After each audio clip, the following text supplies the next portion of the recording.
Welcome everyone to a special workshop meeting of the Birmingham City Commission. We're at 151 Martin Street in our historic City Hall.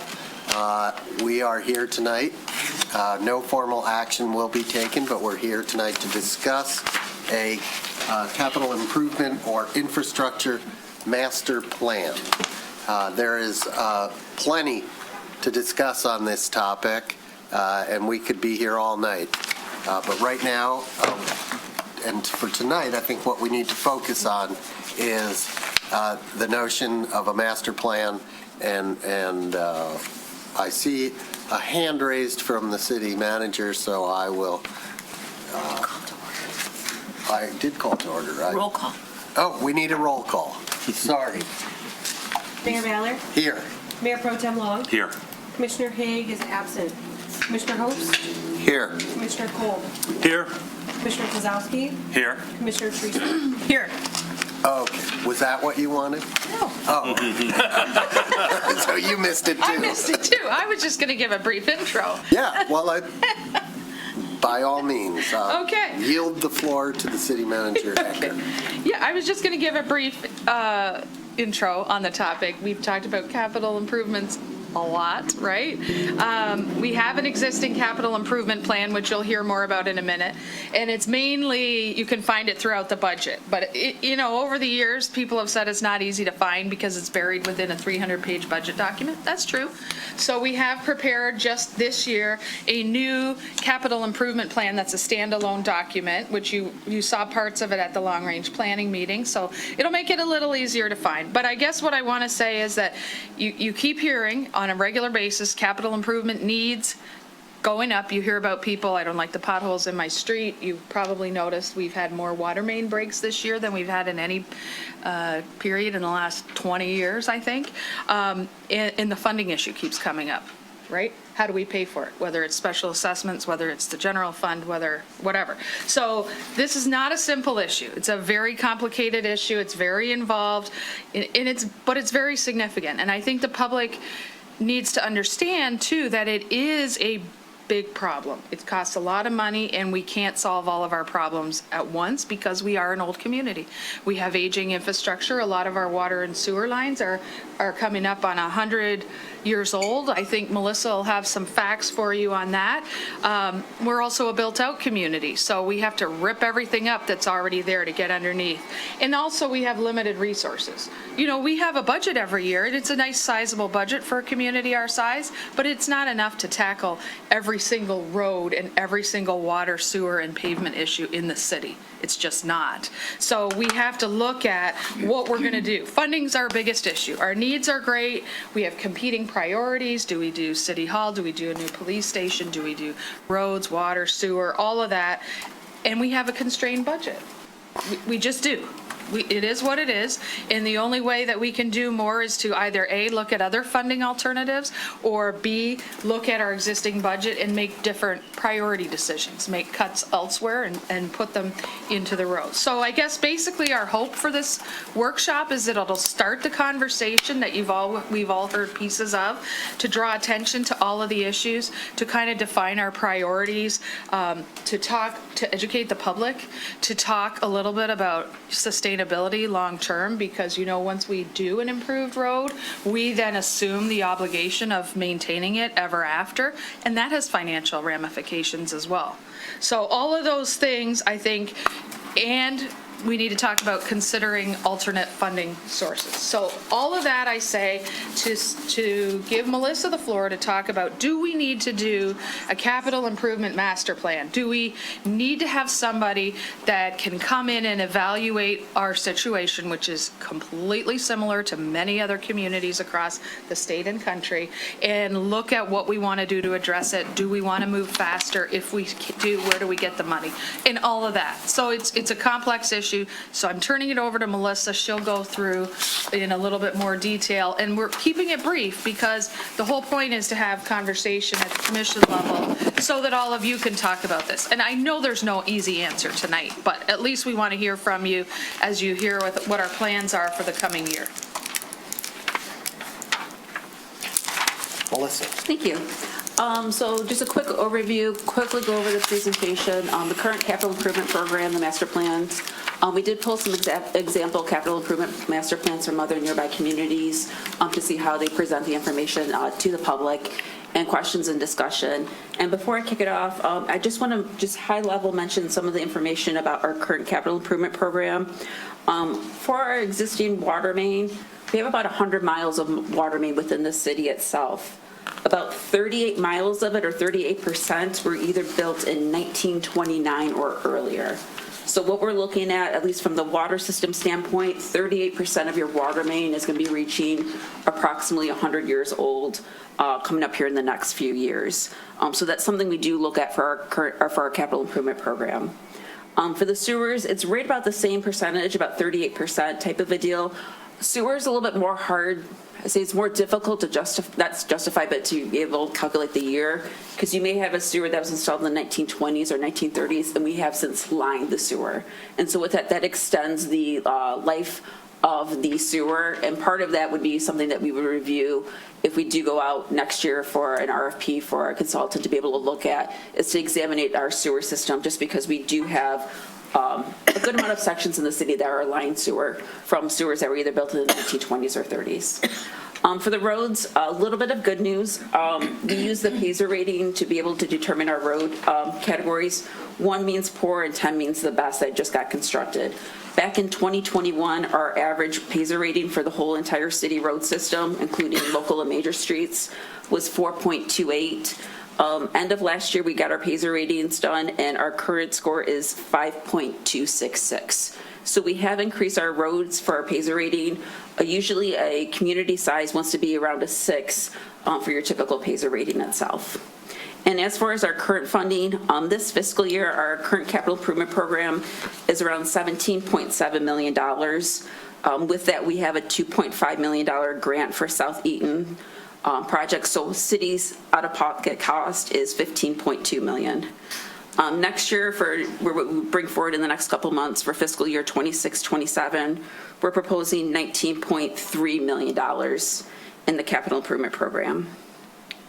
And then fiscal year 27-28, that does go up higher to $21.9 million, but that year includes a $2.87 million grant for Derby Bridge. So the city's cost would be approximately $19.1 million itself. So that's what we're kind of looking at for this year's capital improvement program of what we're spending and the future 2 fiscal years. And that includes our sidewalk, major roads, local roads, water, and sewer funds with those amounts. And that is approximately 15 to 18% of our total budget? Give or take, yes, absolutely.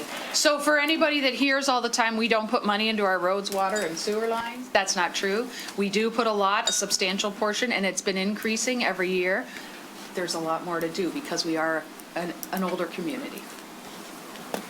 So with this slide shows kind of an existing, what public would see with our current capital improvement program. So it's located within our budget project. It's towards the back of the budget packet itself. And with this, it's got a capital improvement plan list that shows for the streets, water, and sewer capital program. And then each project itself has an individual sheet that has some of the information about the project. And then down here would be essentially what's going to be funding those streets itself. So that's currently how our capital improvement program is shown within the annual budget.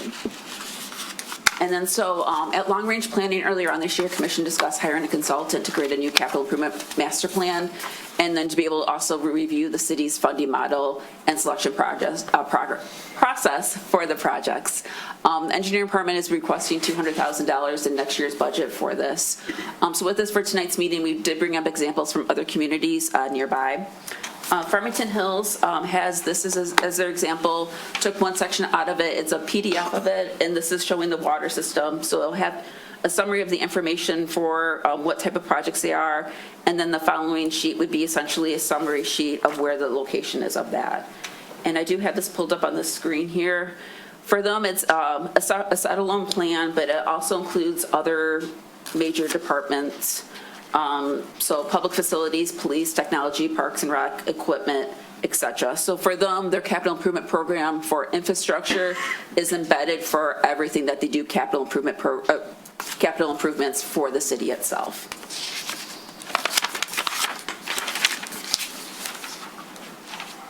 The next example we had is the city of Novi. So they use what we call as a GIS dashboard. So with this, you're able to click on fiscal years, funding sources, categories on the side, and then it'll update this information here. So here's a kind of an example of theirs here for their dashboard.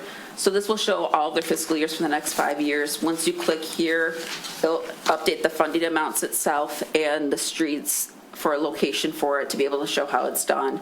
And then here's kind of a summary of that year the summary of that project itself. With this, one thing we kind of did notice is they have these blocks over here that are some of their projects, and some of it is just like a citywide project. So this one's city sidewalks. This one is the water system. So we did notice they essentially have year 25, 26 AC water main replacement. With this, it doesn't necessarily show on the map where it's located at. So you would have to pull up the project map for this one.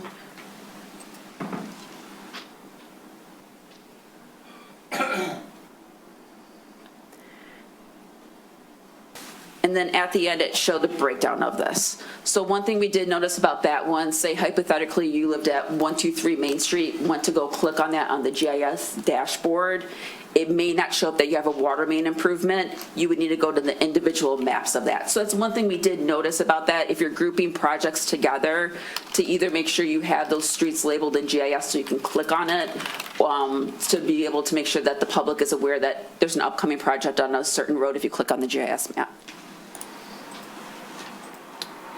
And then the last one we did pull was the city of Ann Arbor.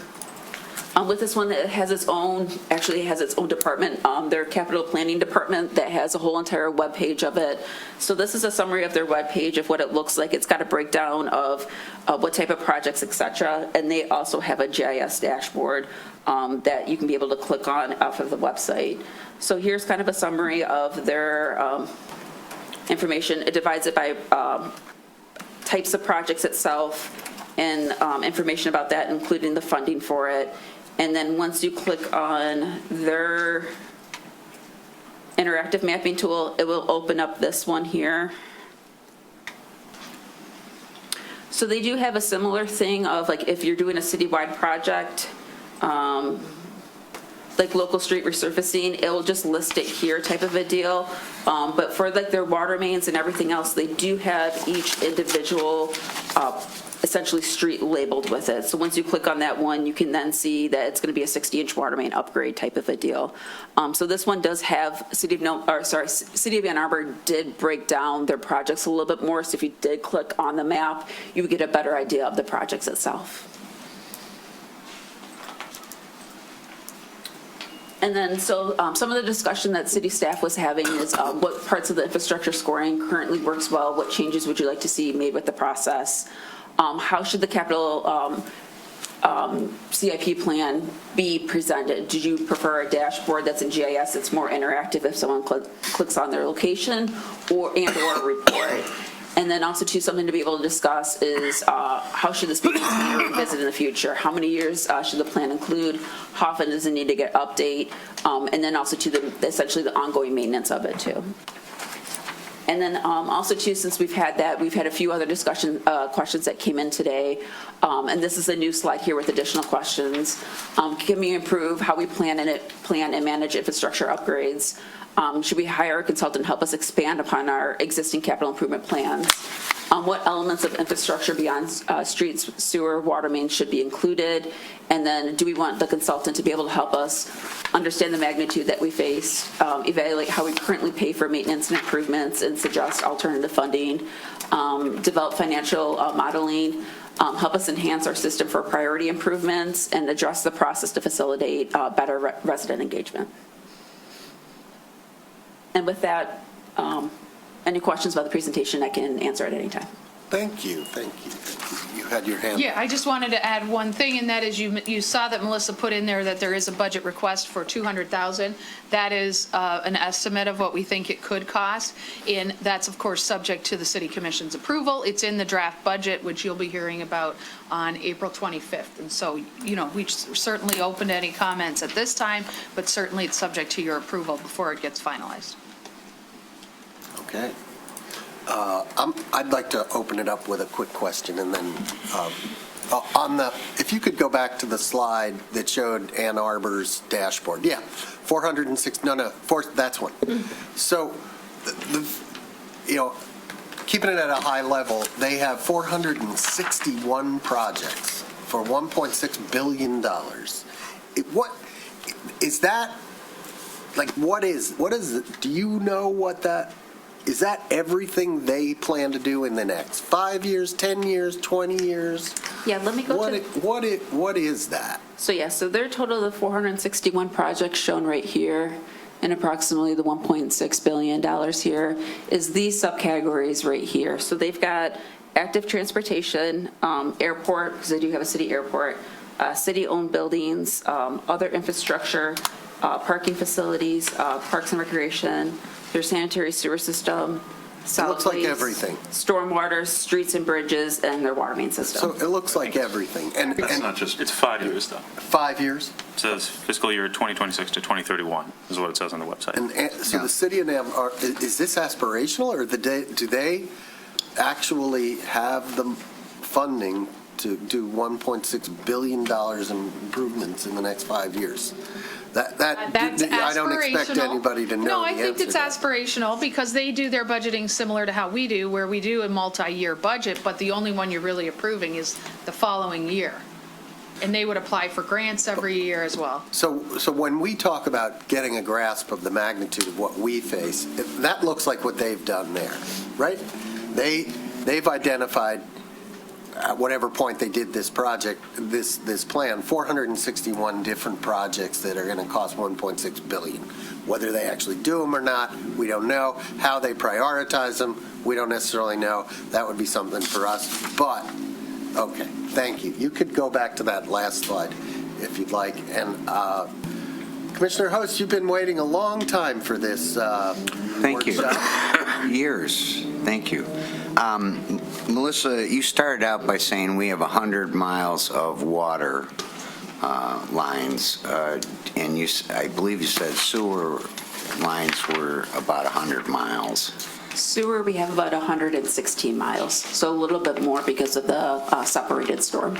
The similarity was in the percentage that is at or over 100 years old, 38%. 38%. And then you mentioned the liners. I'm told that the liners are guaranteed for 50 years. Is that quite a cost reduction from actual new lines being put down in the ground? Yeah, so when you line a sewer, you are going in between two manholes for the equipment and lining the sewer itself. With that, it does extend the life about approximately 50 years when the liner gets installed. With that, it's you're not tearing up the road beforehand, so there does reduce the cost of removing and replacing the road up above if you were doing an open cut excavation for it. What you do have to look for lining sewers, though, is make sure the sewer is in acceptable condition to accept the liner. So a lot of times if we see a joint offset, so if a pipe's coming here and it's offset extremely bad or a lot of cracking, it may not be a good candidate for a liner, and it may be recommend to be able to remove and replace and open cut the sewer for replacement. Okay, so out of the 38% or maybe 50%, what would your guess be could accommodate a liner to your knowledge or not? So with this, we know the percentage of what got installed. What we need to study more is how many of the liners have been installed and what age was the original sewer. We don't necessarily have that studied type of a deal, so I would have to bring that information forward. That's only, those are my questions only for Melissa. Okay. Do you want to address any of the questions that are on the slide? Sure.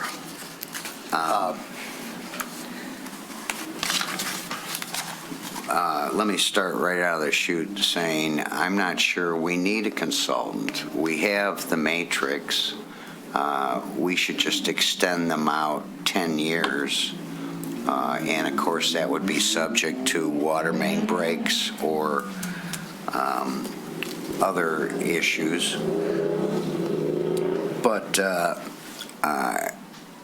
Melissa, have you thought about having multiple contracts with the same contractor so that we keep them in an area longer as well as gain more efficiencies? So usually, we bid out a project for that construction season. The problem you run into if we, hypothetically, I'm just throwing out something, if we want to bid out a project for a phase 2 for next year, sometimes the contractors might not be willing to extend their pricing that much for the following year because they may not know what they're going to be charged by their subcontractors for increase of cost of supplies. They may not know what gas prices are going to be next year, so how much it's going to cost to run their equipment. So the problem we're into is doing a multi-year contract award is contractors may not know what their supplies or potentially equipment costs are going to be for next year if we went to go bid at this time. Usually if you bid in the fall for the following year or winter for the following year, you're good. But if we wanted to say bid something to be constructed in 2027, it might be hard for contractors to be able to narrow down their pricing for that time. Well, on the statewide mitten, aren't most of the contracts for 2 years? It depends on what the project is for. Sometimes for crack sealing, they might extend it for 2 years. Usually what you're running into is for, if you're doing underground utilities, most people it's just for that project area that's going to be constructed that year.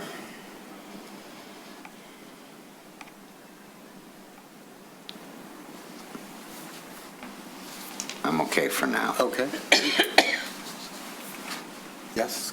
So Mayor Pro Tem. I view the issues as follows. We have a way of grading the road right now as far as which ones we're pulling forward to do and which ones we're doing later. First of all, is that sufficient? Does that need to be looked at again? Do we need to devise a better plan, or is that plan sound enough for us to move forward? That's number one. Number two is we have lots of miles of roadway that we need to do, and how are we going to pay for it? Are we going to do it the way we've been doing it for 30, 40 years? Or are we going to bring about a change, whether it's a bond or some other way to raise that money? Even when we get past the money issue, the third issue is going about doing that process. Obviously, if we magically had $1 billion to do it tomorrow, we wouldn't be able to do it all at once. The city would come to a grinding halt. You wouldn't be able to have, contractors that would even be available to do that.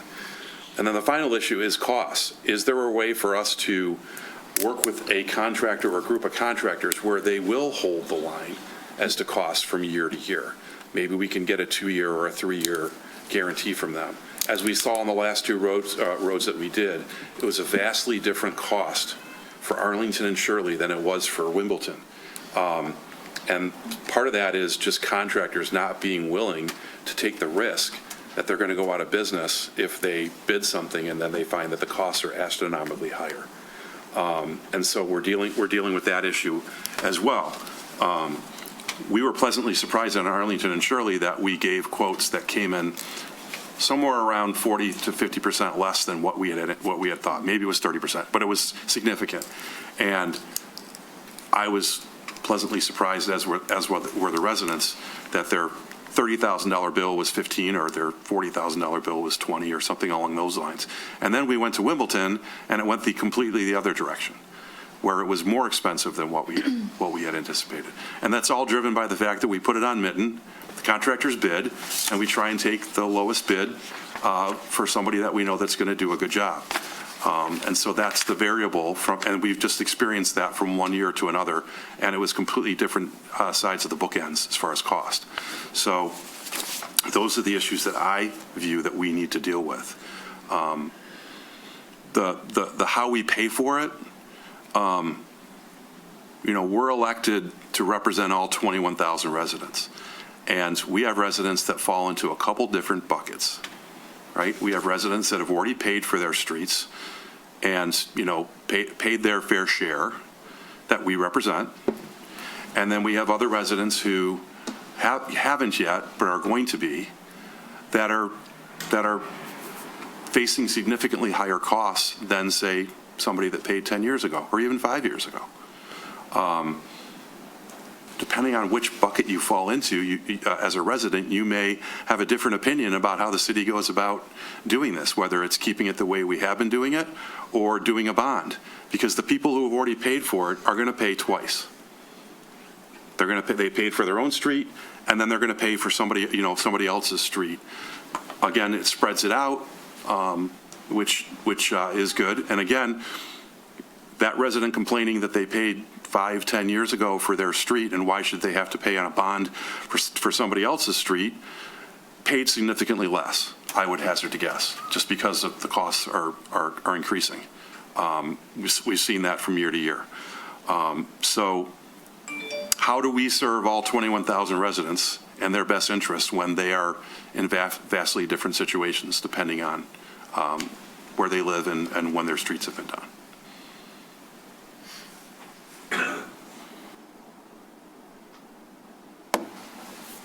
It's a workshop. I think that the PASER ratings are fine. I think that that's a fairly objective measurement, and that we're doing it on a regular basis, and we've got good historical data. But that PASER rating is not the only thing we take into account when we figure out what street to do. We're spending, we're weighting sewer and water condition probably equally or more so. I mean, it's supposed to be thirds, right? If you look at our chart, it's 100 points for PASER, 100 for sewer, and 100 for water. Some streets don't have sewer under them, so they would never perhaps rise to the 300 score. That's the worst you can, get, or the 30 score. Used to 10 or 100, depending on how you're counting. But I think where there is subjectivity or less than objectivity is if you're looking at sewer and water ratings, you can't, or the engineering department is not making the decision just based on age or worseness. They also have to, as Melissa said many times, take into account where that segment is in the whole sewer system, what drain district it's in, and what the segments are above and below it. And this is perhaps, I don't know whether engineering has a great grasp on that or a consultant would be more helpful in helping us look at that, but you can't just say this street's got the worst PASER rating and the sewer is also old, so I'm going to just do this segment, because you could be causing problems upstream or downstream. So it seems to me that when the projects that we're getting lately, or the reason that we picked Wimbledon and then we're going to Abbey, is Melissa gave very succinct explanation of how the sewers worked in that area and which segments they need to do in what order. And the segments we need to do in what order is not in the rubric that we're using right now. The rubric just has the scores, and then they add that layer onto it, which is what segment should we do in what order, because they affect other work or other flows. And that is perhaps where it's less clear to the general public how we're making these decisions, because that's not in a printed rubric. I don't know if you want to weigh in about that, Melissa. Yep, so that's, the infrastructure is scores is one of the tools that we do use, and as like you mentioned, to be able to improve something on Abbey and further north there, it drains towards Wimbledon. So Wimbledon, and it drains towards the west. So that area had to be the first phase to get improvements done to it, to be able to accept the upgrades further to the north and to the east of it itself. And some of that information is drainage maps that we have, but that's not necessarily factored in the infrastructure scoring to have the general public be aware of that. So somebody could say, my sewers are old and my street's terrible, but I'm not on the plan. We hear this for 5 more years, and that's ridiculous. Why? And if there was a place you could go look and say, this segment, then this segment, then this segment, it might be easier for people to understand. I'm going to weigh in on that. Sure. I do think that there's some room for improvement, that the scoring system we have now is a good start, but that there are certain things we're not taking into account, and there are sort of anomalies that pop up. So I'll give you a few examples. Number one is we don't take into account necessarily whether it's a major street or a local street. We don't take into account traffic counts, how much traffic a certain street gets. If all else being equal, and one street has this much traffic and the other has this much traffic, there's nothing in our scoring that takes that into account. We have streets that don't have sewers. So they can't get the benefit of the 100 points for sewers. So if your sewer's in the backyard and it was lined in the last 10 years, then your street, which could be any one of the streets in Corton Lake Estates, isn't going to make the cut. But a slightly more sophisticated system allows the engineer control, allows the engineer, even has a category or whatever you want to call it, where the engineer can say this street requires needs to be done before that street. This is urgent. There are things that could trigger. This goes right to the top, but that would be up to her. So I would be in favor of looking into a slightly, maybe a little bit more than slightly, more robust system for scoring roads that goes beyond just the 3 ratings. And that may, to add to that, sorry, No, go ahead. that's where maybe a consultant could be considered. Right. To help with that Right. process. So we take what is 1 through 10 right now, and maybe it's 1, 1A, 1B, or, where we're slotting in roads, and maybe that's a living, breathing document that can change. Absolutely. Over time, that a street pops up because of but I think a consultant there could be helpful. And if it was online, every resident could look at it and see where their street falls and how it's rated and why it was rated the way it was rated. As many of you know, I put some time into this, and as part of that, the computer, the Google came up with an Excel spreadsheet. It's very sophisticated. I didn't screw around with it, but it had the weightings. It had all these categories. It had all the different weightings. You could change the weightings if you wanted. All it needed was the data. Input the data. Now, a consultant could validate that. The city engineer could validate it. At this point, ChatGPT came up with it, and it looks darn close to what we might want, but would need that heavy validation and even heavier input of data to make it actually workable. Commissioner Kozlowski. Yes. So I think all that stuff is a good idea. Do we need a consultant to do some of it? Maybe not. Like you said, ChatGPT spit out something pretty good in 10 seconds, right? So I don't know if we need to spend $200,000 on a consultant. But I am mostly concerned with one of the bullets up here, which is about understanding the magnitude of what we face. And we kind of got it, and this is an overly dramatic way to put it, but we don't want to be rearranging deck chairs on the Titanic here, right? If we adjust our rating system, we have it absolutely perfect, but we're only spending money half as fast as we need to, it's over, right? Like, it's not going to work no matter how good our prioritization is. So in terms of understanding the magnitude of what we face, we kind of got some indication of it. I think doing a sort of 30,000-foot, very, very high-level analysis is worth it. And we heard, we have 100 miles of water mains, 38% are 100 years old. From the projects we've done recently, it looks like it costs something like $10 million per mile to dig up a street, replace all the pipes, and put the street back in. So 38 miles times $10 million a mile is $380 million. Right? How long is it going to take us to spend $380 million replacing roads? Because these things are going to be 100 years old in 3 years?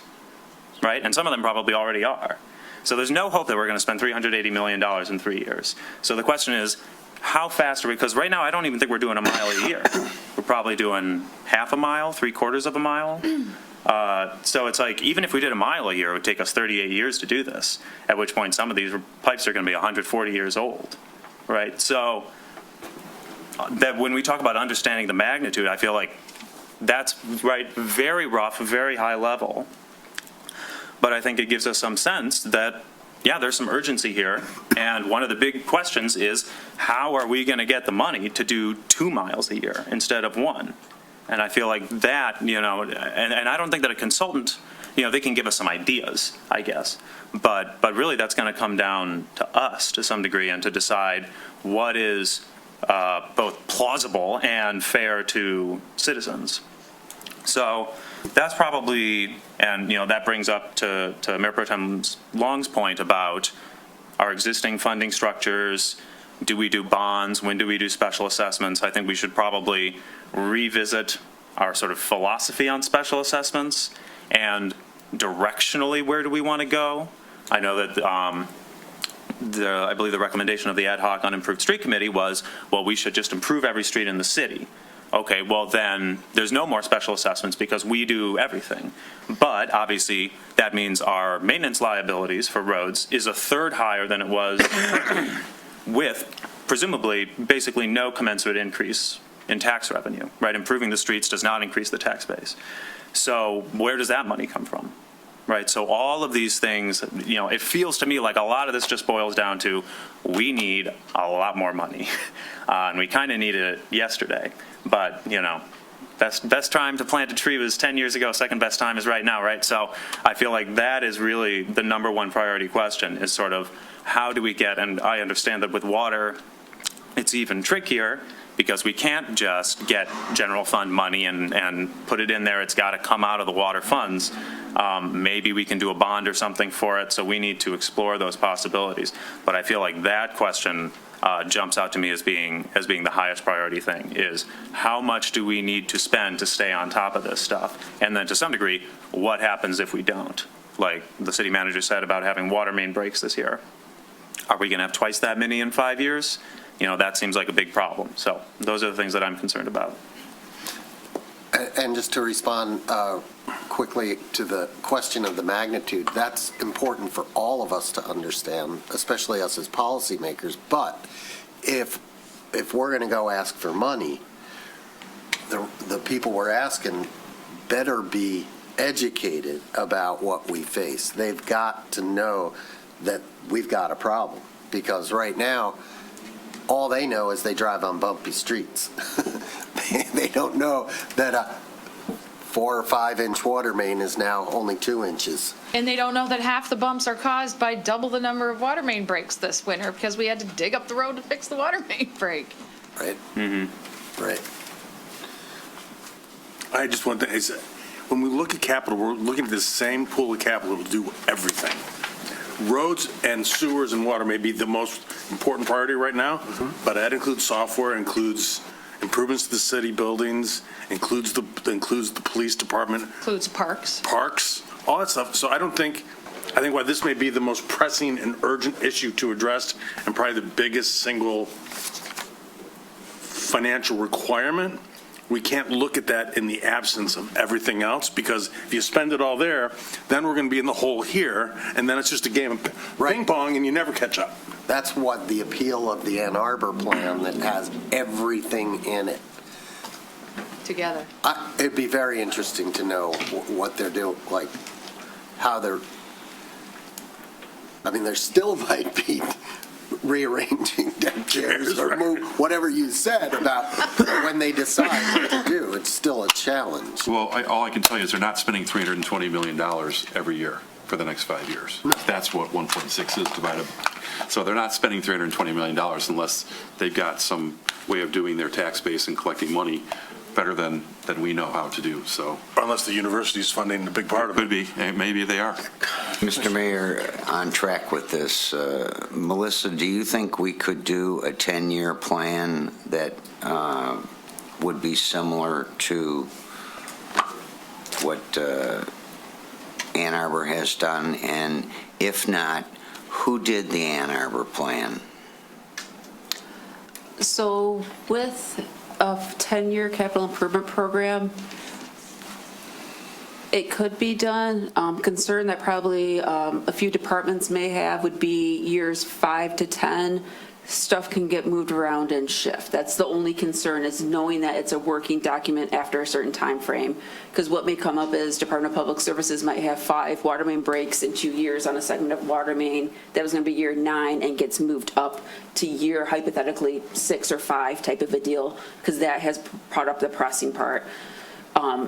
We could program out to 10 years, but knowing it's a caveat that things may get shifted, adjusted, move around of conditions that occur year by year by year that may affect moving something up or down. And also part of that too is that stuff does shift around in general when we apply for grants. That's what happened with Derby Bridge, is we were planning on doing it in year 27, but now we're doing it in 28 since we did get a grant from the state that causes us to shift projects around. So it would be a communication standpoint of understanding that this would be kind of our goal for 10 years, but some of it may shift around due to stuff that occurs, and also funding situations too. Hypothetically, if something happens and we have to reduce funding for our water, sewer, and street funds, then that's also going to be a factor too. So to Hold on. Part of that question was, do you think Ann Arbor Engineering did that? And if so, don't you think you have the wherewithal within your department? So, City of Ann Arbor, their capital department is 11 full-time people. So they've got multiple people working on that, looking at their budget and looking at their staffing. A couple of it's from engineering department, a few of it's from Department of Public Services, some of it's part of building maintenance itself. So with Ann Arbor, they have about 11 full-time people that handles all of that work shown on their GIS dashboard. With this right now for water and sewers and streets and roads, that's just the engineering department here at the City of Birmingham. So with that, we could do some of the coordination, but a lot of the detail done with that, we would need help on with the engineering department with our current staffing. You were. Yeah, I was just going to say, just to reframe Commissioner O's question slightly differently, instead of a 10-year plan, what about just an inventory? Well, that's what. I'm not sure that. You said somewhere in there it said that was Ann Arbor's 5-year plan, but there's clearly, I doubt there's any way they're going to come up with that much money to do that within 5 years. And that's what that is then. It's an inventory. It's a wish list. Of the top priorities. Right. Pretty much. Right. Pretty much. Which is, and that. Which So is I think what to your we point- have on a 3 to 5 year basis, but it's not as easy to follow for the general public. Well, and it also doesn't include adjustments to the rubric that the mayor was talking about. Right. Nor does it include, people are going to stand up and say, why are you spending this money over there when you should have spent it over here? We might even do that tonight. Right. Right? And so without taking into account all that stuff and having it all in front of you when you make a decision to spend $500,000 or $1 million or $3 million on this, everybody can look at it and say, right there. Yeah, and again, and the other thing is, first of all, I don't think the engineering department has the bandwidth to do this. They are stretched way thin already, just getting projects designed, bid, implemented, inspected. They don't have the huge administrative back staff that just stays in the office to work on this kind of thing. They don't. But I also think that we have to have a robust discussion about how we as a city pay for these things, because we've heard for the last several years that the amount of money in the sewer and water funds, which is not a lot, is rate limiting for how much work we can accomplish. As we moved away from supporting sewer and water improvements with the general taxes, which we and every other communities had to do because we all got sued, and it is based on user fees, this is not a large-sized community with a lot of ratepayers that are going to generate the user fees that are going to pay for the scale of improvements that need to be made. I mean, the city of Detroit spends $100 million a year replacing sewer and water pipes. We don't have that kind of capacity. We could triple the sewer and water rates to get to where we needed to generate the income to make these improvements. So I think somebody to help us look at what the scale of the cost is versus, I mean, Treasury can certainly help, but that is a huge question. What would it take to move to 2 miles a year? How much more money would we have to have in the sewer and water fund for ratepayers to pay for those costs? And what would it do to the sewer and water rates? Because it would greatly burden many, seniors and so forth in this community who couldn't afford to pay those rates. So are there other ways that we can pay for the sewer and water improvements? Those are more problematic from a cash flow point of view than the road surface is, because the road surface has some taxpayer contribution. We can argue about how much or whether we should do it, but at this point it does. There's more money available for the surface than there is for the infrastructure underground. And we're already asking people to pay for their own laterals for sewer and water.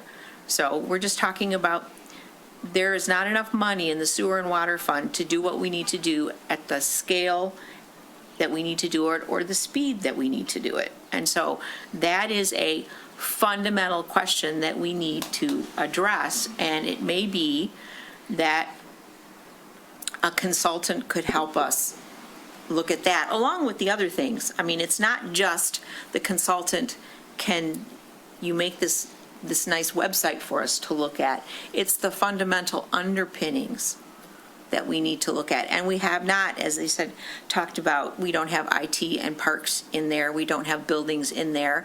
And those are hard to say. You could say, well, we need a new police station. Let's put it in the plan. What number do you put on that? Is that a renovation? Is that a new building someplace else? I mean, we have to be really careful because it's, garbage in, garbage out. So how you're assigning costs to some of these things are whole other deep dive conversations about how we would weight them and how we would budget for them and what our goal is for that. And we don't have some of those decisions already to say we can put the police department in there or we can put City Hall in there.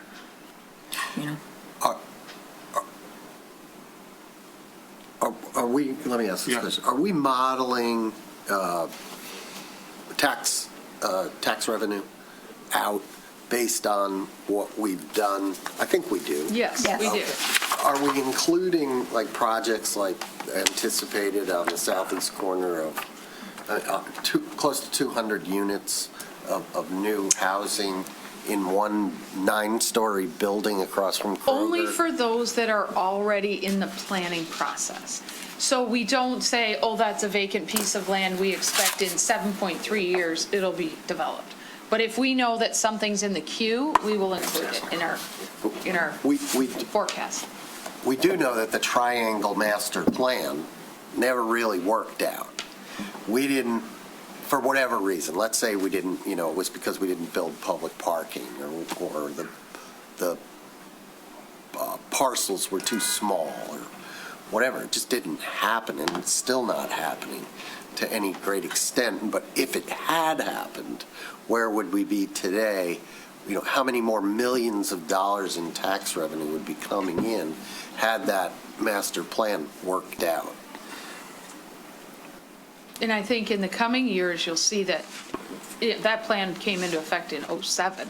And Right. nothing happened, Right. as you know, with the downturn for the first few years. And it's only in recent years we're starting to see some development. So we will start to see some tax But values. I think we've been talking a lot about what it's going to cost us, but we haven't been talking about how we can generate new revenue.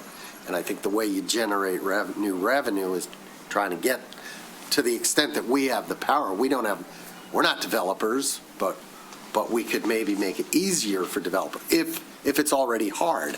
I think some developers come in and they fight us, and we know what I'm talking about. Others come in, they seem to do what they need to do, and things work out. So that was off of a conversation. I have to credit Commissioner Kozlowski with that, if you'd like to say more. Sure. I mean, I absolutely agree that I feel like the Triangle District is potentially a huge revenue unlock for us if we can make something happen there. But obviously, as you mentioned, there's issues with parking, there's issues with parcel size and difficulty combining things there. But yeah, having multiple vacant lots, both in and near the Triangle District, which could be, buildings generating, $500,000 in revenue for the city, is heartbreaking when you think about this stuff. But I think that Commissioner Long's point is also extremely important here, which is if one of our main concerns here is with water infrastructure, then I think, and this might be a question for the city attorney, and not to put you on the spot, but my understanding of the lawsuit was that the issue was not so much that tax money could not be used to fund water infrastructure, but that there had been no vote to approve the use of tax revenue for water infrastructure. Does that seem plausible? I can't answer that. All right, because I think that would be important for us, because if we're considering putting a millage to voters for roads, well, could we put one for water? And if they explicitly approve a millage for replacing water infrastructure, does that pass the legal test? Was the issue that we were doing this without voter approval in the past, and that's why we got sued? Or is there some overarching law that says, no, you can never use property tax revenue for sewer and water infrastructure? I thought the whole issue was about tying sewerage costs to water. I believe that's more And accurate, but there could have they been wanted to dicta. split it. And there was a Right. single attorney who was going around. Yes. He hit every He community. hit everybody, Yeah. but it was because we were charging sewerage rates as directly proportional to water It was how the usage. rate structure was Right. structured. And that's when we split it off. All of a sudden, we had two different rates because we have two different drainages, right? Some sewerage goes east, some goes west. But I think But- the opinion may be important because there may be dicta in the opinion that's answering those questions. Yeah, 'cause So that's what I'm I will need interested to pull in, that out because- and read the entire opinion, which is challenging because most of the communities, including Birmingham, entered a consent agreement and a consent judgment. There were communities that did go all the way through and most failed. So it would be important to read an opinion from one of the judges as to why. And I'll pull that out and make a report. And as a policy matter, we've decided to fund it from sewer and water rates so that money isn't necessarily, doesn't count against our Headley limit, right? The more we can shift to rates, the wider the gap. Sure. But my thought was, well, if we're going to go to voters anyway, right? Because we're allowed to theoretically go up to 20 mils, right, with voter approval. Does that sound correct to the city It's manager? actually Without- lower than that because of Headley. Because of the Headley rate. Yeah. Well, Headley, but isn't a Headley override where you go to the voters and you say, okay, well, You can yeah, ask we've for a been Headley reducing. override. Yeah, so that's kind of what I'm saying, is if we're going to ask voters to go above the Headley maximum anyway, can we do it for water, is kind of my question. We seem pretty confident that we could do it to fund roads. And my question is, can we do it for pipes? Or is that somehow prohibited by the ruling on this lawsuit? So let me say this, that all these questions that we're asking are questions that will come up in the master planning process, I think. Do you agree? And we got time tonight, but we don't have that much time. And that is kind of the idea, that once we have a consultant on board, they come to us with policy choices. We go to them and say, this is what we want to do or we don't want to do. They come to us and say, this is what you can or you can't do, or these are your options. Yes, Yeah. Mayor Pro Tem. I'm not advocating or in favor of spending $200,000 on a consultant or what have you. I'd rather spend that on a roadway. But I am in favor of, because I think it's something that can be done fairly inexpensively with a consultant. ChatGPT can give them, 70% there, and they can go from there, it sounds like. But I am in favor of having a consultant look at this, not only to help because we don't have the bandwidth within our engineering department to do that, but it also gives an outside eye and opinion on somebody that does this on a regular basis that can also help the citizens of Birmingham feel confident that we are doing this as transparent as possible and as economical as possible, and as logical as possible, and not just doing that from within where everybody's going to question why you're doing what you're doing. So there is some value there, but I think that we have to take a look at what that cost is going to be and have a gut check of whether that's worthwhile to do from a cost-benefit analysis. But I do think that we would benefit from getting a consultant to help us. And the last thing I'll put is, we've got to do something substantial, because if we don't, as Commissioner Kozlowski pointed out, we're going to be going right back to the roads that we've done already. If we got 38 years, let's say we go to 2 miles a year. Now we're at 20 years. We do it in 20 years. In 20 years, we're going to have whatever systems we have now 20 years older, and they're 80 or 75. They're going to be approaching 100. It's just going to be a circle. We are never, let's all be very clear, we are never going to catch up unless we win the lottery. We're never going to catch up unless we have a significant increase in tax base. But what we need to do is take giant bites out of it so that we get as close as possible. And do so in whatever way we can to pay for it, whether that's a bond, whether that's continuing the way we're doing things. Those are all good questions, and I'm in favor of considering any and all of them.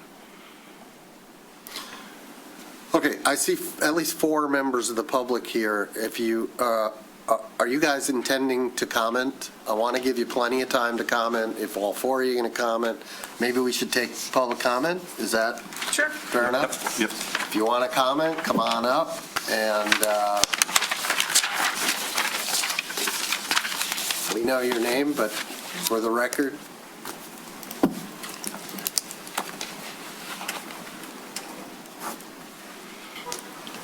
Hi, David Bloom.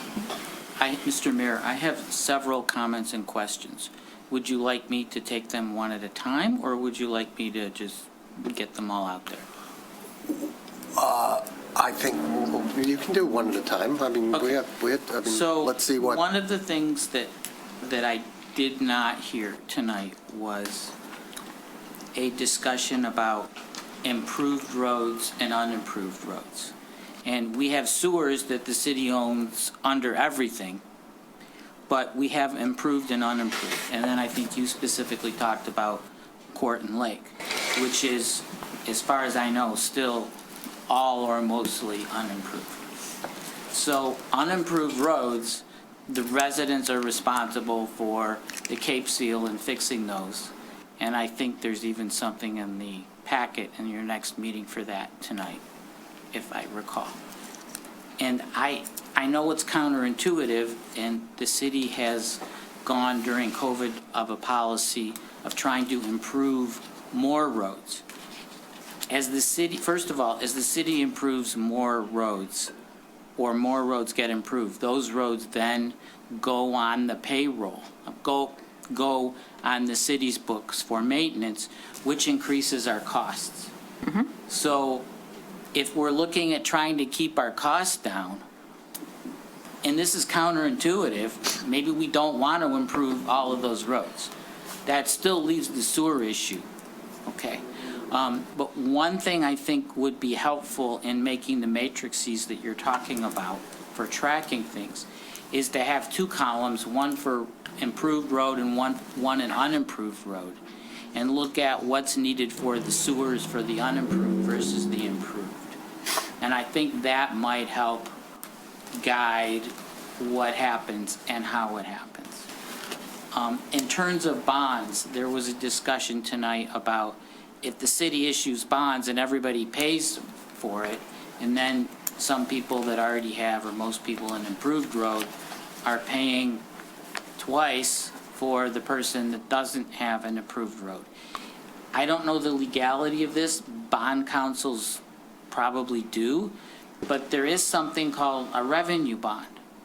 And the question is, can the city issue a revenue bond for streets that are... I'll just stop you right Yeah. there. Revenue bonds are paid out through revenue. We don't have any revenue Well, on the revenue streets. could be taxes. In other words, like an assessed tax. That would just be a bond. But It could what I'm saying- possibly, you could tie a revenue bond to sewer and water rates, To tolls. to tolls. To tolls. Well, we're not going to do tolls, but it might be tied to sewer and water rates, I don't know. But the goal would be to have some expert assistance in considering all of our options for funding. But if you did a bond for unimproved roads, just for unimproved roads, and be able to tie that to the properties on that road, then those would be the ones that are paying off the bond and assessed, where the people that are on improved roads that have already paid wouldn't have to pay. I don't know That's if there's- essentially what we're doing now, except we're funding it. Well, the difference is this, and that when the city does something and then provides an assessment and paying over 10 years, based on what I saw in the past, the city's interest rate is kind of high. And if you're using a bond and it's a municipal bond, you have access to a lower interest rate. And everybody that lives here, lives in the city, wants and desires to have somebody else pay for their stuff. And one of the things that I learned from Mr. Marcus was when we were dealing with the Citizen Sewer Committee is if you can lower the cost enough for everybody, it becomes less of an issue. And so if you can have access to municipal bonds at a lower interest rate, the residents are going to be paying less. And then we're getting the cost down and we're helping everybody out. And that's where I think it's worth exploring to reduce the cost. And then I think we ought to have a map on again, improved and unimproved, just going back to what I said before, and kind of decide whether our policy of pushing for improving those roads without the residents asking for it and paying for it is something that we want to do. I think that should be revisited. And I You'd also... find agreement on. And I on some also of that. think that trying, if it's possible, and I don't know the legalities of doing this, to have a ballot issue for issuing bonds, and then the city can go out, hopefully, and send out bids, and then if those bids are accepted, the city could issue the bonds or part of the bonds for that, and that would lower the cost. And the other question I have is, because it was discussed in terms of going out for longer term than 1 year for costs, maybe it's possible to issue RFPs with flexible costs, where the contractor says they're going to provide 5% or quote 3% for their fees. And then if they're using subcontracted materials, there's some flexibility allowed in that. And I don't know if that's possible or not, but maybe that would allow you to get quotes that could last longer than 1 year. Like, are you suggesting like a cost plus, or? Yes. How you might hire a contractor, time and materials? Is there such a thing in municipal in the world of municipalities? Well, I think it's probably fair to say that that's what kind of contractors kind of build into the price in the first place. Right? Well, but what he's saying is if you went over time, next year, she said they're not going to do it 2 years. They don't like to do know. it, but they'll build it in. If they wanted to do it, if they think the increase is going to be 5%, they might build in 10%, just to make sure they're not wrong. Yeah, but if you're talking about time and materials, so they make a finite amount, you're going to be competing with other neighboring communities that aren't doing that, and they're going to rather do the work for the other communities than they are for our community on a time and. Right. So you're going to handicap yourself with that, even if it's illegal to do that, which I'm not sure if it is under, but it's a good thought, but I'm not sure whether that would attract. We need to have, what I've seen is we've had 2 or 3 bidders, not 8 or 9 or Yep. 10. And we want to encourage 8 or 9 or 10 so that we can get the best Competitive pricing. competitive pricing. You have 2 or 3 and they're all pretty much close together, that's not helping anything. Is there a benefit inviting multiple contractors to a meeting like this and trying to get their input on things that we could do differently in order to try and get more coverage or lower costs? And try and pick their brains, like what would they like from us in an RFP that would make it easier for them to provide better and more service to us? I think. I would think that municipal engineer conference would be a place where something like that would occur. Is it what interaction between the people, So- the people you hire and. Yeah, so I'm just thinking up here that I know previously where I worked at, I did work in City of Southfield. They have what they call pre-qualified contractors. So they have contractors qualify every 3 years and get on their bidding list. So that's something to be able to discuss legally wise, because with that, they only send projects to, I'm just throwing this out, say if there's 8 underground contractors that are pre-qualified, the project only goes to those 8 contractors, because the bidding process for them to get qualified continues annually type of a deal.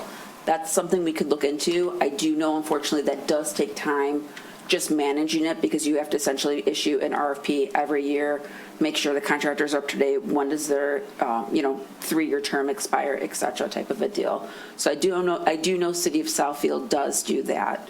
The other thing you run into is, Mary Button, if at any possible, me discussing bidding process with contractors is an issue for a public bidding process. Absolutely. So I have to run into that fine line of, I can't necessarily ask a contractor, hey, what increase are you looking at for, working or for gas type of a deal compared to last year's contract? I can't necessarily ask that, because everything needs to be a public bid process with it. So that's the fine line we sometimes run into. Kind of why I thought maybe a trade association or a trade conference. So some of the consultants that we would look to help us define a master plan with all of the parameters, what should go in there, what shouldn't, and how some of these things can happen is right in their wheelhouse. And they're also used to working with contractors and how to negotiate to get a longer-term contract with the kinds of things that you're talking about. So a consultant who specializes in this would be able to help us navigate the best way to get value engineering, both in time and scope of projects. Thank you. You good? Okay. Anybody else? Patrick? No?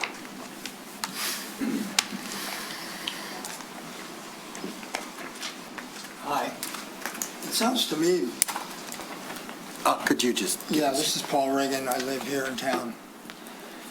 It's not a planning problem, it's a financial problem. We just don't have money. We can list out all the things we could do, but we still can't afford them.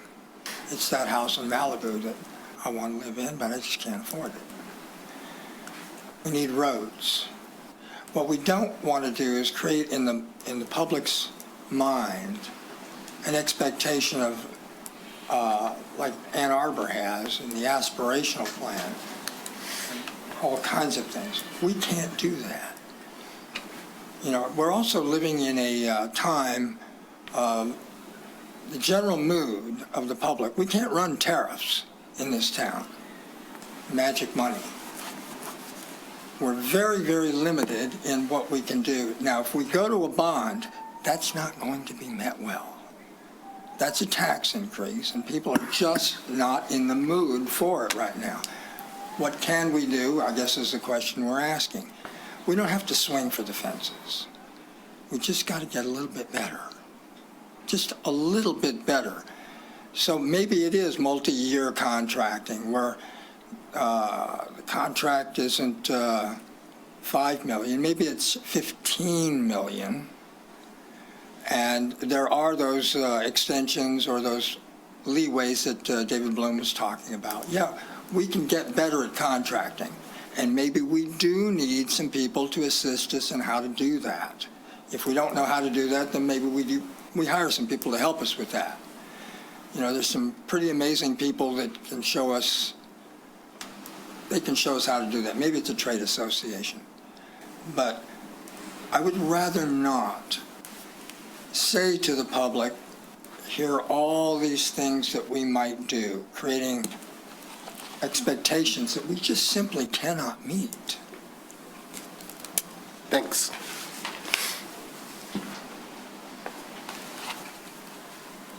Okay. Have you heard?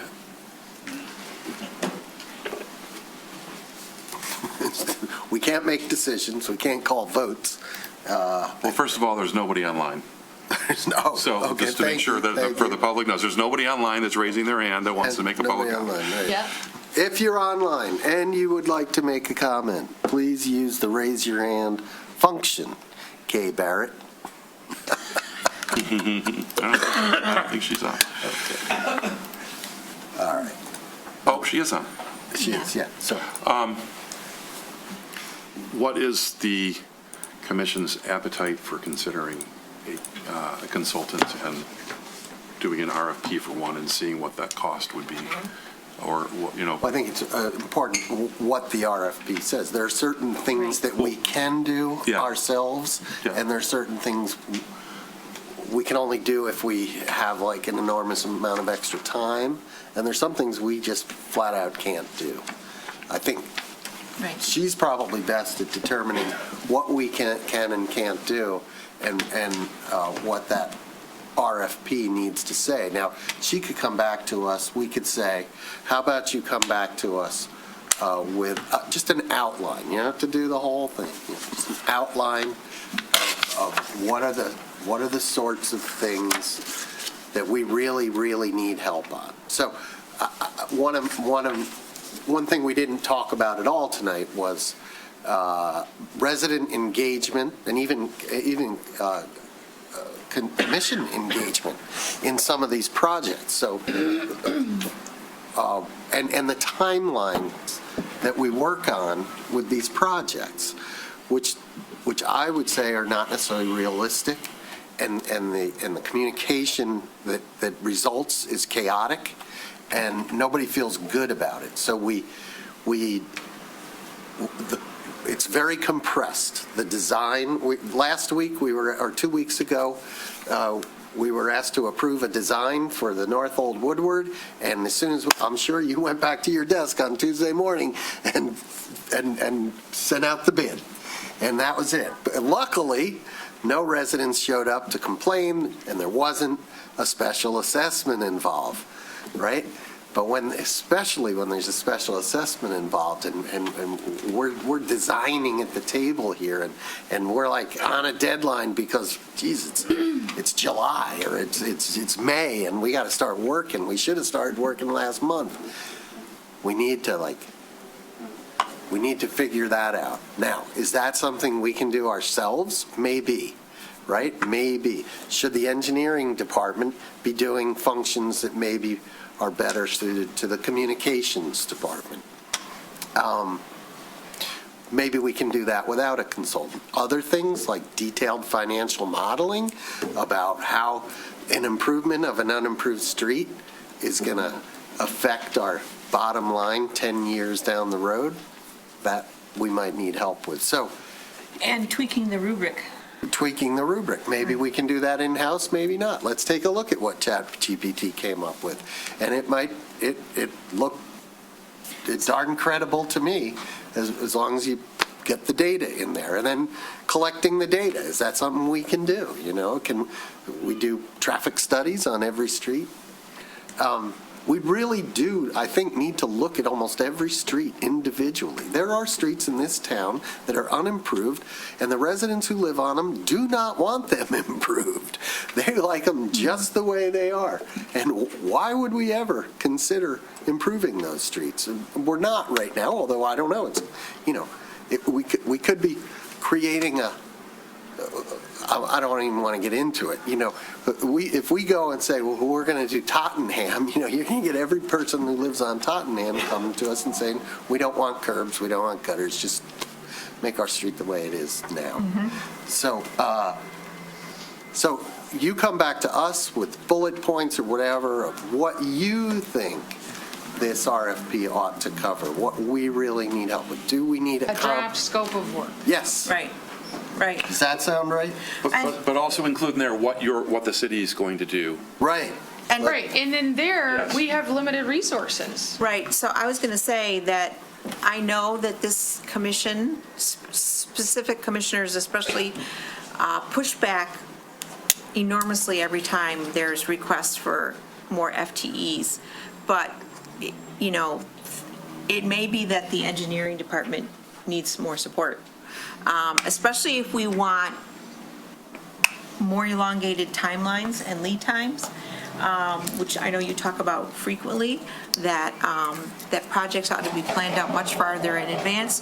You have expressed several times the desire to see things before they are designed, to be able to give input before they are designed, and that is not the rhythm that they have now, and part of that is based on capacity. So consultant, yes, maybe another internal person could do a not an engineer, but a engineer who's a business process person like you would find in a giant company, or maybe we contract with, we already contract out for inspections. I think that city staff should come back to us with an idea. You know what we want. How would you approach it? That was well said, because I think there are a lot of other factors, and capacity is definitely one of them. And to your point, this is the only rhythm that we can do with the time and the money and the people that we have. Could we come up with a draft scope of work? Yes. Could we come up with needs and changes that are needed? Yes. You're going to be seeing some of those in the next couple of months. Good. Well, we have 15 minutes. Is there any other comment from the public? Comment from any others on the commission? Melissa, you good?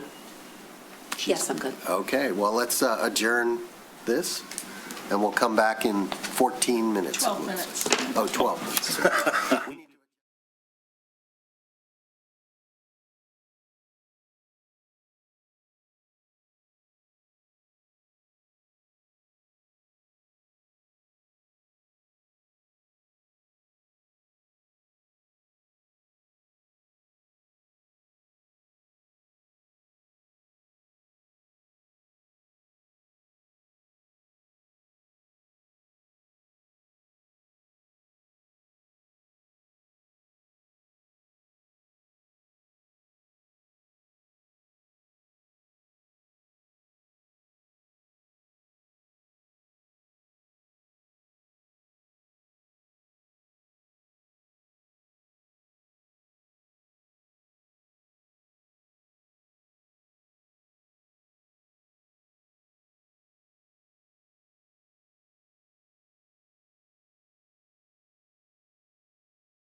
Recording is being recorded, yes.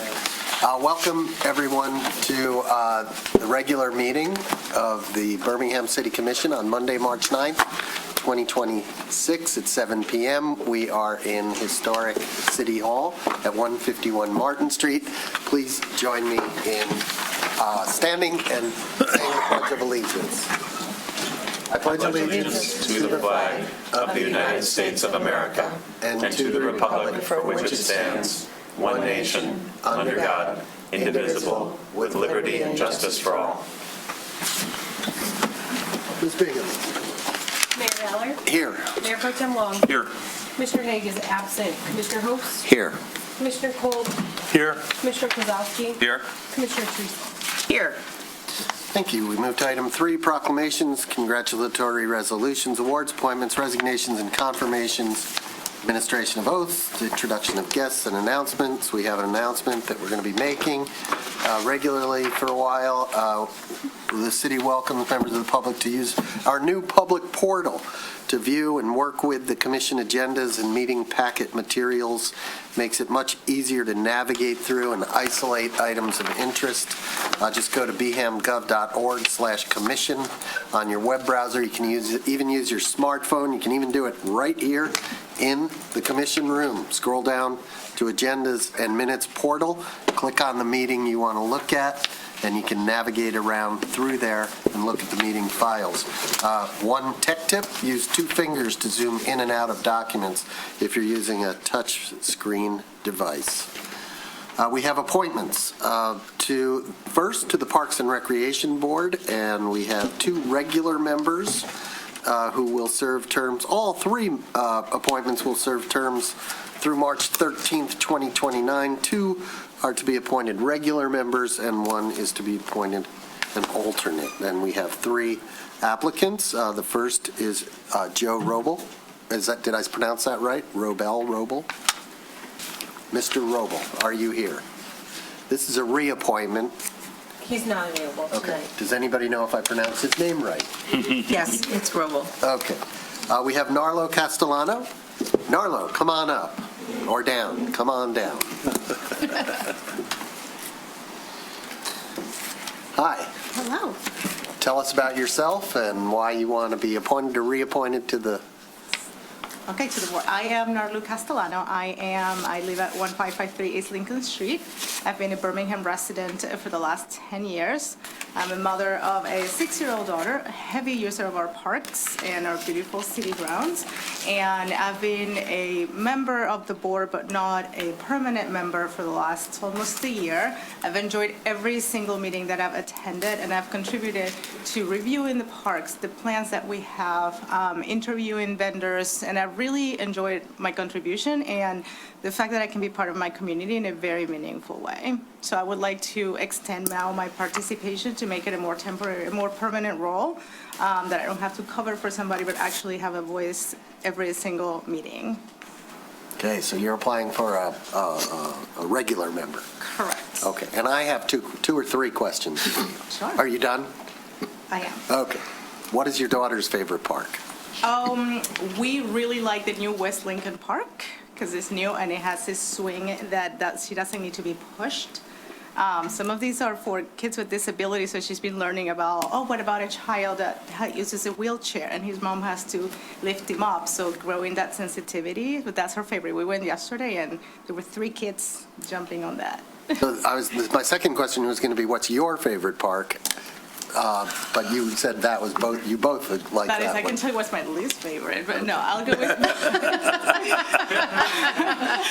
I like Cannon Park because it's the closest to my house, and I think it's the one with the most shade. So as a mom, when she was younger, I think it has the most things for younger kids, and it actually provides the most shade, so I can use it longer periods of time without being too concerned about applying and reapplying sunscreen.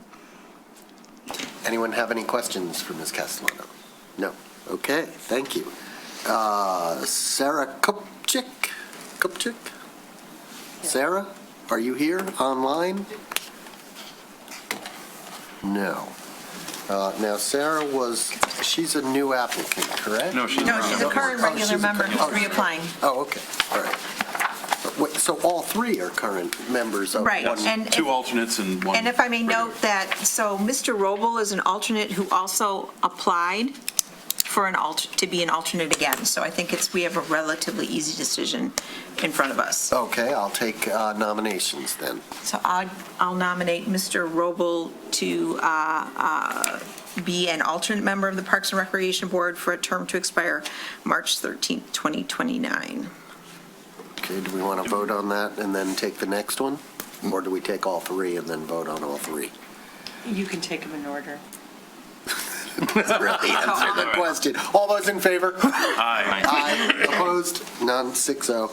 Next nomination, Commissioner Host. I'd Yes. like to have Naru Castellano as a regular member to the Parks and Rec Board to serve a 3-year term to expire March 13th, 2029. Excellent. All those in favor?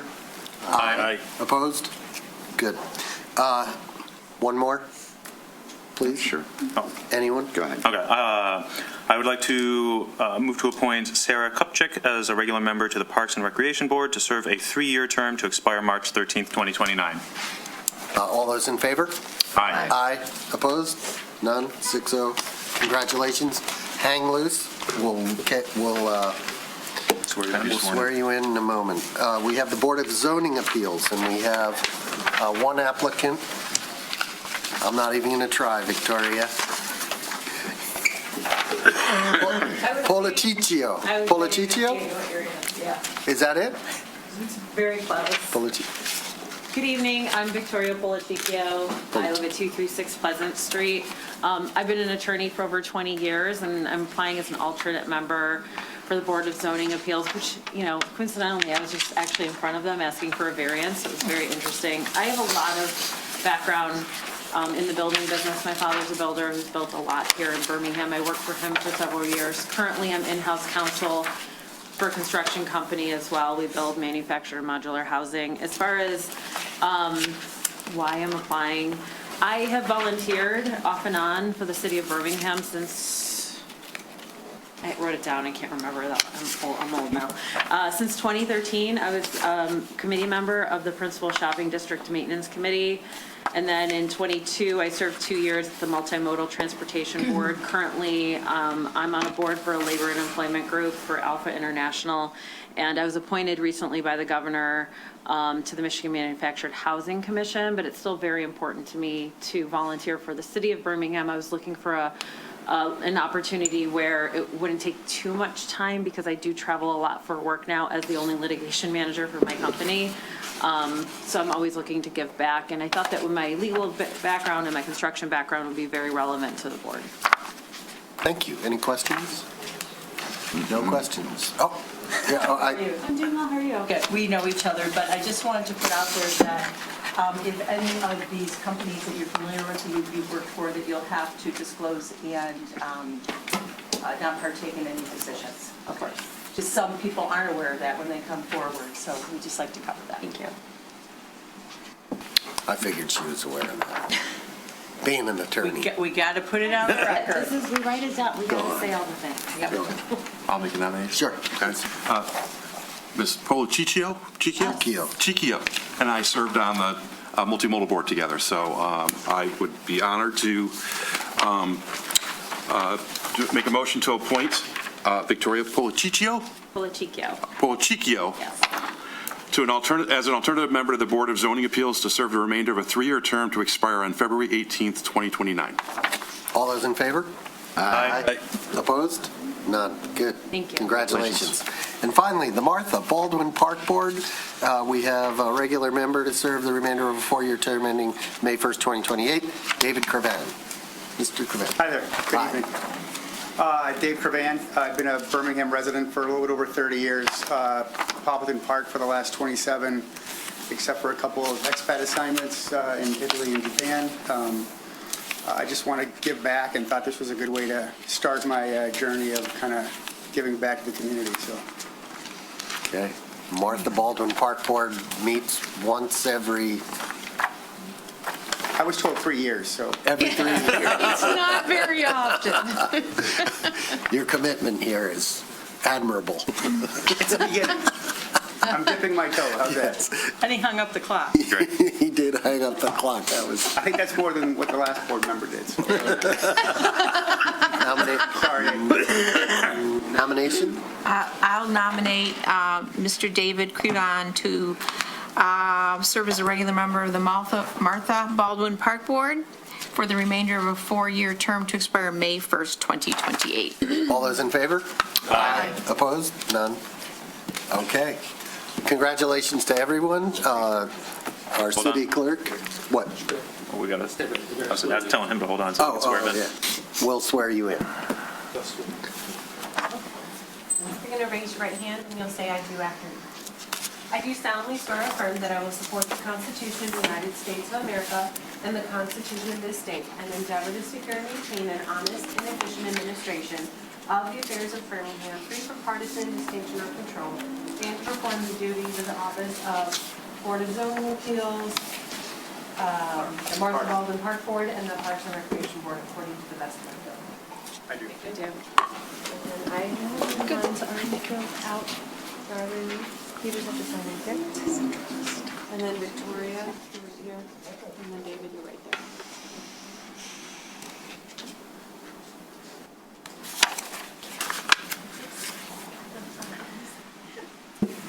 Snipe? I'll do the rest of it. Thank you.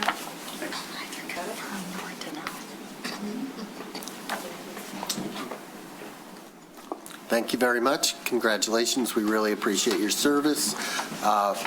If you could remain seated for the next 2.5 hours. No, you can go home. We're going to move on to open to the public for matters not on the agenda. We do welcome comment. If you're here, come up to the microphone and make your comment. You can have up to 3 minutes. If the item is not on the agenda. For items not on the agenda, yeah. Thank you. I read. Yeah, just tell us your name and your city of residence. Michelle Larita, Birmingham, Michigan. Okay. And I understand we're here on Cape Seal. You're coming back to Cape Seal, but there are significant safety issues on Oak Street. You really can't address the speed, but the number of trucks that come through Oak, along with all the other traffic, poses a real safety hazard because of the destruction that it continues to do and will continue to do on the new Cape Seal. I see trucks trying to avoid Maple Road. They avoid Big Beaver. They come straight down and use Oak Avenue as a thoroughfare. I've got a picture of a food truck coming down. There's no reason, we don't have any food businesses directly on Oak, so they're using it as a thoroughfare. But the other thing is the weight limit of the trucks that travel on Oak. I don't know if there is I was told there's no enforcement of weight limits. But those trucks are doing devastating damage, which makes it very dangerous to drive because everybody's trying to avoid the potholes. And that Cape Seal's not going to withstand the excessive weight. So just hoping that you eventually put it on the agenda. Thank you. Okay, thank you. Is there anything there to address right now? Or, okay. Thank you. Any other comment? Online, use the raise your hand function. If you're in the room, come up to the microphone. Happy to hear you. Sure. Yes, sir. Please do. Good evening, Mayor Baller and ladies and gentlemen of the council. Thank you. My name is Nathan Miller, Nate Miller, and I'm just announcing that Troy has been amazing to us. I'm from Troy. Just moved down there from Lapeer after 27 years in the Marine Corps and an aviator, and we're trying to establish a flight school at the Troy Airport. So the mission is to make a change through aviation, through our community, and make people better, businesses better, and impact the economy appropriately. So if you know someone who wants to fly airplanes or little kids who are excited to do it, we also have summer camps that are STEM-based that are right here at the airport. And we got professional locations, really nice, not your traditional flight school.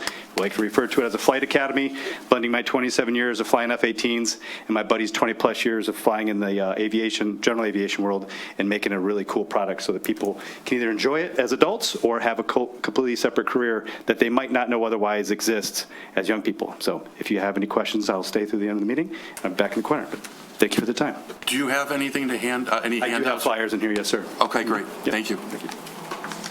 Come on up. Thank you. Thank you. You may not want to stay till the end of Hi, I'm John Planch, 450 Oak resident, and Oak again would be the topic. Understand that the Cape Seal is the next thing to happen to solidify the pavement. However, I guarantee you within a year or two, it's going to crumble like a cookie. And I think the next step after that would be, what do we do on a permanent basis? So a couple suggestions would be curbs, asphalt, and that would go a long way to improving the condition from the cemetery to Old Woodward. If you look at where the cemetery is, pretty nice job has been done putting in curbs. And if you look at the edges, it all is sustained, it stays stable. But the minute you get off of that and get closer to Old Woodward, it's a disaster. And the potholes, I mean, I drive it every day, and it is just a challenge because your car is all over the road with suspension issues. You try to avoid the potholes, you got other cars coming at you, and sometimes they're avoiding potholes, and it's dangerous. So thought would be, after the Cape Seal, after a year or two, a more permanent solution.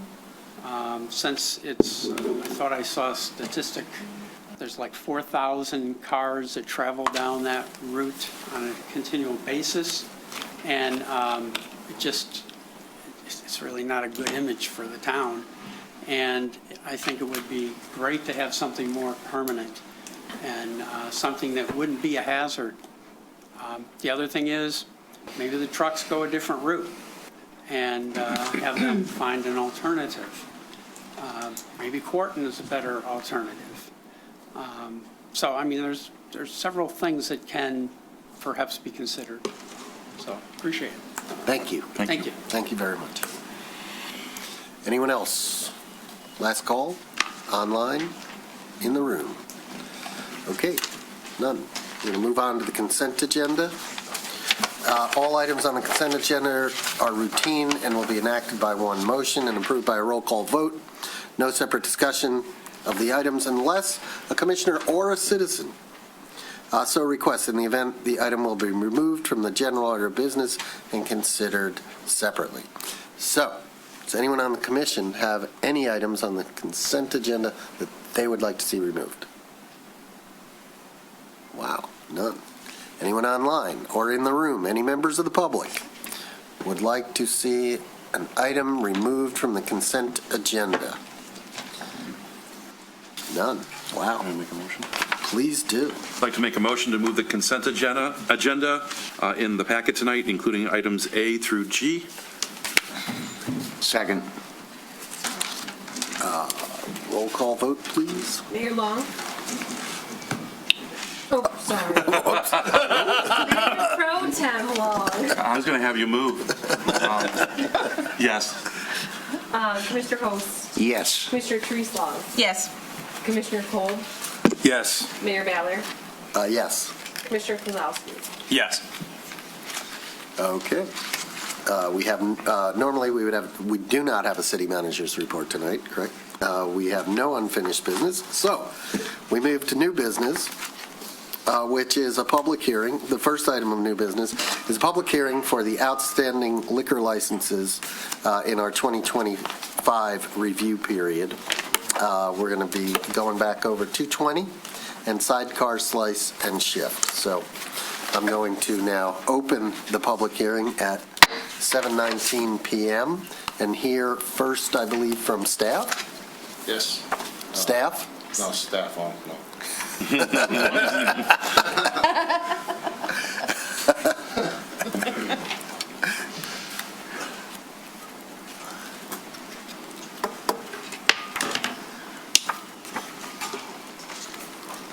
Hello. Hi. Hi.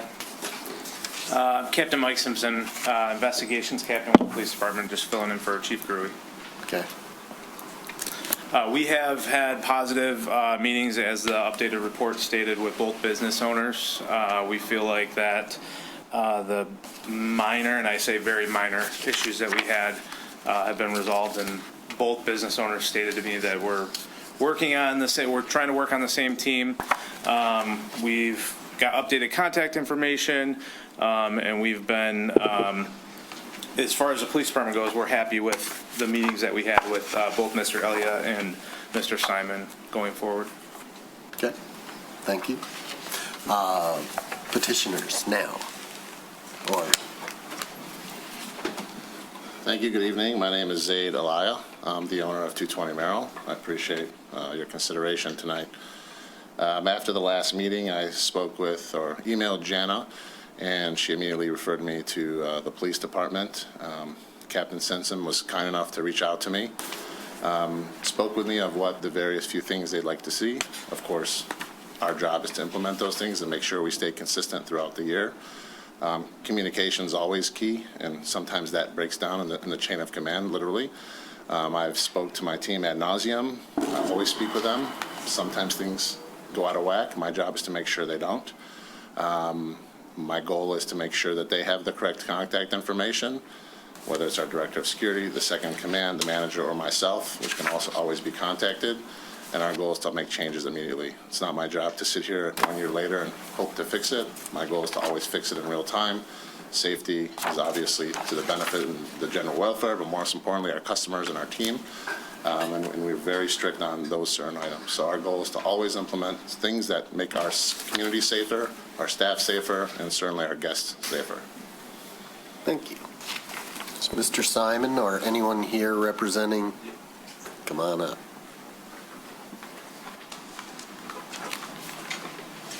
Stephen Simon from Sidecar Slice and Shift. Again, just to kind of echo on what Zaid had said, I reached out to the police department, Chief Simpson, and our biggest thing was a communication breakdown for us. So we had updated contact information. I told them that, I was the direct line. If there was ever any issues moving forward that we don't want to have, to give me a call or text, and updated some management information that was in the system. We want to do our part to make sure that our community, our restaurant, our guests are all safe. And we've implemented some changes with some management and went over some protocol that we want to follow, especially later on in the evening when we're open. So I think we've met with all the team, and they understand the importance of communication, not only with other team members, but with the police department as well. So we look forward to hopefully continuing to serve and make sure that all our guests and the police officers, we help them out and communicate a lot better than what we have, and we look forward to doing that. Thank you. Anybody in the public have any comments? Come approach the microphone. Give us your name and city of residence. I'm Stuart Rader. I live at 111 Willett Street, Unit 202. I'm on the 50-yard line. I'm right above Sidecar's restaurant. So I wanted to keep that in mind. I moved into the Willits building in 2018 when the space below was occupied by Cameron's Steakhouse and Mitchell's Fish Market. During that time, I did not experience the level of noise or disturbances that I have since. In 220, Sidecar and the related concepts, Shift Kitchen and Cocktail, and Sliced Pizza moved into the space below. Since that time, the situation has changed significantly. Since 2020, I estimate that I have involved the Birmingham Police Department close to 50 times due to excessive noise and disturbance and vibrations in my floor coming from the business and its patrons. I do want to sidebar that the police have been phenomenal. Even when the complaint is taken care of, they're kind enough to come up to my condo and explain it. So that part is perfect. I recently requested from the police department, but since 2020, I estimate I called 50 times. I recently requested records from the police department, but their records only go back to January 1st, 2024. Even with that limited time frame, police were requested to respond 21 times plus Saturday. due to excessive noise and disturbance from the establishments. Before contacting the police, I always attempted to resolve the issue directly with the restaurant. I would either call the restaurant or go downstairs in person to ask the noise or disruptions to be reduced. Only when those efforts were unsuccessful did I contact the police. I also met personally with the owner, Steve Simon, who kindly provided me with his cell phone and number so that I could contact him directly when problems arose. For a short time, this seemed to help, but unfortunately after that I was ghosted. The disturbances soon returned. Another concern I would like the council to be aware of is that I have approached staff members to address the situation before I call the police. The response has sometimes been dismissive and discourteous. As someone who lives directly above the establishment, I would hope for more cooperative relationships. I fully understand and appreciate that Birmingham has a vibrant restaurant and nightlife scene. However, businesses operating directly below residential units also have a reasonability to ensure that the residents can enjoy a reasonable quality of life in their home. Given the pattern of disturbances and the number of police responses, I respectfully ask the council to take these issues into careful consideration as you evaluate the renewal of Sidecar's liquor license. Thank you. Is there any questions anybody has? Stand by, don't move. Are we allowed to engage with him right now? Yes, it is time for public hearing, but I also think it's important, Mayor, for you to point good, out 'cause I'm that the single. city commission does not technically give out liquor licenses. Right. The city commission and the city only has the opportunity to tell the Michigan Liquor Control Commission that you would like them to take action. So you have an advisory role, not a police power role. Well, I would like you to be my conduit. Over the license. I just want to ask you a Yes, couple sure, of questions. sure. I can engage with him. Okay.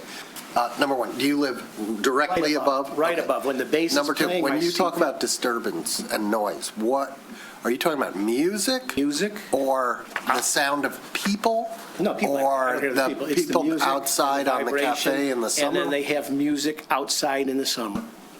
And So what bothers you the most, or what are the two or three? What are the things that are most? I had a guest sleeping in my guest room, and when I woke up in the morning, she was sleeping in the den because the vibrations through the ceiling from the bass were so loud.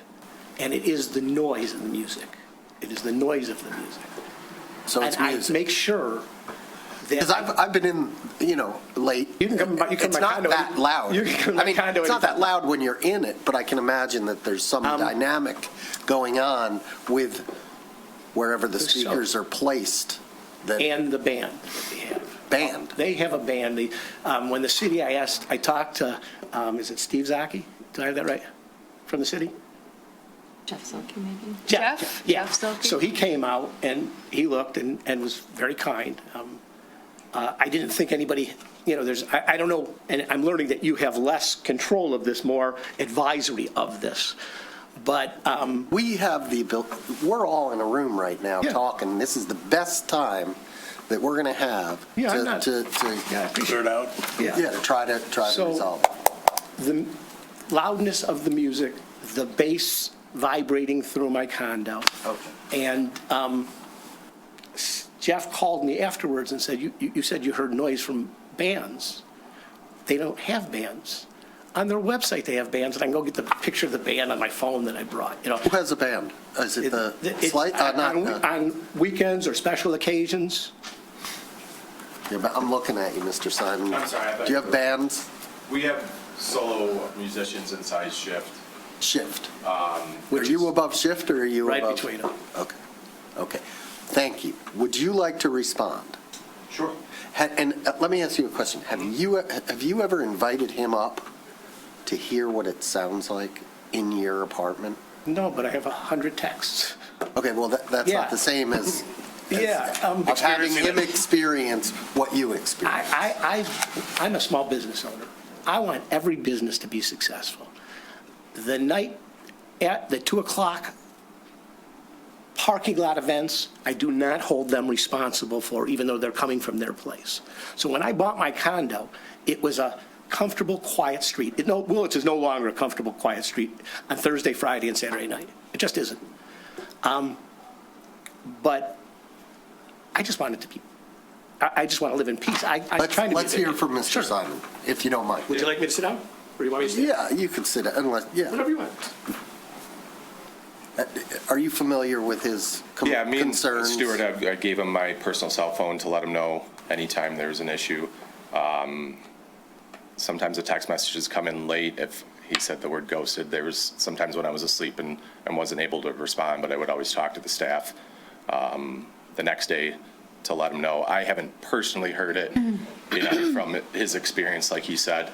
They're obviously, before, when it was Cameron's and Mitchell's, there was not a lot of activity after 10 o'clock. But we want to be cognizant of any condo association member, anybody living above us. I haven't heard from anybody besides Stuart to, kind of enhance, that there was an issue.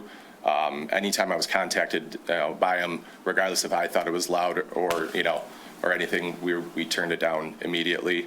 And I always try to communicate to the management staff, we want anybody that's within living distance of us to feel comfortable, and it's not just, He doesn't. He doesn't, correct. So I wonder, and we're not going to solve this here tonight, but I wonder if you two could work together, possibly. I think definitely. I suspect there might be some things you could do in terms of where the speakers are located, and sure, there may be some cost involved in moving those, but the bass, he's saying it's the bass, so he may not hear the treble part, but the bass part's the problem. Potentially one thing I've noticed, and I haven't talked to Stuart about that, but there's been a lot of construction next door at the restaurant next to us. Mm-hmm. As much as they want to say that our buildings aren't connected, you can hear construction when that's going on, so it seems like there's, maybe without the ceiling, the drop ceiling being in over there, that it's contributing to the sound echoing a little bit more than it had, in years past. But it's definitely my goal to make sure that he doesn't have to get the police involved in something like that. Okay, so I think we would like you to do that. Yeah. Couple questions, if I may? Sure. You have a one-man or one-woman band that plays, correct? Typically, Do yeah, they if bring there's- their own speakers, their own setup? No, we have our own speakers. You have your own speakers? Yes.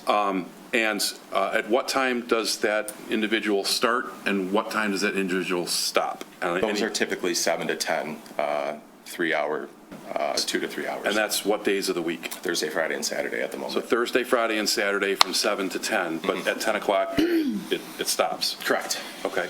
I've been in your establishment many times. You have great food. Thank you. I don't know if you still do this, but when you're in the restaurant, sitting at the bar, eating, there's a certain point in time where you guys, I don't know if you still do it, clear out the bar, clear out the tables, and make it more of a dance place or a standing, rather than a sit-down restaurant when with the bands playing on certain nights. Is that still happening? No, and you're talking about shift. I'm talking about shift. Okay. Yes, correct. I was making sure. Yeah. There was a time when the bar stools were being moved so that people, it would be more standing cocktailing type of thing, but we don't do that anymore. You don't do that anymore? Correct. Okay, all right.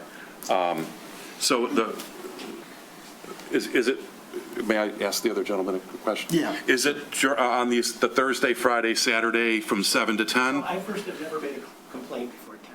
I believe there's a time that they're allowed to do whatever they want, but when I go to sleep, I want to be able to go to sleep. As it is right now, I now have a sound machine in my bedroom, so it's diminished some of the noise. I really don't want to live that way, but I have to. I don't want to sound like an angry man. I just would like peace and quiet. There's a little disconnect that I'm trying to understand, so I'm asking the question. If they stop at 10, It's the music from the speakers. so that the one man or one woman band stops at 10, but you still play music There's still, yeah, thereafter. music after. Got it. Now I understand. Okay. They did have bands. I'll go get my phone and I'll show you the picture of the band that they had in there. So there are bands. So This is a rock band. as the mayor suggested, maybe you could invite him up to your place to listen what it sounds like for him. Sure. And maybe between the two of you, you can make an adjustment in the volume so that it is manageable. I think anybody here that would be in this gentleman's position would reasonably ask for that. And And I have been in your establishment, and it is loud. It could probably stand to be turned down a little bit. And the music's, they great bands or one-man bands or one-woman bands, but I think between the two of you, if you do that, that would hopefully solve the issue. Sure, and I have no problem starting at a level and communicating with Stuart, say, is that comfortable where we're at, so we kind of get on the same playing field. Right. If Perfect. it's just like anything else, there's a volume reader, if it's at 70 and Stuart's like, no way, then you're at 60 or 50 you're at or 60, and we're comfortable, then yeah, that's Good, that's all we want. Work together. Thank you. That would be great. Motion? No. Okay. Mr. Simon, can I ask Mr. Simon a question? Actually, no, we're still in the public hearing. Yeah, let's just make sure. Anyone else in the public, either online or in the room, want to make a comment on this? Last call. We're going to close the public hearing. It is 7:36 p.m. Now we can bring it back to the commission. Commissioner Host, I'm sorry. What's your closing time each night? 2 a.m.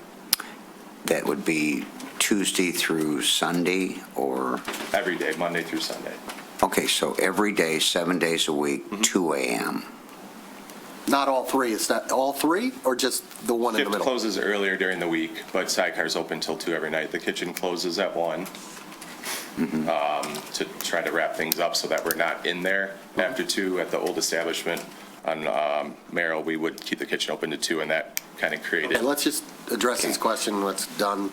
Do you have another question? No, other than to say I'd get Carrie out there, and I was talking to the hostess on a Tuesday evening at 7 p.m., and I said, God, you guys are dead here. I'm so sorry.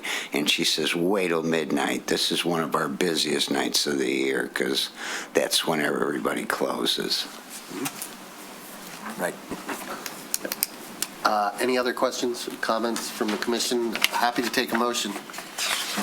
I'll make the suggested commission action. I'd like to note that I think this process worked exactly the way it should work, that we had the police and the 2 business owners had the opportunity to connect and establish a good working relationship, and that's exactly the purpose of this procedure. So with that, I will make a motion adopting a resolution to approve the renewal of liquor licenses for the 2026 licensing period for the following restaurants which hold a Class C liquor license and are in compliance with Chapter 10 Alcoholic Liquors of the City Code, 220 Restaurant and Sidecar Slice Shift. Second. Roll call, please. Comment? Any comment from the commission? Just one quick comment, if I may, on the motion. The reason why you both were brought back was because the police suggested that there was a lack of cooperation. There are other establishments that maybe had a couple more violations. We understand that you do your best, but the key is full cooperation with the police department. That's what we expect. And we had another restaurant that had issues that worked with the police over the last year, and they have solved their problems, and the police were very glowing of their efforts. And so we hope that both of you also will have that reputation next time around. Thank you. Thank you. Any other comments from the public? Anybody online want to make a comment on the motion? Nobody? Roll call, please. Commissioner Host, Yes. Mayor Pro Tem Long, Yes. Commissioner Kolb, Yes. Commissioner Therese Long, Yes. Commissioner Kozlowski, Yes. Mayor Kloppenfelder. Yes. Thank you very much. Thank you. Thank you, everyone. We're going to go on to the public hearing for confirmation of the role of the 2026 Cape Seal program. All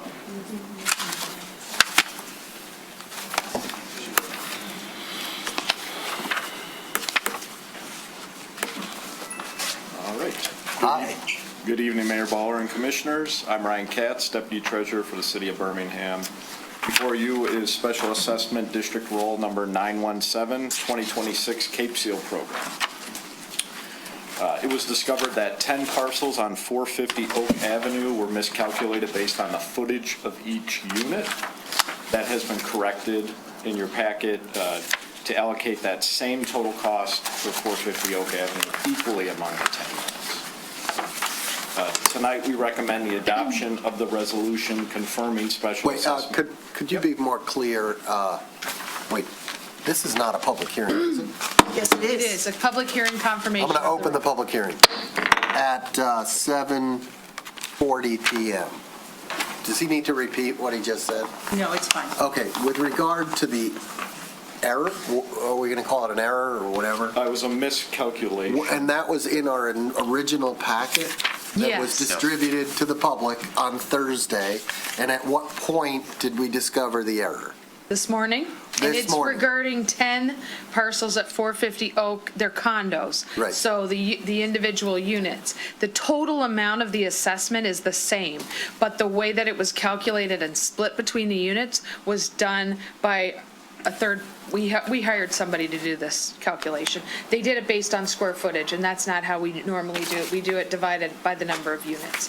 So, for instance, the changes are, Unit 100 went from 127.95 assessment to 235.20. Okay, my question is, when were the corrected numbers released to the public? Do you have a time, Alex? It's on the agenda in a footnote. This afternoon. It was this afternoon. 3:35 p.m. So it wasn't until 3:35 PM today that we corrected these numbers. So there may be people out there in the world or in here in the room who were not clear on this change that occurred. Okay, now, is everything legal? No. Okay, so Even though the total's the same. The total to each person is not the same. No, the grand total is the same. But the total to each person. So the whole purpose of the confirmation of the roll, which has to be noticed as a public hearing, so it has to have at least 10 days notice before the actual hearing. And in the confirmation, the important part, and the only parts that you're determining, excuse me, in the confirmation of the roll, is that it's the correct address, correct parcel number, the correct calculation, and how much each person is going to be assessed, known to us at the time. So if what the notice went out and what was published was this one amount, and now the amount changes, even if it's to the benefit of the party, I am concerned now about notice. okay, so what do we do? Let's just make this I quick. Do would, we continue it? I think that there should Adjourn be, it? and this is being very, very, I tend not to gamble, right? I tend to be very conservative. So because these special assessments are so important and we've had so many people who came to protest, I think it's very important that we don't take any chances. And therefore, I think there should be a motion to postpone to a date certain, which will continue the notice opportunity. I think that for clarity, the amounts should be resent to the property owners so that they are all aware of what their amounts are going to be. And that we postpone this to the date certain, we then redo the agenda packet, and have them come back. Fire away. Is it possible to confirm the roll except for these 10 units, or do we have to do the overall at once? I would do them all at once. Okay. And I'm just going to note that the changes are, the largest change is like $90. Most of them are in the range of $20 or so dollars. And to the benefit of the property owner, I Yeah. think. Many of them are. In many cases, yes, Yes. but not all. About half of But them, not right? all. So nonetheless, we're. I got you. Yep. Okay, so hold on. We're still in a public hearing. Do I have to gavel the public hearing closed? Nope, make sure that you've heard from everyone in the public, because this is their opportunity, yay or nay. Even though we're going to continue it? Correct. Okay. So if Is there's there any- anybody in the public who would like to speak? First of all, What's your name and? Michelle Arita, 450 Oak. Okay. Unit 201. We never got any notice in the mail about what the assessment was going to be. I don't know if it was supposed to come. The only way I got an initial notice was I came to the meeting on, was it February 12th, with the engineer, and they sat down with anybody that asked. And the number I was given, and please appreciate the fact that I'm not here because I think the number is too high, but you know that I want the city to pay for everything. But despite that, At that time, I got the amount of $235.20 based on an 85-15 split, because that's what we were told was the traditional That's the charge. correct number. Can I finish? Sure. Okay. At the last city council meeting, there was a motion to charge the residents of Oak Avenue a 50-50 split with the city of Birmingham. I do notice that a lot of people had everything split. The two condominiums, overall, our numbers never changed. I was told that everybody in my condominium unit was going to be charged the same, at $235.20, when I was with the engineer on the 12th. That's correct. Then last meeting, it was supposed to be 50-50, which I assumed that number would be reduced because 85-15 versus 50-50. Now, as I look at these new sheets, everybody in 450 Oak and everybody at 885 North Old Woodward, which is across the street from us, overall, our numbers don't change. Okay. Hold on. Do you have a question? Yeah, I'd like to know why. The numbers don't change if we go from 85-15 to 50-50. I'll try to explain it in a way that makes sense. Basically, because the motion was if you have, basically the 50-50 applied only to the short side. So if you have a parcel that's on there's a long section on one street and a short section on another street, the 50-50 applied to the short section. In their case, for 450 Oak, the long frontage didn't change, and that was the part that was still 85-15. So their number didn't change just because of the way the ordinance is written. Probably didn't. So to clarify, the people who lived on Oak, who were being charged 85% for their frontage. Which happened to be the shorter of the two. Right. Their 85% got changed to 50%. But if you had only been assessed the 15%. The 25. Or 25%, excuse me, that did not change. We only changed the 85-15 ratio for the expensive length. So are you telling me that if the city decides to pay Oak Avenue, that the people in those condominiums are only going to be paying 25% of the cost? Because that's what it sounds like from this. Otherwise, none of it makes sense. Well, I think we'd have to cross that bridge when we got to it. But then Hypothetically, if we applied the same logic that we're applying now, that would probably be true, correct? However, right now, it sounds like you're getting a better deal. Like, if you want 50-50, we can raise it. Because they're only paying 25. We're not going to do that. 25% of the overall project, or 25% of the $40? short linear frontage of your property divided by 10 units. Okay, let me raise another issue. The long side, which I assume you're talking is Woodward, is an improved road. So, No, I think the short side of the 450 complex is on North Old Woodward. So if North Old Woodward was unimproved, that would be the side that you would pay 85% on. But it's improved, so you never pay for that.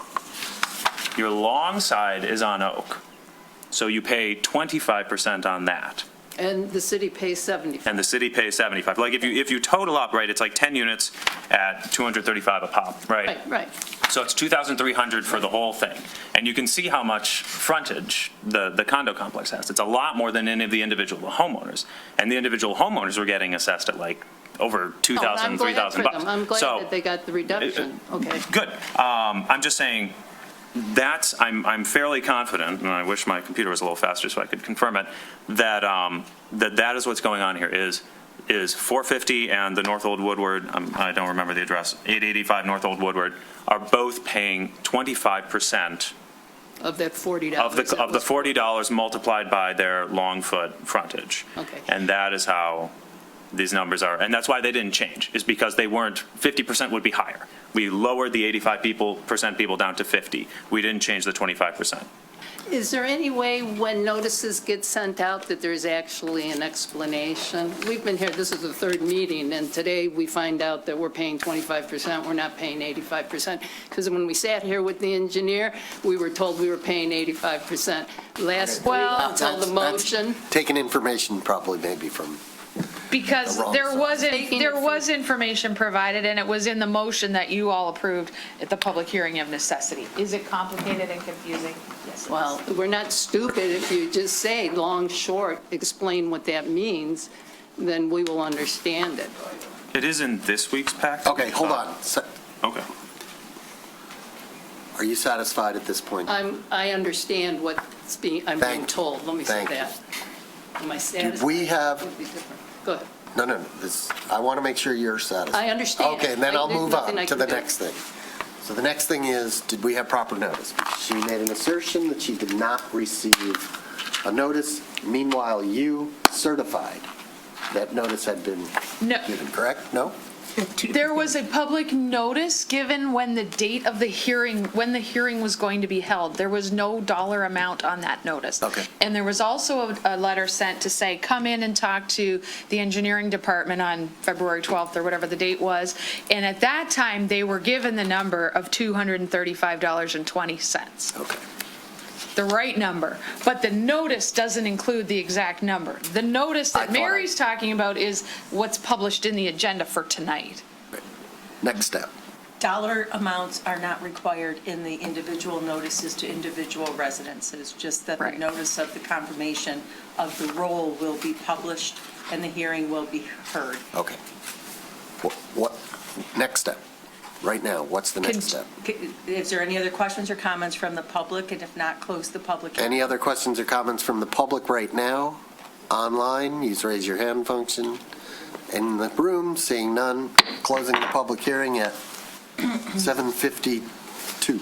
So in compliance with the ordinance, Chapter 94, at 94.9 subsection E, the commission would have the chance of correcting errors, which I don't suggest you do now sitting here. We need to, even though they went out this afternoon, I think that's insufficient. So pursuant to Section 3, the commission may by resolution annul the assessment roll and direct that a new roll be prepared following the same procedures applicable to the making of the original roll, which is the roll that was in the agenda packet. So make a resolution to annul the assessment roll, direct the manager that a new roll be prepared and set for a date certain tonight. And what date certain would the city manager prefer? I will have to pull out the calendar because we could do it at the next meeting, correct? Because 10 days. You could do it within 10 days, yes. And postponing to the date certain does not require the newspaper requirement. Correct. So the next meeting would be March 23rd. Can you make that motion? I would like to make a motion to nullify the SAD Roll 917 for the 2026 Cape Seal program, to direct the city manager to create and confirm a new SAD Roll 917 for the 2026 Cape Seal program using the same process and procedures as previously, and to pen this matter to March 23rd, 2026. Postpone to the date certain of March 23rd, 2026. Second. I don't care. It doesn't matter. Go ahead. Brad. Doesn't matter. Seconded by Commissioner Host. Any comment on the motion? Any comment from the public? Any comment online? Roll call, please. Commissioner Treeslaw. Yes. Mayor Ballard. Yes. Commissioner Kozowski. Yes. Commissioner Kolb. Yes. Commissioner Post. Yes. Mayor Pro Tem Wall. Yes. Thank you. Do we want to move ahead with item C? City Manager? Well, That seems like we could, couldn't we? we could because the number isn't changing. Right, so. Okay, so item C, Ms. Coda, is the resolution to award the 2026 Cape Seal program. Floor is yours. Yes, we just talked about proceeding because the number isn't changing. Got it. Yep, so bring forward tonight is the award for the 2026 Cape Seal program to highway maintenance. For this, we had we bid on publicly through Minton, and we had received 2 bids on this project. Highway maintenance has done the city's Cape Seal program several years in the past, and we brought forward recommendations to award the contract to highway maintenance. And also for part of this bidding process, to help be more efficient in the engineering department, we also bid the 27 Cape Seal program, so that way they could do the work in July, starting July of this year. That's not part of the award tonight. It's only the 26 program that's part of the award. Engineering department will bring forward later in the day with the special assessments and the contract award for the 27 portion around June timeframe. Okay. Motion? I'll make a motion. Fire with. I'd like to make a motion adopting a resolution to award the 2026 Cape Seal Program number 5-26(P) to Highway Maintenance and Construction Company in the amount of $417,727.25 and a 10% construction contingency for a total amount of $459,499.98. In addition, to authorize the mayor and the city clerk to sign the agreement on behalf of the city contingent upon execution of the agreement. Execution of the agreement and meeting of all insurance and bond requirements by Highway Maintenance and Construction Company. Funding for this project has been budgeted for the following accounts: fund account, fund ID number, project award, and 10% contingencies, and total amount is set forth in section 8C on page 213 of today's packet. And to install the advanced intersection signage at the southeast corner of Oak and Lakeside for Lake View as shown in the Fields and Vanden Brick report. Did I say that? Fleiss and Vanden Brick. Fleiss and Vanden Brick. You guys got to start selecting close. people who have easier names to pronounce. Second. Motion and second. Any comment on the motion from the commission? Any comment on the motion from the public? Any comment online? Nobody online? Nobody in the room? Roll call, please. Commissioner Therese Long? Yes. Mayor Ballard? Yes. Mayor Pro Tem Long? Yes. Commissioner Kozlowski? Yes. Commissioner Cole? Yes. Commissioner Post? Yes. Another public hearing. We have a public hearing. This is item D on the agenda. Public hearing of necessity for water and sewer lateral special assessment district Bird Phase 1B project. Open the public hearing at 7:58. Ms. Coda? Oh, there you are. So the engineering department has a presentation for this.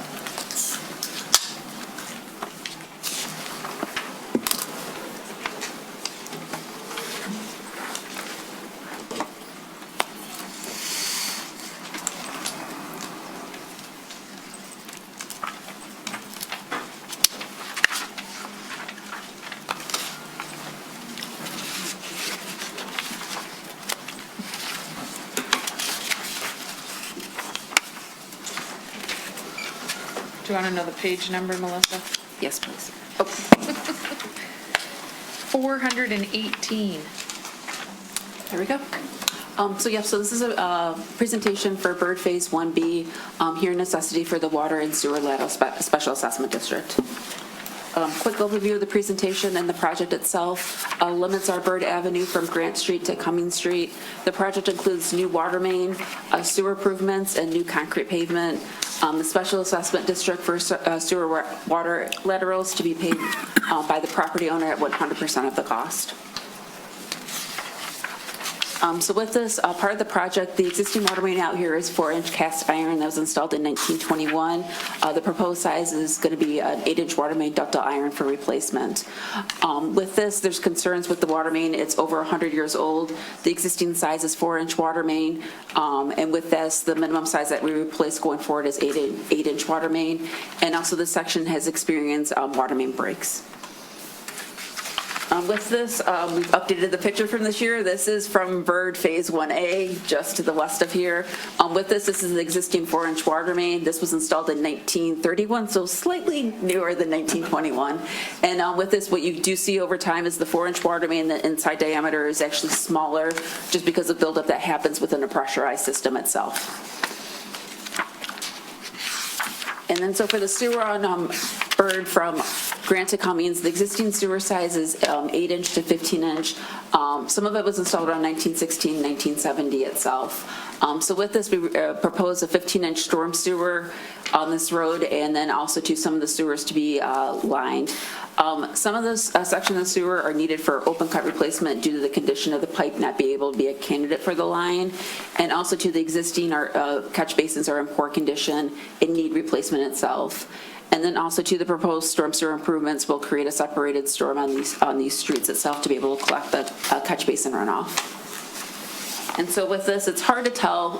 The videos, these are part of our sewer videos itself. You can see in this location right here, there's actually a void in the sewer system itself. And in this location right here, it's hard to see with this being a video and try to do a still shot of it. There's actually a crack right before the joint at all this location right here that goes around the sewer system. And then on the next sheet, what you also see, you see multiple cracks essentially in this location right through here in the upper right-hand corner. And this location right here, it's hard to view, but once it turns to the side, there's actually a void underneath this water or this person's sewer lead to the sewer system. And so with this, the city's policy is to be able to protect the public investment in capital improvement projects and public roadways. With this, if a water sewer lateral is older than 60 years of age, less than 1 inch in diameter, or constructed of unsuitable material, it would require replacement. And with this, it would be installed with a 1-inch diameter service or match existing if larger than 1 inch in diameter service. For the sewer laterals, replace all sewer laterals that are 50 years of age or older or less than 6 inches in size and diameter or constructive unsuitable materials. With this, the sewer laterals will be replaced with a 6-inch PVC pipe. And so with this, to kind of explain this a little bit more in detail, so located right here would be the property line, and with this as part of the special assessment, we would be replacing all of this portion right here of someone's sewer lead if it meted those requirements as mentioned in the previous slide. As for the water service, located right here is the property line or the right-of-way line, and with this we'll be replacing the water service for the water main all the way to the property line and with a new curb box stop at the property line. And so with this, the water and sewer laterals will be 100% of the cost to the property owner, and then the property owner has an option of paying in full or over a 5-year period. The interest rate will be confirmed at the confirmation of the roll. So with this, we received bids on the project on February 12th, 2026. With this, for the water service, it was $53 per foot for a 1-inch water service, and for the sewer was $112 per linear foot for a 6-inch sewer service. And here's the location map of this. So with this, if it just has a blue shade, that means it's just only getting the water lateral replaced. And with that, there's just one house that's just got the water lateral replaced. The green is if they're just getting a sewer lateral replaced, and then the yellow means they're both getting the water and sewer lateral replaced. And then here's a list of the properties and the Sidwell numbers that go along with the properties that are included in the water and sewer lateral special assessment district. And in summary, the engineering department recommends that the city commission declare a necessity and approve the special assessment district for Bird Phase 1B project for the sewer and water laterals. And should commission approve the special assessment district, public hearing for confirmation of the roll will be held on March 23rd, 2026. I'm available to answer any questions. Great. Okay, as this is a public hearing, if there's anyone in the public who would like to make a comment or has a question, please approach. If you're online, use the raise your hand function. I don't see anyone. Last call. Closing the public hearing. City Commission. Questions, comments, motion? I have a question. Real quick, please, really quick. If they're getting a water line and a sewer line, is it the same hole? They dig the same trench, or is it sometimes different? It's sometimes different. It depends on where their original lead got built when the house got built. So some locations it might be closer, and other locations it might be further away. We might need 2 separate trenches. Does the guy who only has one trench get a better deal? Well, they're just paying for the water and the sewer the material for that. Since it's an improved road, there's no special assessment for the roadway on top. So with this, a lot of times what they're seeing is a reduction of cost because they don't have to put the pavement back if they had to do the repair themselves. No, he's talking about if you have one trench, it's going to cost less because you're going to dig it up, fix the 2 lines, and fill it in, as opposed to 2 trenches for the laterals across their lawn.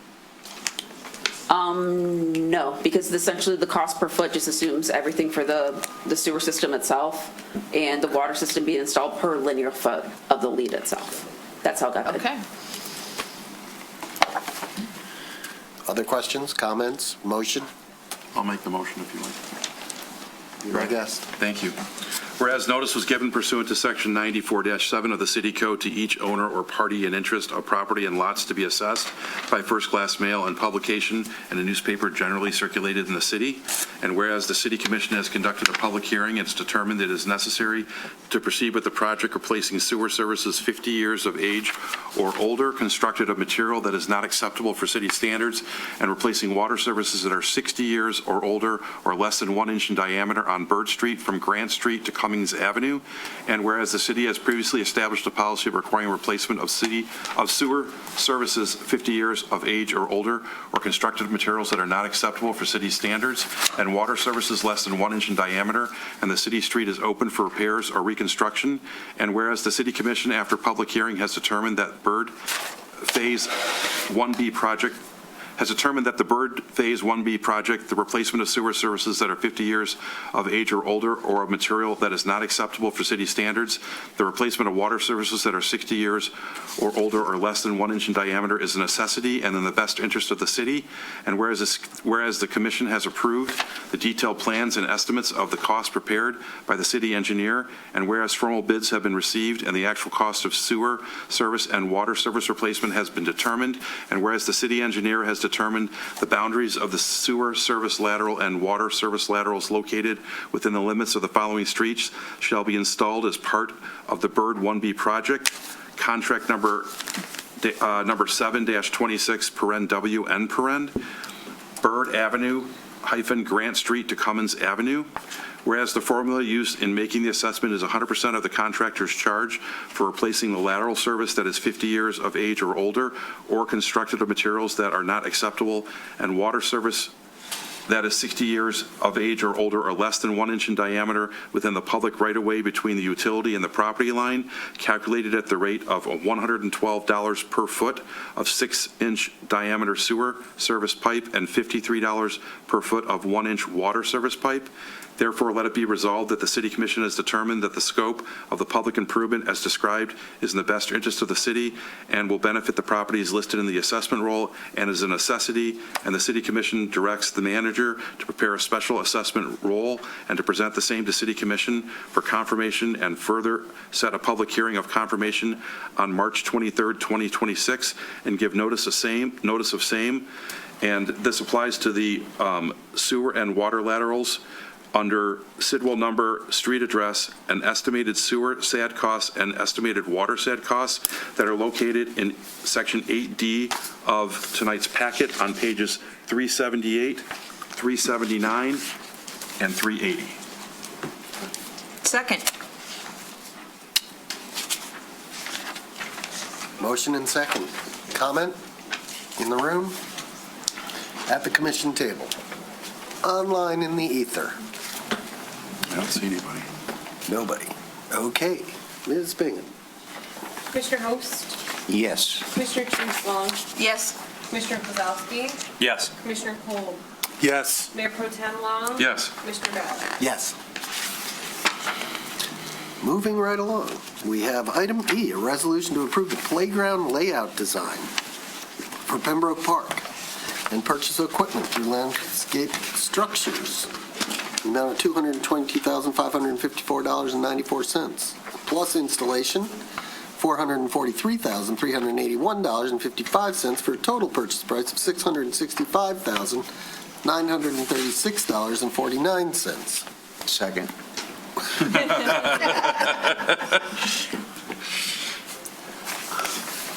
Mr. Zelinski. I mean, I'm good with that if you guys are. Keep this. We have a full report. Yep, keep this night moving along. Lots of pictures. Yes. Kids playing. Exactly. Puppies. So, as we've had for you guys. Only on a leash. Yeah, as we've had for you guys multiple times, Pintura's been designing these for us, and we've been bringing them to the Parks Board, soliciting input from the public, including survey responses like the ones that are included in your packet. Really just wanted to keep this brief and answer questions if there were any with it. The reality is the park that got designed this time, its biggest highlighting feature and uniqueness is the zip line feature that's being included in this one. It has the capability for people with disability to get on at that midpoint. It might be a little hard to see, but that like slightly gray compared to the tan area is where we have poured in place material to create that accessible feature for the residents. And you might ask, why is it in the middle? They found that's the easiest place to load people at, and it also limits the amount of surfacing we need to get them on. And then they can be pushed to the end and then sent to the other end, back and forth. And they're allowed to be basically alongside of their fully able counterparts on a regular zip line, which is at the bottom of that picture. The other cool features that we have in there is the Volo structure, which has flex netting, like in some of our other features that we've had previously, to make that a fully accessible structure, so kids can crawl their way up from the bottom. That's why that area is also in that poured in place material. We additionally have on the left side of the screen there some bucket seat for infants, but also one of these the swings for the handicap accessible to use. It's where a whole person can lay down in it, an adult can lay down in it. We've actually gotten really good reviews on that exact swing over at our Lincoln Pump House site. And then we have stuff for the younger kids, which is that playhouse that's over on the right side. One of the other features that we got asked about here was to provide more shade. So the little, what looks like the little umbrella on the top there is over the sandbox. That's a modification of an existing sandbox. And we're just providing that because there aren't exactly trees in that area to provide shade over that sandbox. But then at the edge of the right side of the screen there is a larger structural hardscape. I think I have a copy of it in here in a different color. Structure so that they are, regardless of the weather. The discussion that came up at the Parks Board was we wanted to ensure, regardless of the weather, that like if it all of a sudden a pop-up thunderstorm comes through, people had a spot that they could get under and they would be fully protected from the rain. There are cheaper versions of this that are more of a cloth feature that go over the top, but they're not 100% like weather resistant. And so that's why the encouragement from the public that attended our meetings and from our Parks Board was to go with a solid roof structure such as this. That's the Cliff Notes version. If there's specific questions, because you guys have been through this a lot of times, Lance is actually on the line. If you have specific questions about any of the equipment that's out there, just was keeping it higher level to help move things along since you've been through this a few times. Thank you very much. Commissioner Long. I want to say that I watched both meetings, read the survey, and I think that you and Carrie and the Parks and Rec Board did a great job of synthesizing sometimes conflicting feedback and incorporating, best practices in playground design with concerns of the residents you didn't mention, but you had your consultant Lance survey all the existing playground equipment to see what could be maintained. You're keeping 2 existing swings and both of the beloved sandboxes. And there was great discussion about the placement, performance, and cost-benefit ratio of the various surfacing materials, the placement of the sidewalk in relation to parking and the existing sidewalks, which are only on 2 sides of that park. You had some future planning. I thought all in all, it was a really thorough, really comprehensive job, and I fully support the project. Thank you. Any other comments? I read the comments on the survey and called our resident Parks and Rec expert to ask her if those had been addressed, and she assured me they were, and it appears they were. And that's all I care about.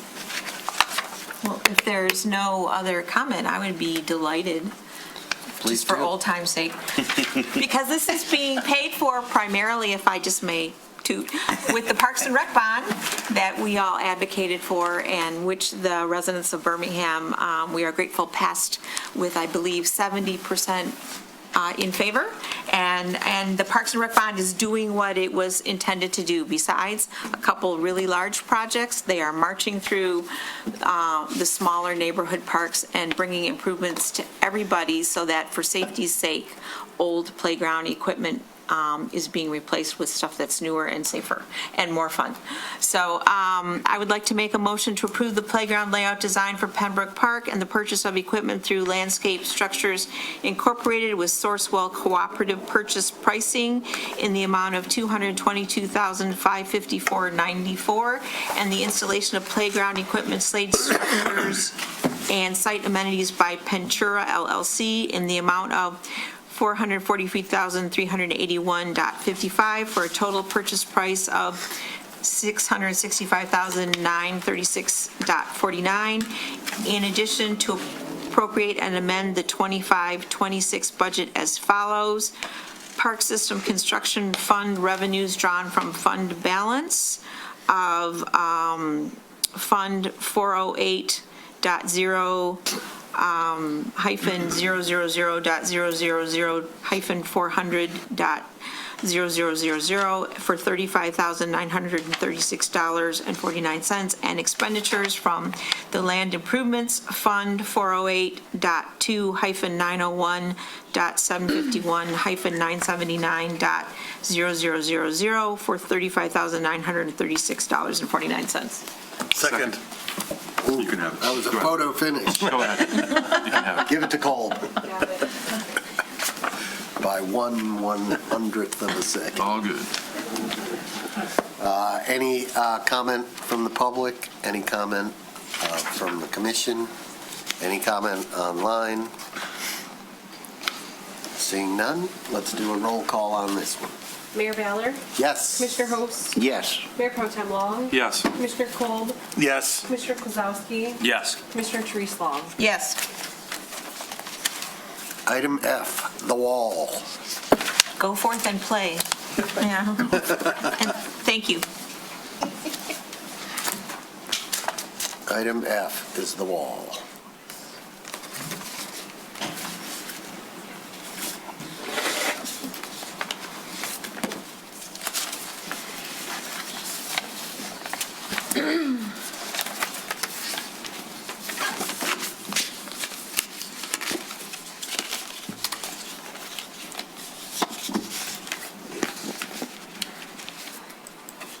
So tonight in front of you for the City Commission agenda packet was the last City Commission meeting mentioned to bring forward the retaining wall to see if there was a necessity to replace the retaining wall itself. With this, since the last City Commission meeting, we provided some different additional information as part of this City Commission memo. The subdivision was platted in 1914. Ms. Cota, may I interrupt you? I'm sorry. My fault. I should have been more explicit. Anybody watching this needs to know what we're talking about.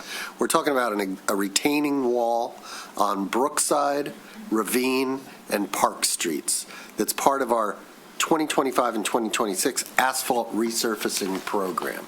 So at the last meeting, we asked you to come back. We had questions about the retaining wall, plan to put in, And so that, I'm sorry, that is what we're talking about. Sorry about that. No, my fault. I should have been.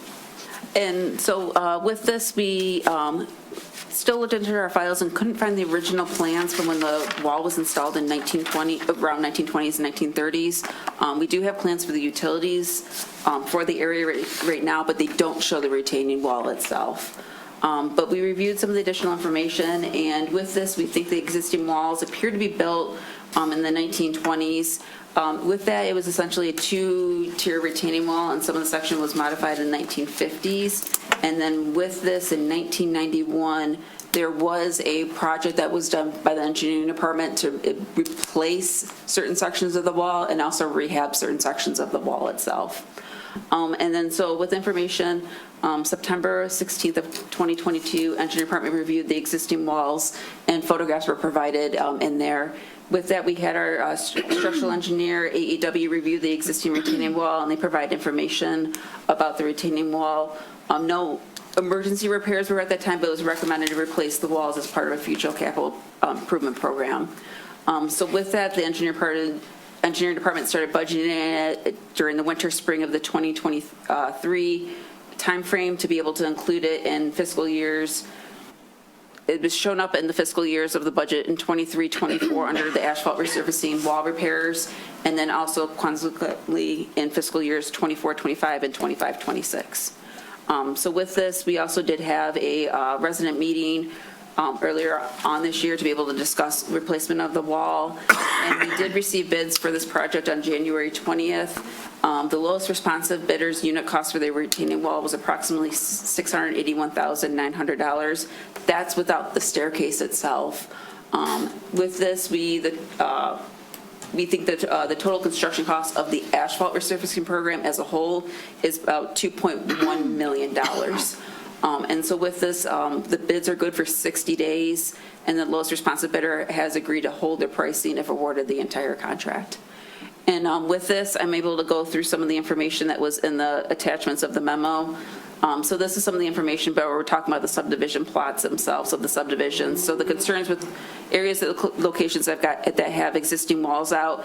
On Ravine, it's from the alley to Park Street, and then Ravine once it turns into Brookside, and then north along Brookside here, and then the wall continues once it turns into Park Street if you head east past the alley, and then continues onto Park Street and ends approximately right around this location here south, where it converts back to Park north of an existing alley. There's also some existing retaining walls on on Brookside north of Park Street on the east hand side. So here's an area from 1940, not the best quality of it type of a deal. You see the essentially the streets themselves type of a deal. And with this in 1960, this is a better area. You can see some of the existing sidewalk that's already there in this location through this area here, and then also in this location here where the retaining wall is at. And so this right here is actually photos from 1990, 1991, before repairs were done to the wall in the 1991 wall repair project. So this is Park Street here, and this location is the alley here. So in this section that you see in this slide right here, all of this wall was replaced in 1991 itself. And then that's an angle looking towards the east on Park Street. This right here is located on Brookside, right before it starts to curve when then Park Street meets to the north. It's hard to see at this angle, but there was actually a two-tiered wall. So here's the existing wall that you see to date right here, and then here's the other wall behind it, and there's actually the sidewalk that was located right through here. Could you be explicit about what here represents current conditions and what is no longer existent? This wall right here is current conditions. Okay. Everything else behind it is not there any longer. Okay. But are these all old pictures from 1991 that you're showing us right now? Yes. Yeah. Okay. And of limited relevance, correct? If they are relevant, please be clear on what the relevance is of a 1991 photograph. Yep, so this location right here, this second tiered wall in front of 564 is no longer there, and the sidewalk is here. So this existing wall remains as is and was never had any repairs done to it as part of the 91 project. Okay. So here's the location, this is Brookside. Brookside continues north right here, and Park Street's over here. This section of wall was actually replaced in 1991 as part of that project itself entirely. And you can see the limits coming around through here. This was all replaced. Did they level at that out the time. sidewalk on that previous picture? They replaced portion of the sidewalk here as part of the plans itself, but in this location right here, the sidewalk was not removed and replaced at all. This right here is the intersection of the staircase to kind of show existing conditions in there. This is coming back along Park. This got replaced as part of it. And this location right here, this is just showing existing conditions. Brookside is located right here, Park Street's here, Brookside here. So this would be the sidewalk crossing through here. And this location right here, this is where there's boards currently up there that there's no staircase here anymore. So that's not an existing condition? No. That's not an existing condition. And if I could just add a few comments, you're asking what are the relevance of this? Right. The 1991 pictures. I think, and I apologize, I wasn't at the last meeting, but my understanding is there was a lot of questions from the commission as to why are we doing this wall? Why are we paying? Should it be special assessed? What happened? When was this last done? So she's giving you the background to say when it was put in, when it was done, when it was redone in sections in 1991. It was not special assessed. The city took on that responsibility at the time because the sidewalk was there. One thing I think is very important to note that I did not see in the minutes, at least from the last meeting, that not only is this retaining wall failing and causing some dirt to shift, potentially, but it's also causing problems with the sidewalk.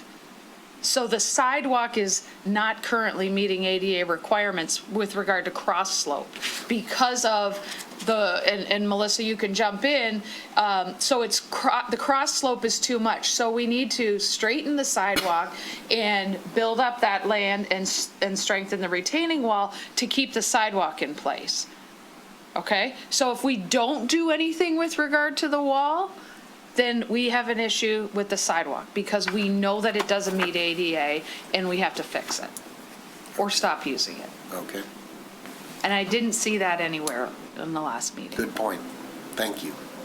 And so with this, photos from September 6th of 2022, this location is Brookside. It's part of the curve, and you can kind of see where the sidewalk has settled along the back of the retaining wall that was replaced. But are these old photos again? These are from a few years ago. Okay. So Why don't you show them the couple of pictures from today, like current times? Okay, here we go. 2022 is about as current as we're going to get. Well, no, they have more since. Because it's very clear from these pictures, what maybe wasn't clear at the last meeting, that the sidewalk is sloping and the land is failing underneath the sidewalk in certain places.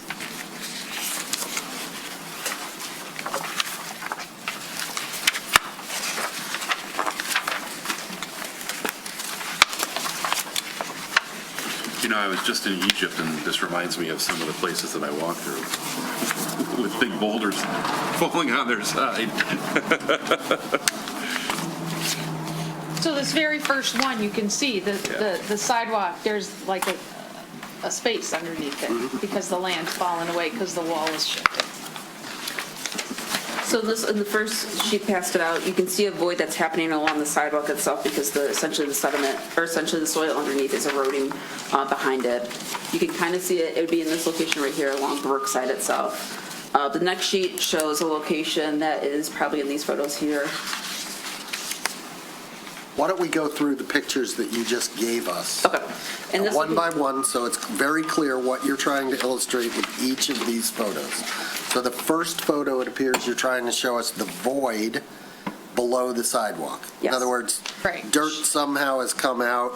Shifting land, shifting dirt. Okay, but has anybody gone there and said, well, let's just put some dirt under there? Put the dirt back where it belongs? Yeah, but you can see So that the it's- slope is And also too, quite Scott considerable. Swansky Right. also did the review of this today, took photos for me because I was working on other things for today's city commission meeting. But in this location right here, the slope of the sidewalk is about 8% cross sidewalk. And it has to be what to meet ADA? 2%. Okay. And the next Yeah, to clarify, even if we were to try to leave this as existing conditions, the best way to approach that would be to shoot grout under there. But you still run risks of everything washing away because, as you can see, that void's coming because the sand and stuff is slowly getting eroded away because, honestly, my opinion, that was graded too extreme between that sidewalk and the top of the wall to begin with. And unless you have like your vegetation fully going strong, you don't hold erosion from failing on walls and that are like that for plant materials, soils, etc. You'll also see in a lot of these photos that there's random stakes that are like in the middle of the grass and stuff. Oh, you're pulling off. Perfect. Yep. Those are, if the wall were to fail, the minimum first failure line. It's a 45-degree angle.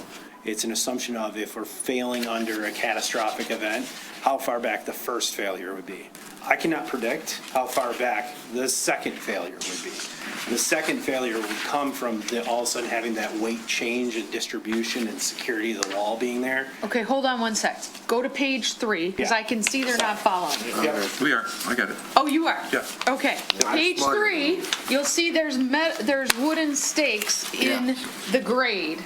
What he's saying is where those stakes are is where the first failure would occur. Yeah, that would all slough off into the roadway and cause a big mess that I have to clean up. The secondary items that could fail is the rest of the way up the hill. And I can't predict that because once earth becomes unstable, it can act in really crazy ways and actually fail more than the genuine angle of like when you pile sand and it ends up with a specific angle. Catastrophic failures tend to have secondary. A lot of times this would be caused by water eroding things and it failing. And when you get water in the soil, it doesn't act like it's supposed to. I can tell you from seeing trench collapses and stuff that they don't always go at the angle you expect. So our biggest concern is letting this go to failure could result in issues that go up the hill towards the residential properties. To foundation kind of stuff. We don't know how far we go, but we don't want to be the ones who sat idly by and. Not to mention large trees. Right, Exactly. but at this time, our biggest worry is that structurally, the sidewalk doesn't meet ADA compliance because of the structure of the wall, and therefore, we're on notice, and we've been okay because we had a plan to fix it, but we need to fix it, otherwise we can't use the sidewalk. And so I think that's the immediate problem, and then what they're saying is it could get worse, obviously, for the properties, because all of the properties go up, for the most part. So I don't think it was abundantly clear that it was related to the sidewalk issue at the last meeting. And this is that area that she showed that was 2 tiers before. They added a handrail in 91 when they did this. And like here, if you have that same type of failure, because this wall is leaning out also, if that wall gives way, it goes like the failure points to the middle of the sidewalk. And I guarantee the Are you talking about the rock wall? Yeah. Okay. And so like this area the sidewalk would tip in and then you would lose those boulders and stuff that are now poured up on probably the private property. So like there's extenuating things that would follow should this fail. Hence why we want to do it proactively instead of reactively, because the cost changes are completely different when you have a reaction to emergency. Could a failure in one place trigger a left versus just vertical? Could it trigger a horizontal, so one part of the wall goes and then to the right goes versus going up the hill? It would depend on what caused the failure. If it's like just simply a section falls down, you don't have like rainwater introduced, it might stay to just that area, but there can be that cascade effect, but it would be, I can't predict the exact distances. No, fair enough. You know. Okay, let's get back. You have more, right? You're not done with your presentation, are you? Or are you? So with this, there's a few more additional photos that Scott and Department of Public Services took. This location right here is at Brookside and Park, and Scott, correct me if I'm wrong. And this location right here, we're seeing that the wall has moved further out of Plum, and then essentially we're starting to see erosion concerns along this seam right here. And we don't know when, so that next little chunk is a slab of concrete that looks like it was slid in to fill a void. It doesn't look like it was part of any of the initial placements of concrete. So this is something that has been continually slowly getting worse. What you also might be able to see, can you zoom in hard on that hole? There's irrigation behind this wall that continues to put water there even when we don't have storm conditions. When you have water traveling through an area of soils, it pulls the soils through, and that's why if you go to the one where we were looking down that edge,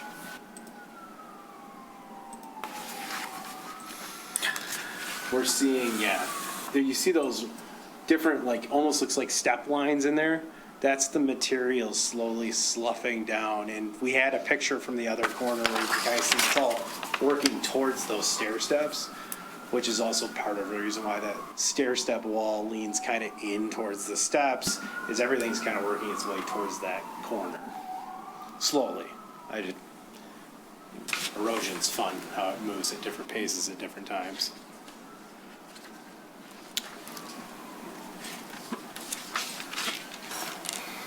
Is that? And then also too, what we're knowing, this is further east on Park Street and some of the staircases that Scott was talking about. We're starting to see erosion along the staircases itself type of a deal. So in this area, there's an open staircase in this location right here, and you're seeing the wall is not plumb anymore. So there's concern that if it fails, that we might actually start seeing also stuff behind here failing itself potentially when it fails in the future. So we are seeing erosion concerns back behind sections of the wall itself. And this is another view of it where we're starting to see it back through here. You're not seeing it essentially backfilled anymore, back behind the top of the wall.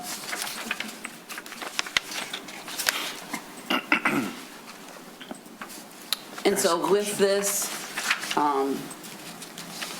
and these are photos back from in the agenda packet from 2022. Some of the cross slope here on the existing sidewalk varies from 8 to 10%.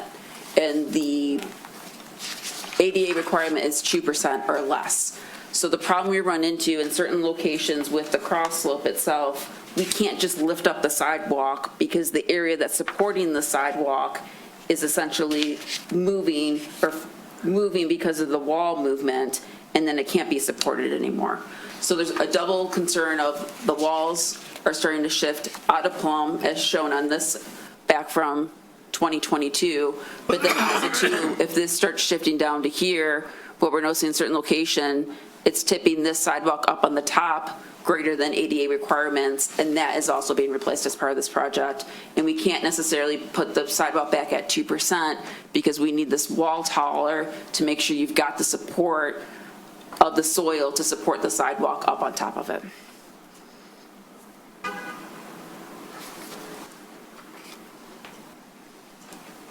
Done?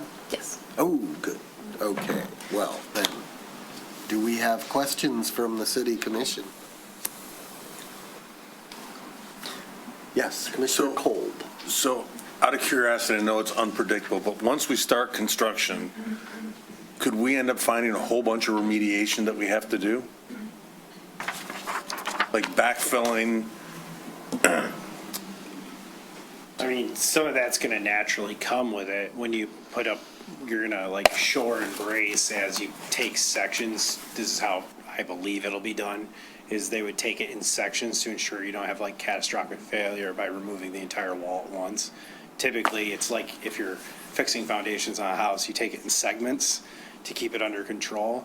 There's going to be some backfill that goes with this because like she's saying, we're going to raise that wall a bit more so that we can get a more less angle on that, basically what's grass in these photos, on the soils beneath, so that when you put a load on like a sidewalk, it doesn't marshmallow out, push out to the side and come off. So there's, yes, extra material is going to go in, but it depends on the exact design of the wall. Okay. I'm going to ask if there's anyone in the room or on the line who lives in this neighborhood who wants to comment or has a question. Nobody. Okay. Commissioner Long. So I have a couple of questions. The first one is that in the report, or the memo from the city engineer, it says it was recommended to replace the walls as part of a future capital improvement project, and it references AEW's March 2023 report. But when you read the March 2023 report, it doesn't recommend fully replacing the wall. It says where the retaining walls are not leaning significantly and not affecting the cross slope and the adjacent sidewalk, such as locations 3 and 4, we recommend repairing the joints and spalls and just making it a routine maintenance program. It then talks about where the wall leaning is significant and the elevated sidewalk is tilted, where the cross slope is unacceptable. 2, 5, and 6, we recommend replacing the retaining walls and sidewalk. It talks about the needs for railing, but it also talks about an alternative in that section where the railing is to relocate the sidewalk down to street level. And it said easier maintenance, not needing a railing, just future issues, assuming that you can't cut down the large tree. So I want to know, why are we recommending replacing the entire thing when that's not what the AEW report calls for, and whether we ever seriously considered relocating that sidewalk so it's not so high up in the air? So the first portion of that, the hard part you're going to run into, if we replace sections of the walls like they did in 1991, someone will be back here 20 years, maybe even earlier, to repair other sections of the wall. That's a concern from a maintenance standpoint, from engineering department, also Department of Public Services, that if we don't replace the wall at one time frame, it's going to keep coming back every 10, 15, 20 years that it needs replacement for it, type of a deal. Also, too, what you run into is tying a new wall into the old wall. Since we don't have the drawings, we don't know how the original wall was built. So to be able to tie back to existing would be difficult, probably a lot of time and material to be able to make that completed in the field itself.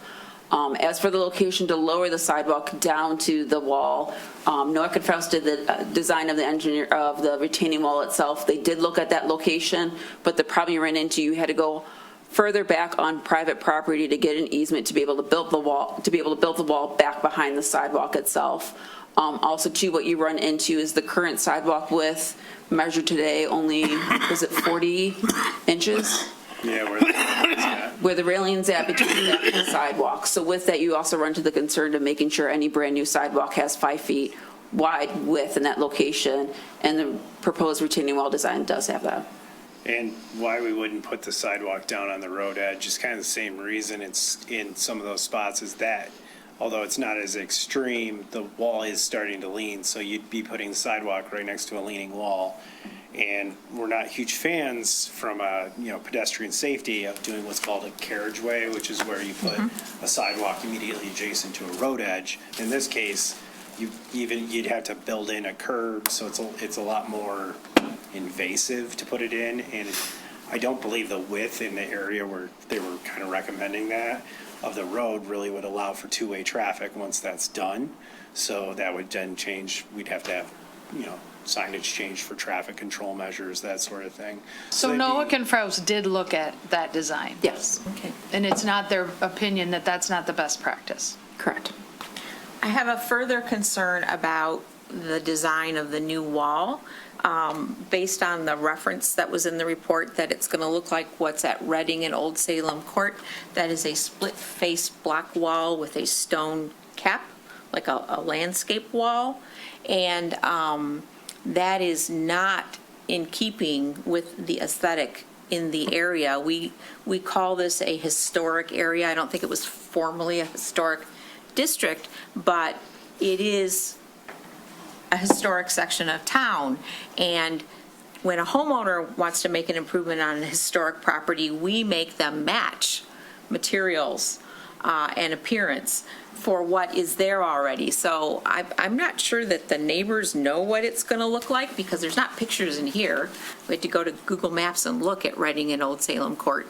And it is, new and modern. It's block. Like I said, it looks like it's a 3-layer landscape wall. I don't see how that's going to look really tall. And I want to know whether, I'm not sure I think that that's an appropriate designed to replace these walls in this area. It's going to change the character and feel of the neighborhood.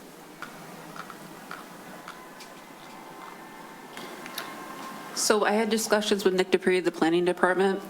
With this, he went from historical information on it.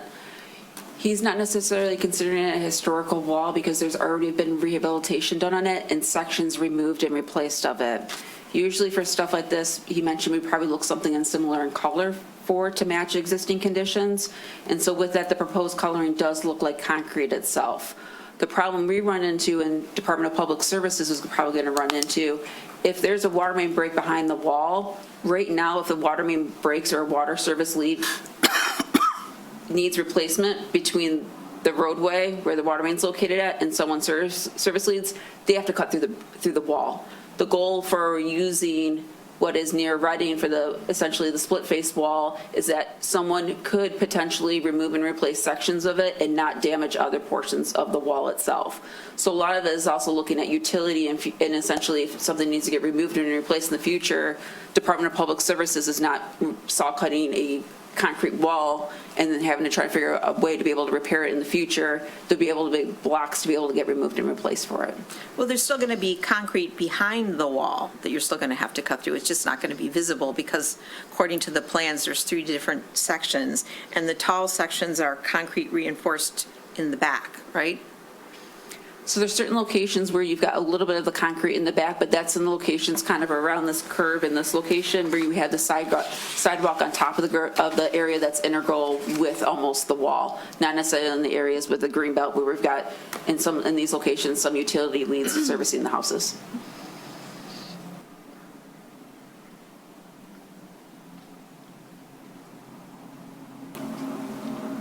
Quick question. Sure. Last meeting, we were told this was $1.1 million. Yep. And this meeting, we're being told it's not?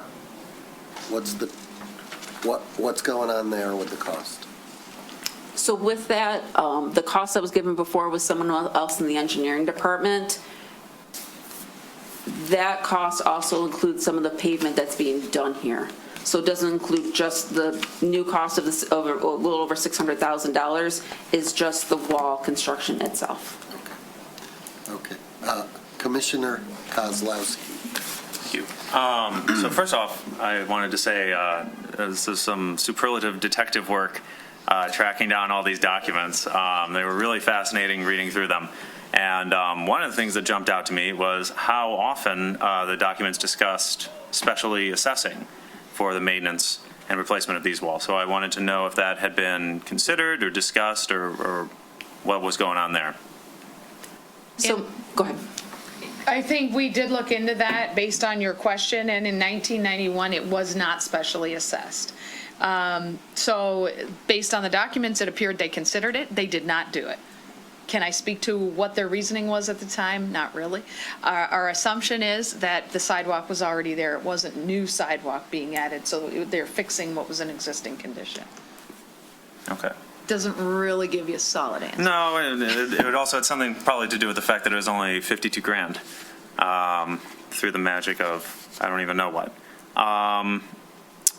Boy. Okay, so my next question is, so you kind of explained this already, but it is frustrating to hear that they did spend a bunch of money to replace a big chunk of the wall in the 90s, and now we're basically saying, well, too bad, now we've just, right, the rest of the wall has lasted 100 years, but we're going to scrap this in like 35. And we're saying, well, we kind of have to because their decision to do part of the wall in the 90s was probably ill-conceived. You want to be able to match it all. I'm just trying to wrap my head around, well, why did they think in the 90s it's cool to just replace a chunk, it's cool to just reinforce part of it, and now we're saying, no, if you're going to do this, you got to do the whole thing? Standards have changed. I was going to say That's ADA the standards. ADA standards is probably the largest portion of this. Because like a lot of those existing conditions, to your point, have been there for a while. I'll also note that like there's portions of this wall where there's asphalt patch holding together a portion where we've had stuff coming through a hole that forms in the wall where it's crumbling.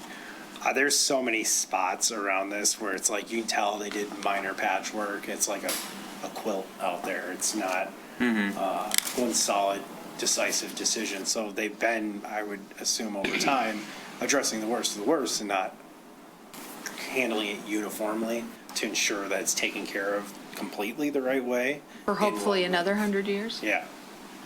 So, no. And then another question was, did we do some kind of like Paiser rating for the road? What, because I was also trying to figure out, because we're doing the road too, right? That's And I understand the concept that, well, if we're going to do one, we should do the other. And I was sort of wondering if one of these, if the wall was sort of driving the decision to do the road or vice versa. So with this, the wall is kind of leading the way of it because we reviewed Because this of in the 2022 sidewalks. because of the sidewalks itself and what we're seeing that the wall being not plumb and movement in the area. With this, the Paiser ratings are a 3 to 4 time frame, so this is the time that you would want to do a mill and overlay for this. Also, too, any wall construction is going to probably, you run into the potential of any type of construction that you're going to be damaging the surface of the roadway itself, scruffing it, et cetera, type of a deal. So with this, I wouldn't bring forward to you guys that we would mill and overlay this roadway and keep the wall later, because essentially if this fails a year to 5 years from now, the pavement's also going to get damaged to itself. And can you confirm the Pacer rating of the road is a 3 or 4, which is? Poor condition. Yeah. Also very low traffic. It's very low traffic. It's low traffic, and we're doing the whole neighborhood. We're not just doing the retaining wall stuff. Now, maybe the construction trucks would mess it up anyway. My apologies. Are you done? I can be done for now. You don't have to be, but. Yeah, I'm just, how many people actually use the sidewalk? It's like, Well, can I ask another question that's Yeah. related to that?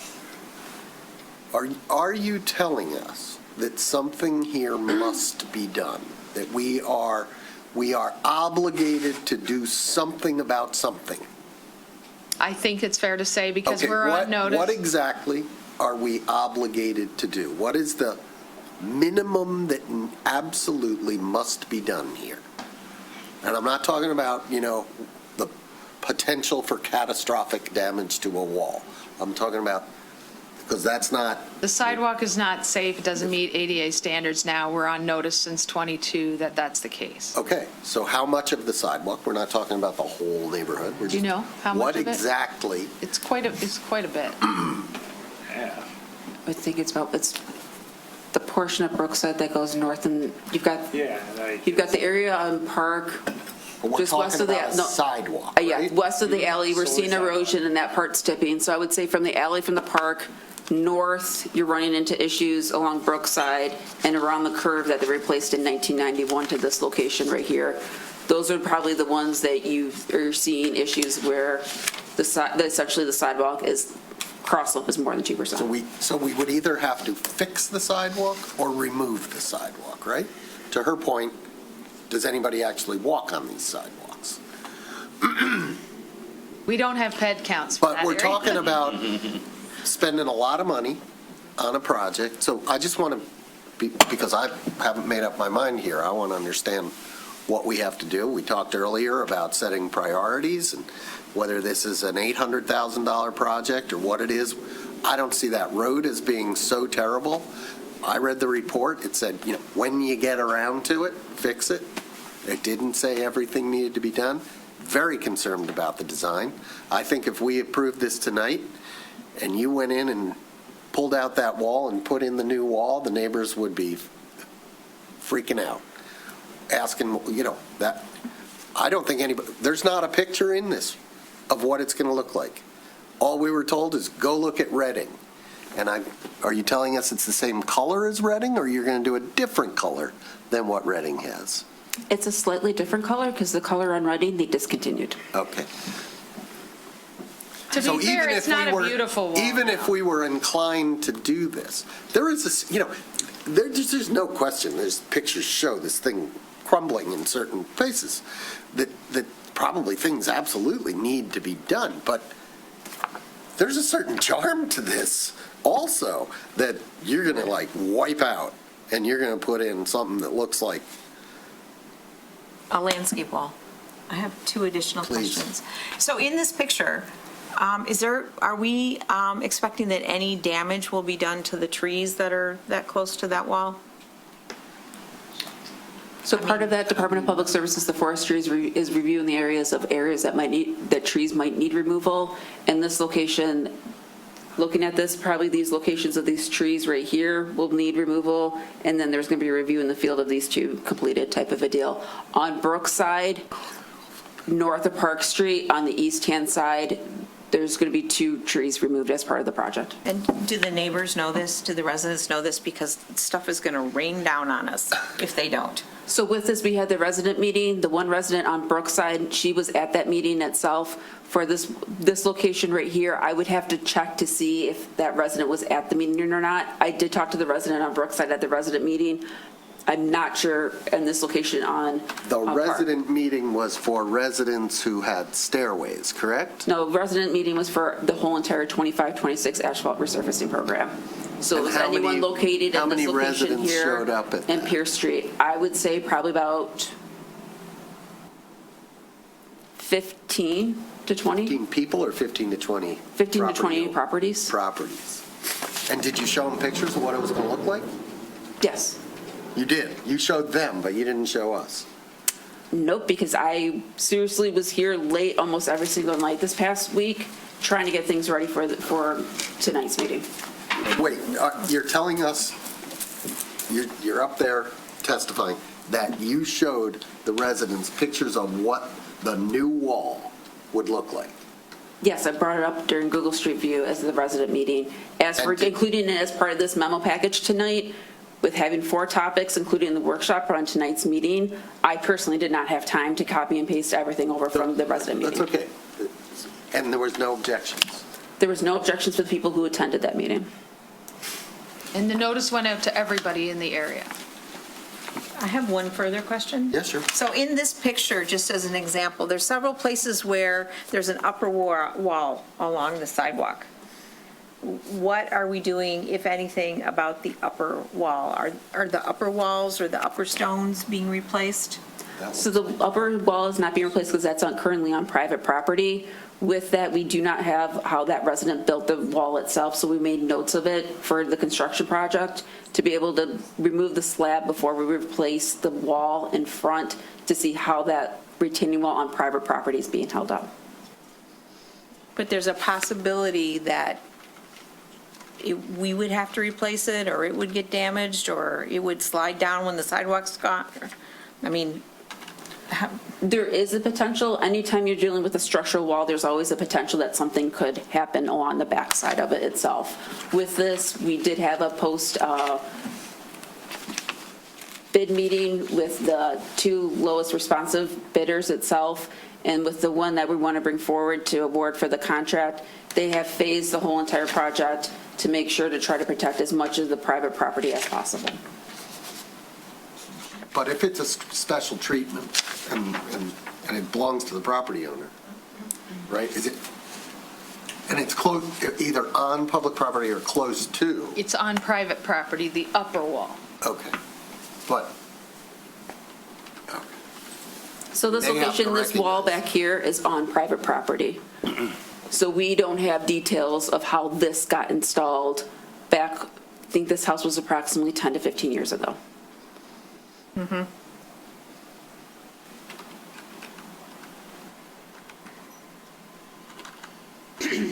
I mean, if I may, it seems to me that they're going to have to shore that up, just like they do everywhere else. When they take the sidewalk out and replace it, and flatten it and replace it, they're going to have to shore that up. And, you know, I guess the question that is out there is that taken into account in what the estimate is for this project? Or is there a possibility you're going to come back to us and say, we got to shore that wall, it's going to cost more than we thought it has. We hadn't looked into that fully. the private wall? The private wall, they're stacked, it's stacked large stone, right? But it's obviously sitting on or next to the sidewalk. Right. So you remove the sidewalk and build another sidewalk, you're going to have to shore it up during that process. Once the new sidewalk's back in there and the new wall's in there, it'll shore it up. But that sidewalk is not flat. That's part of the phasing that she's talking about. Yeah. And typically with this type of thing, you'd put in the lower wall first so you can establish your grade more, then you'd finish removing the sidewalk. That sidewalk's 4 to 6 inches thick. Right. They probably would not need to shore that up at that time. They'd be able to, because that's minimal amount of ground being removed in that portion. But that, again, is part of what they're quoting when they say they're phasing it, is how exactly they're going to approach that to ensure that that's staying as is. That brings out one more question, if I may. So the vegetation that's there, is that going to become grass or something more stable as part of the project? I mean, if you don't. Yes, it'll go back as grass. It'll go back as grass and. Yes. Okay. I have a quick follow-up on that. Sure. And I apologize, I'm sure this is in there. Are we going to make the walls taller? Because like right now, we have this issue with the erosion in between the sidewalk and the wall. And it seems to me, well, if the wall was just as tall as the sidewalk, you just wouldn't have that problem. It wouldn't matter what you planted there.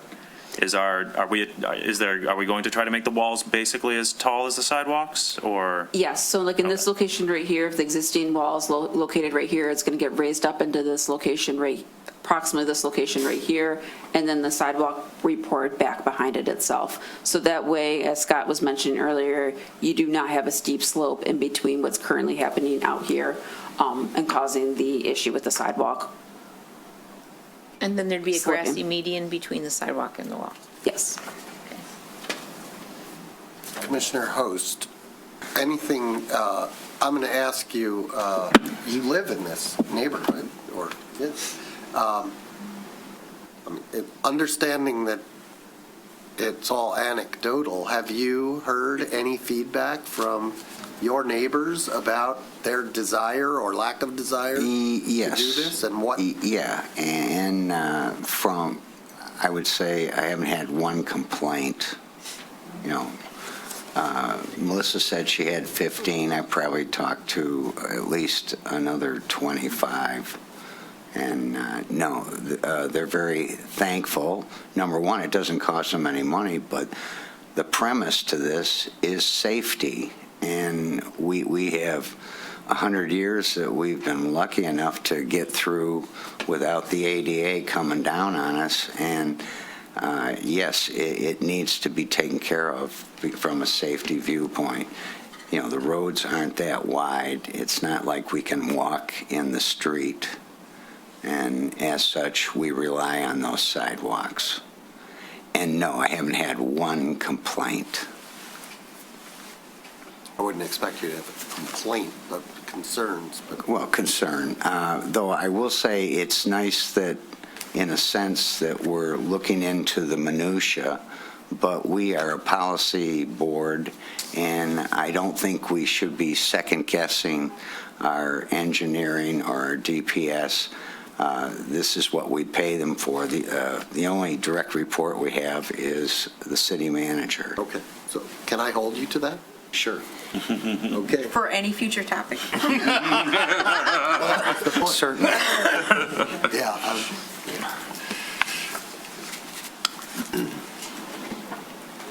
Any other questions or comments? Any questions or comments from the public? Okay. Me? What? Go ahead. No, go ahead. No, I mean, I'm just, this is what we do. We sit up here and second guess all night long. I don't think we have enough information. And please, what information do you think we need? Because I think the aesthetics thing about this community, I think, Commissioner Long, you're 100% right. It gives it its own neighborhood feel. And I think that's one of the wonderful things about the various neighborhoods in Birmingham.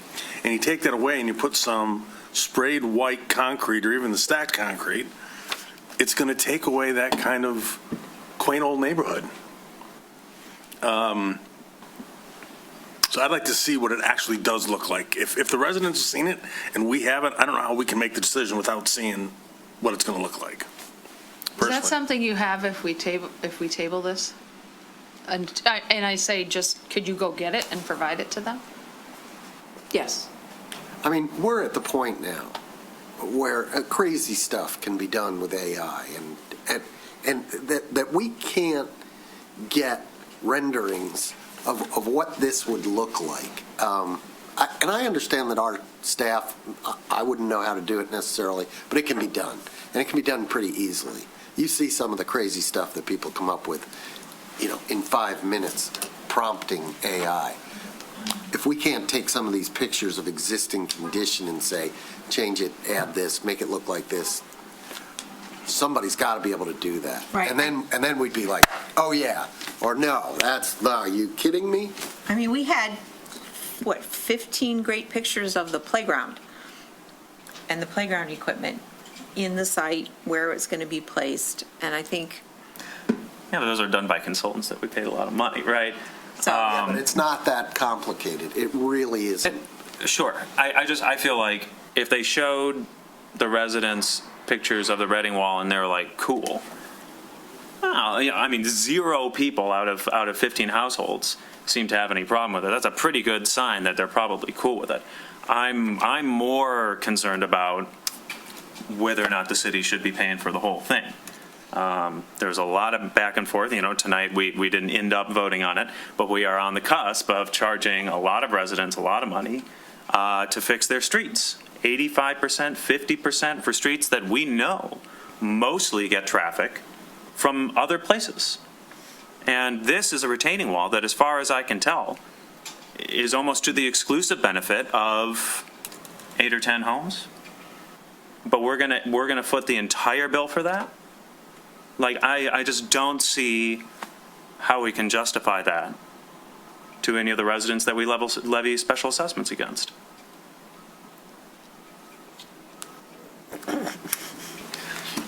Can I take exception to something that Commissioner Kozlowski just said? It actually isn't 8 or 10. I'm doing this in my head. It's probably 47. I'm picking a number. On the wall? That are on the wall. Yeah. 47 homes that up on the wall. includes the 10 on Brookside. There's two sides to the street. There's two sides to the street. Can somebody give us a reasonable count of the number of homes involved? Hey, when I said 47, I am going both sides of the street. Well, but the wall doesn't benefit both sides of the street. Yeah, make it 40 then. Well, no, I don't think it's 40, and let's not just throw out numbers. We ought to know. It's a question. To your point, we don't have all the information. And you're both, I'm not sure what your point was, other than to question the number. It benefits the north half of my neighborhood. That was what I was thinking. There's 95 homes, so 45 plus. Yeah, there you go. No, you just had it. Go back to what you just had. On the GIS tab? The GIS tab. You had the number of parcels.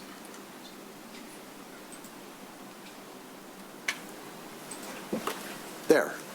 Just count the number of parcels. 4, 5, 6, 7, 8, 9, 10. I count 11. Okay. In that circle. And then, because the Brookside wall doesn't go the entire length of Brookside, right? North of Park. It's just like a couple of homes.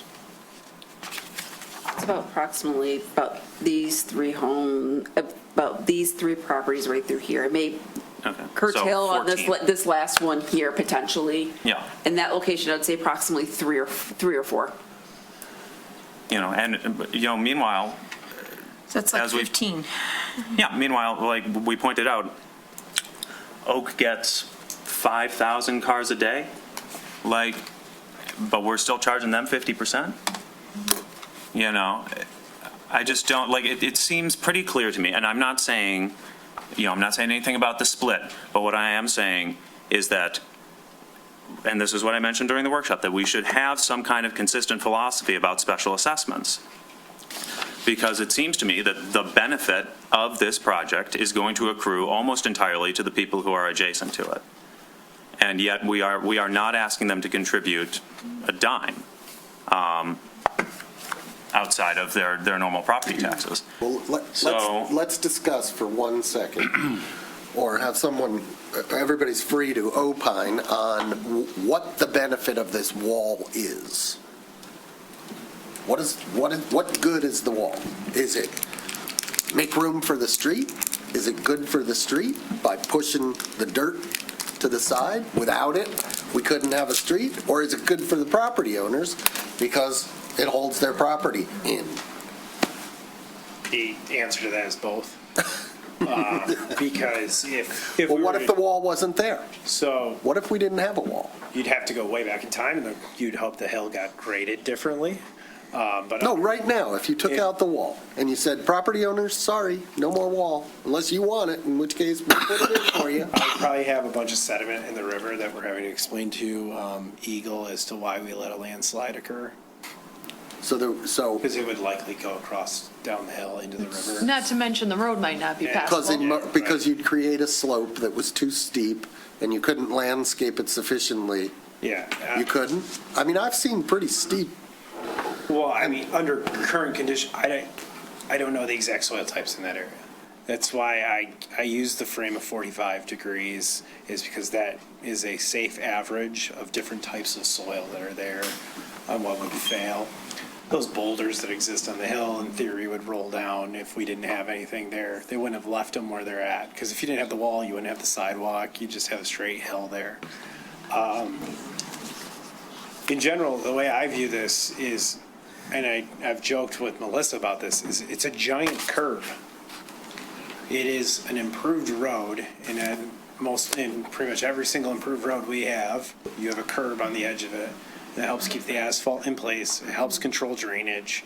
So right now, you just have a 3 to 4 foot tall curb that is also holding soils back, in addition to keeping the road edge where it is so that, water flows where it's supposed to, so the road remains passable. So if you look at it from the aesthetics of we take on responsibilities for the road once people have paid for it to be improved, it's part of what makes the road what it is. And so it would justify paying for any maintenance and upkeep of that wall because it's part of the improved road. Okay. Did he change your mind? I don't know when the road was improved, but the wall, I mean, from my reading of the documents that are in this packet, wall was constructed in 1926 and in the Village of Birmingham. And under the Village of Birmingham charter, there was no provision that said improvements constructed by special assessment would never have special assessments levied on them again for maintenance or construction. Right? This is what a letter that the city attorney wrote in 1949. There was a special assessment in 1926 for the construction of the wall. And then there was this back and forth between the city manager and the city attorney in 49 asking, hey, can we specially assess for this thing? And the city attorney said, yeah, because the policy that went into place when the city charter was adopted does not act retroactively on projects that were constructed prior to the adoption of the city charter. Yep. So it's on the table, is what I'm saying. And we agree that most of this wall was not constructed or has not been renoed since 1926, right? It has not been replaced. Maybe we did some patchwork on it.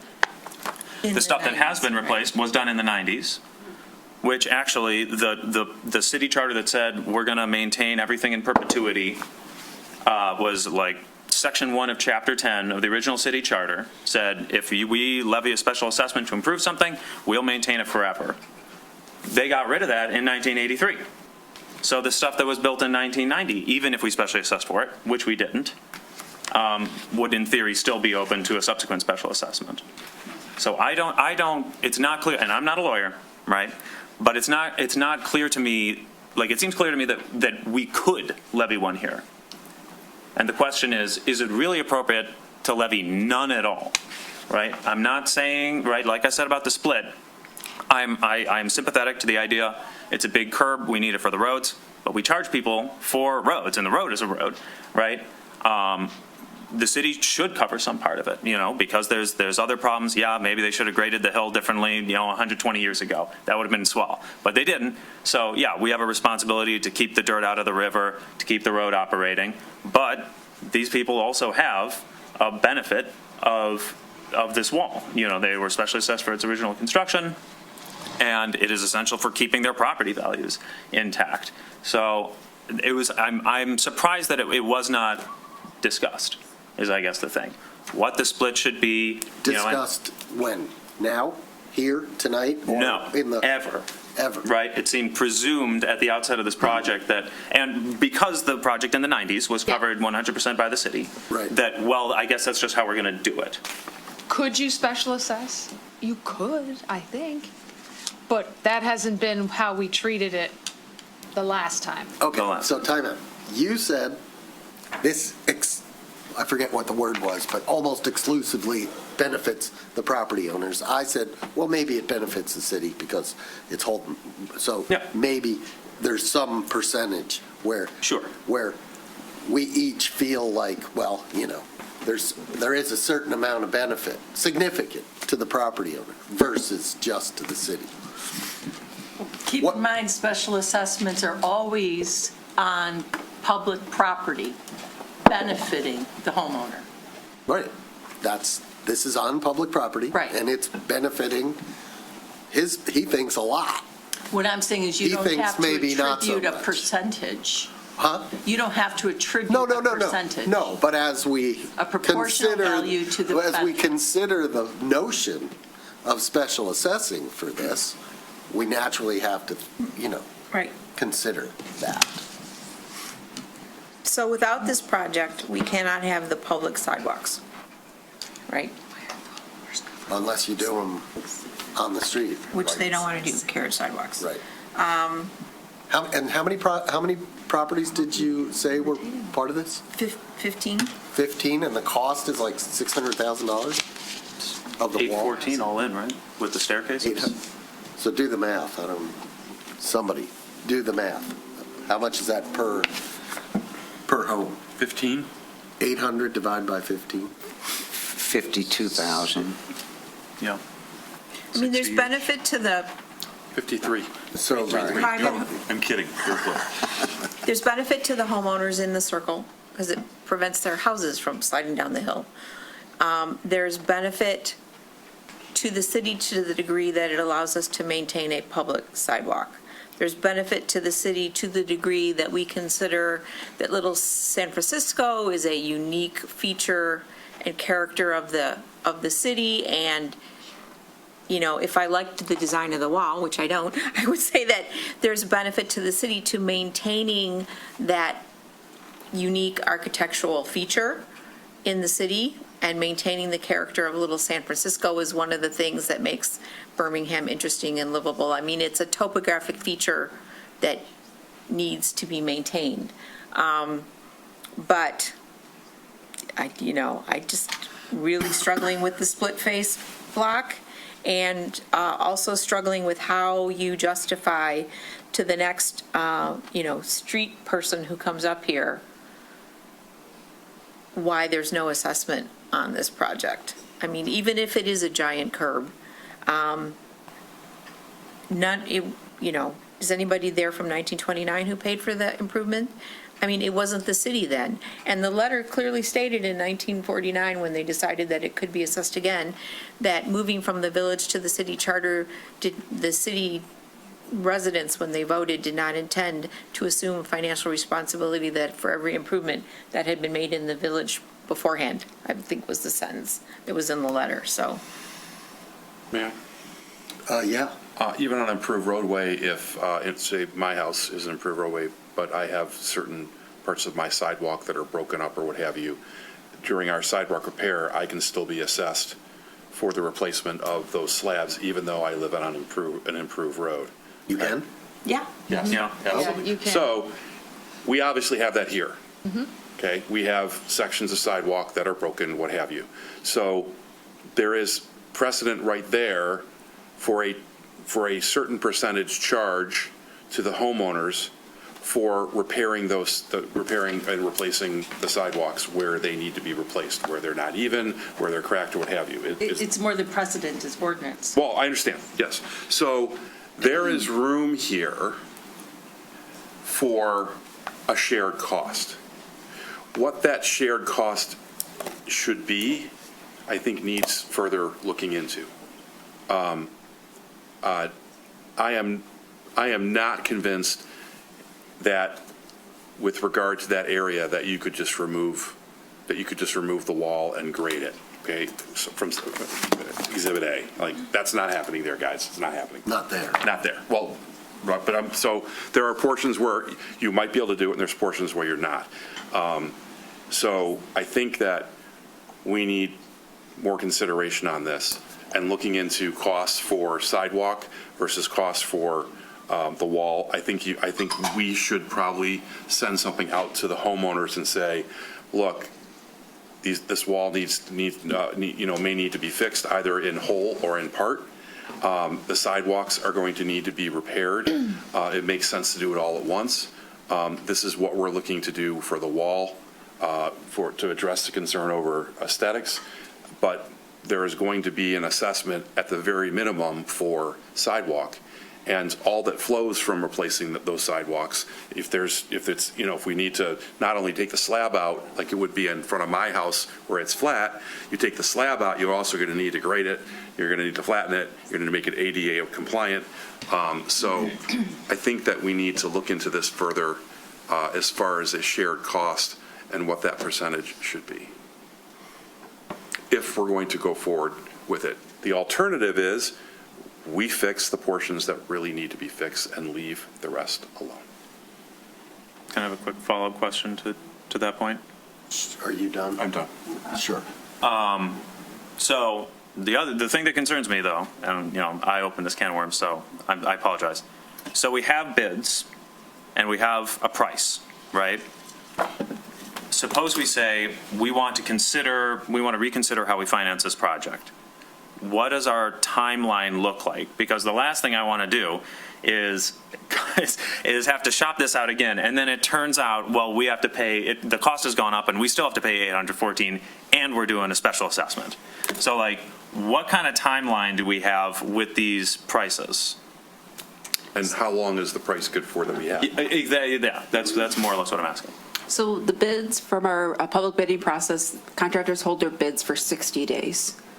That's it. And this was the end of January. This got bid in January. So talking to the most responsive low bidder, he would extend his pricing if the wall continues to go forward. The issue we have discussed internally, both Scott and myself, if for some reason you remove the wall, that's $600,000, $700,000 out of a $2.1 million contract, we're going to have to go out to rebid the whole entire project. So with that, if we have to go out to rebids, we have to get the plans and specifications updated. That could take up to 2 to 4 weeks from the consultant, public bid for 3 weeks. And then usually it takes about a month after that, once we get the bids back, to have them execute the contract book and bring it forward to a city commission meeting. So you're looking at about a 2 or 3 month delay if we had to go out to rebids. But if we're saying all the streets in the resurfacing program, or just this? It would be all the streets in the resurfacing program. But if we're saying, no, we're happy with this project, we're just not sure how we're going to pay for it, is there some way to get the ball rolling and deal with the money problem later? So do you mean to approve the improvements and hire them to do the work and then do a special assessment potentially at a later date to That's kind of my recoup question. some of the money? More or less, yeah. If we're concerned about, and I am concerned about costs going up and up and up and up, I would rather lock in a price and then quibble about where those dollars come from, rather than risk, as I said, kicking the can 3 months down the line turns into 6 months somehow, and then, what do you know, the prices have gone up 20%, and now we have to do a special assessment just to get back to where we were. That would be just the worst possible combination. So I'm hoping to avoid that. Well, if you want to avoid that, what you do is you charge them for the replacement of the sidewalk, and that's the part that we're going to get reimbursed, and we're going to move forward. And we say, That's really minimal. and we basically say the ordinance says that we charge people for replacing sidewalks, and we're replacing your sidewalks, so we're going to charge you, and then that's sort of no special assessment necessary. This is just, or at least no public hearings and stuff. This is just what we always do. Sidewalks are like $40 a square or something? Well, that's when it's flat, right? Not when it's tilted and needs, right? That's they cut it out, they put a wood frame in and they pour it again. Not when it's like this, on the side of, Right. right? You left us the part about wrecking your lawn. Yes, and wrecking your lawn. The manager and I were talking about whether or not you could do the special assessment later, and there is some fine points as to what has to be presented regarding the cost and those things, and I don't want to answer that on the fly because there's some, devil in the details in our ordinance. But as far as the bids that are open, there was 2 bidders, correct? There were 3 bidders total. 3 bidders. So we could go to each bidder. You would go to each bidder at the same time, so they're aware of all of that. That each person is going to be asked the same question, and that would be, will you hold open your numbers for longer than 60 days? Tell them a date certain, because we are questioning how to finance this project. As long as all 3 are asked at the same time, then we would be in line with the competitive bidding process. And then Mary could do her research to determine if we could, in fact, approve this and do the special assessment next. Or if you'd have to get that ball rolling, and so you would need to determine pretty quickly, like by the next meeting, if that's what you want to do. Alternatively, could we take the entire Little San Francisco piece out of the project, the overall project? And the bid And changes. say, let's do this? Yeah, well, yeah, I don't know, that's the question, yeah. If I may ask questions. So when you did the bidding, that was for the entire city's asphalt resurfacing program? Yes. And you listed each and every street and what would entail? We lumped together anywhere that would have mill and overlays for it. So there's certain divisions on the project.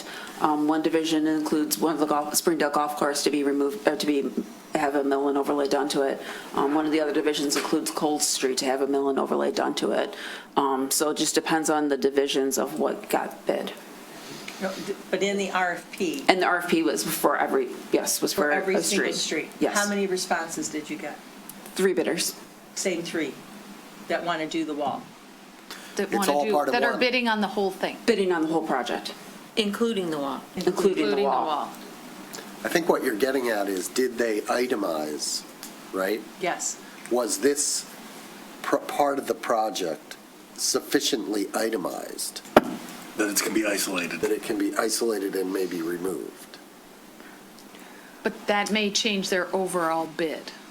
Or overall interest to begin with. Exactly. And so then you kind of have to go back and rebid the whole thing. And you got 3, so you Because lose of 2. the fact that and this now you're- retaining wall is somewhat unique, this isn't just regular road responses. The responders took into consideration whether or not that they would want to do this wall business, which is different Yeah. than regular. And you might have So had that some may people that didn't bid change because they didn't want to do the wall. Right. So Exactly. you kind of have to rebid it. You'd have to rebid the entire thing, which you would lose the whole season. No. So I think the better question is whether or not they would hold open their prices, ask them, all 3 of them, if they would hold the prices while we determine how financing will occur for this one project only. And you would have to ask all 3 that question at once. And then by the next meeting, we'll have all of this laid out as to when and how a special assessment could be done after the fact of the bids being awarded and the project started, or not. And then you'll have to decide if you want to do this special assessment on this area or not by the next meeting then. So was this included in the Cape Seal contract we just awarded, that we just voted on? No. No. Okay, got it. Because this is asphalt resurfacing, right? Yes. Okay. 2 questions on that order? Sure. If we were to wait until next meeting, and/or potentially, the delay could be 2 weeks or it could be 4, is that going to push these other projects back for this season? It affects my golf course. We were hoping to have that be the first project that got done. It doesn't impact play and use of the parking lot as we start the season. Okay. Or Mayor, how about we take a 15-minute break and let me read the ordinance and see what guidance I can give you on the fly. Can we just adjourn this and move on to other stuff? There are people waiting, and we have other things. So what's the proper procedure for setting this aside momentarily and getting some motions to meet in closed session and communications and other stuff? A motion to temporarily table. Okay, motion temporarily table? Second. No. Somebody give me the motion. I'd like to make a motion to temporarily table this item. Second. All those in favor? Aye. Okay, let's move on to G, item G and H. Commissioner Kozlowski, could you give me a motion on item G, please? Yes, I would like to move to resolve to meet in closed session pursuant to MCL 15.268, Section 8(1)E of the Open Meetings Act to discuss pending litigation entitled The City of Birmingham v. the Community House Association, Birmingham, Michigan, Oakland County Circuit Business Court Case, number 2025-219218, CB Honorable Michael Warren. Second. Alex? Commissioner Long? Yes. Commissioner Host? Yes. Mayor Ballard? Yes. Commissioner Kolb? Yes. Commissioner Kozlowski? Yes. Mayor Pro Tem Long? Yes. Mr. Kolb, could you give me a motion on item H, please? I'd like to make a motion to meet in closed session pursuant to MCL 15.268, Section 8(1)D of the Open Meetings Act to consider the purchase or lease of real property up to the time an option to purchase or lease that real property is obtained. Second. Second. Alex? Mayor Ballard? Yes. Commissioner Kolb? Yes. Commissioner Kozlowski? Yes. Mayor Pro Tem Long? Yes. Commissioner Long? Yes. Commissioner Host? Yes. Okay. Item I, commission items for future discussion. Motion's required to bring up the item for future discussion at the next reasonable agenda. No discussion on the topic will occur. Commissioner Host. Since I can't talk about it, I'd like to make a motion that we put on the agenda short-term rentals.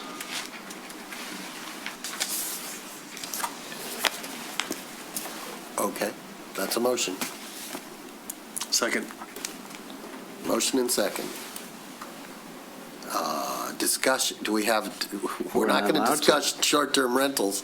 I'll discuss the motion. The motion is 3 words, short-term rentals. To me, that isn't sufficient for something for me to feel comfortable voting. Yeah, but we're not for or allowed to against. talk about it.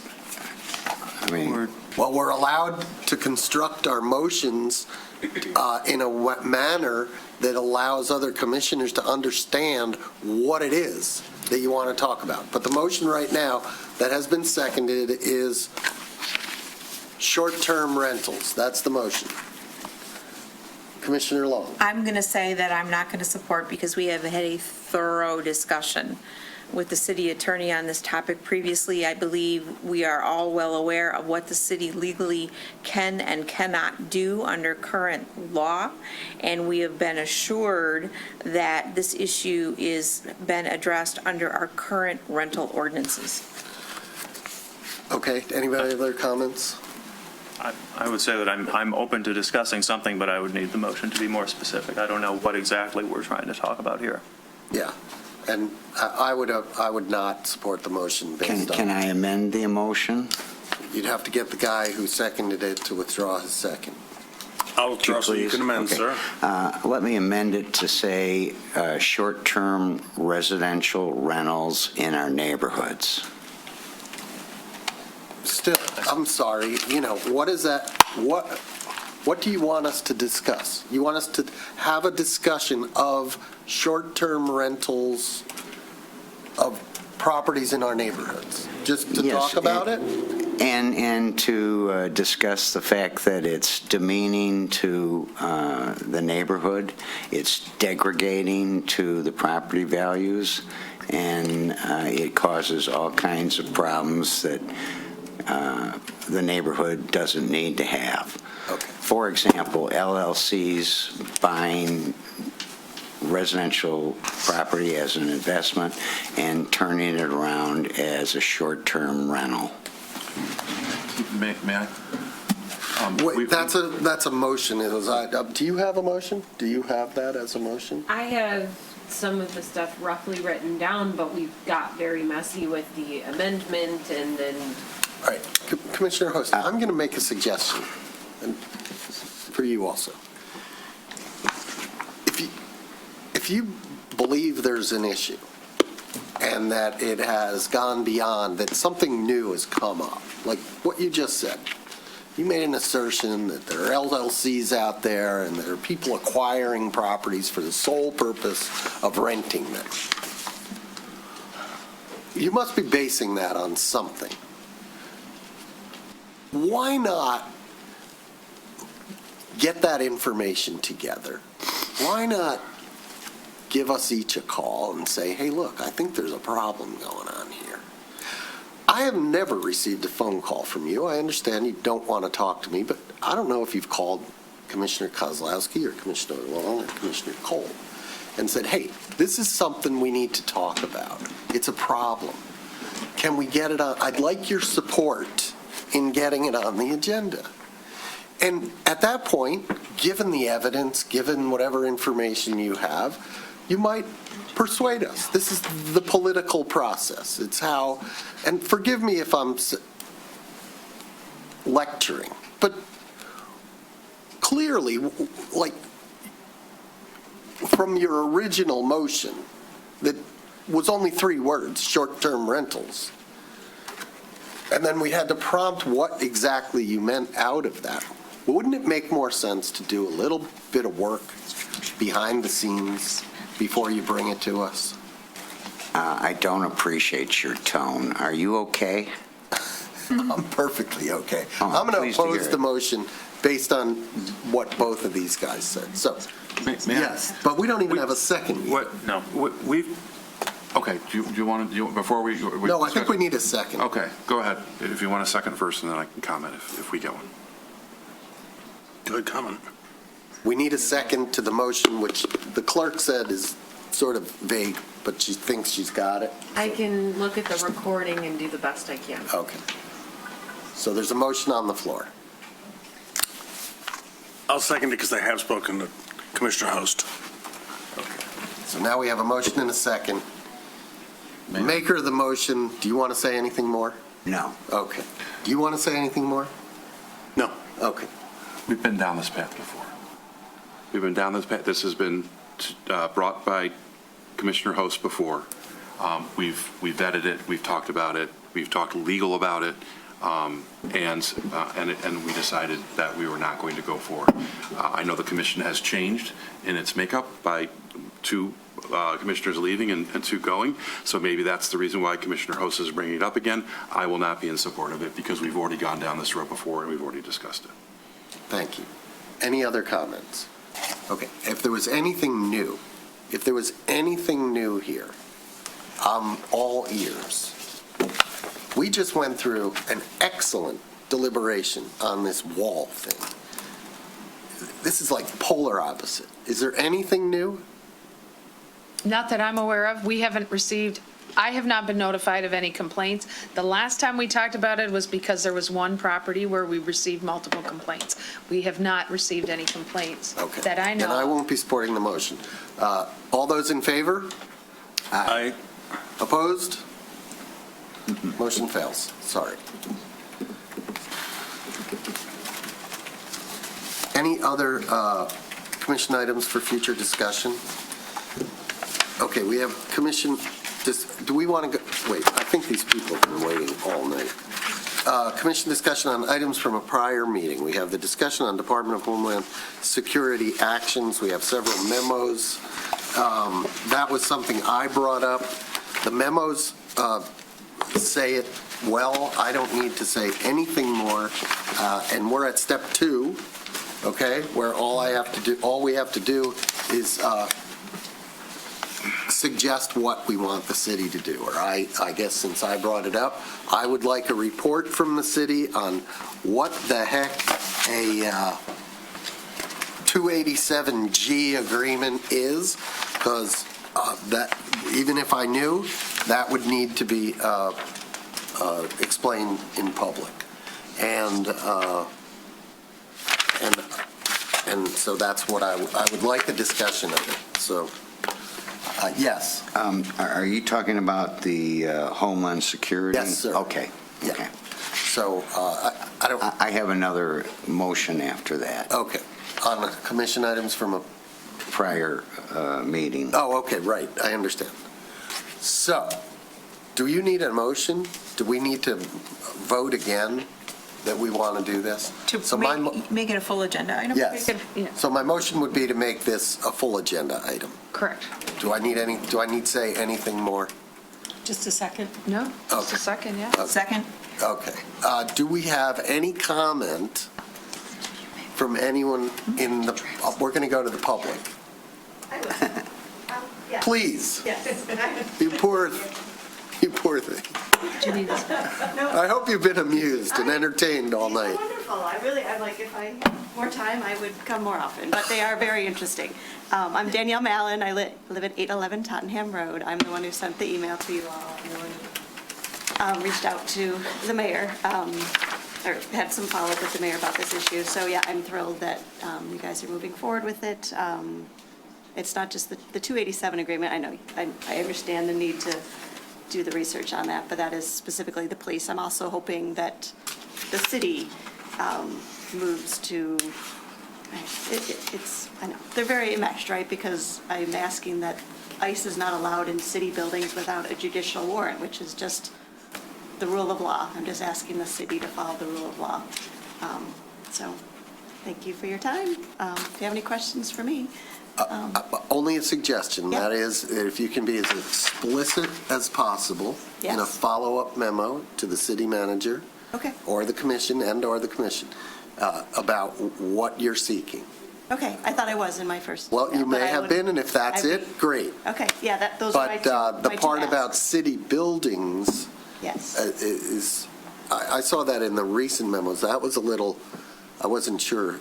I know the concerns people have about ICE acting on so-called administrative warrants and not judicial warrants on private property. The part about coming into city buildings, I'm not sure I understand, but so if there's. Well, like in Oakland County, at the county level, there's people who are trying to keep ICE out of county buildings, like, for example, Washtenaw County.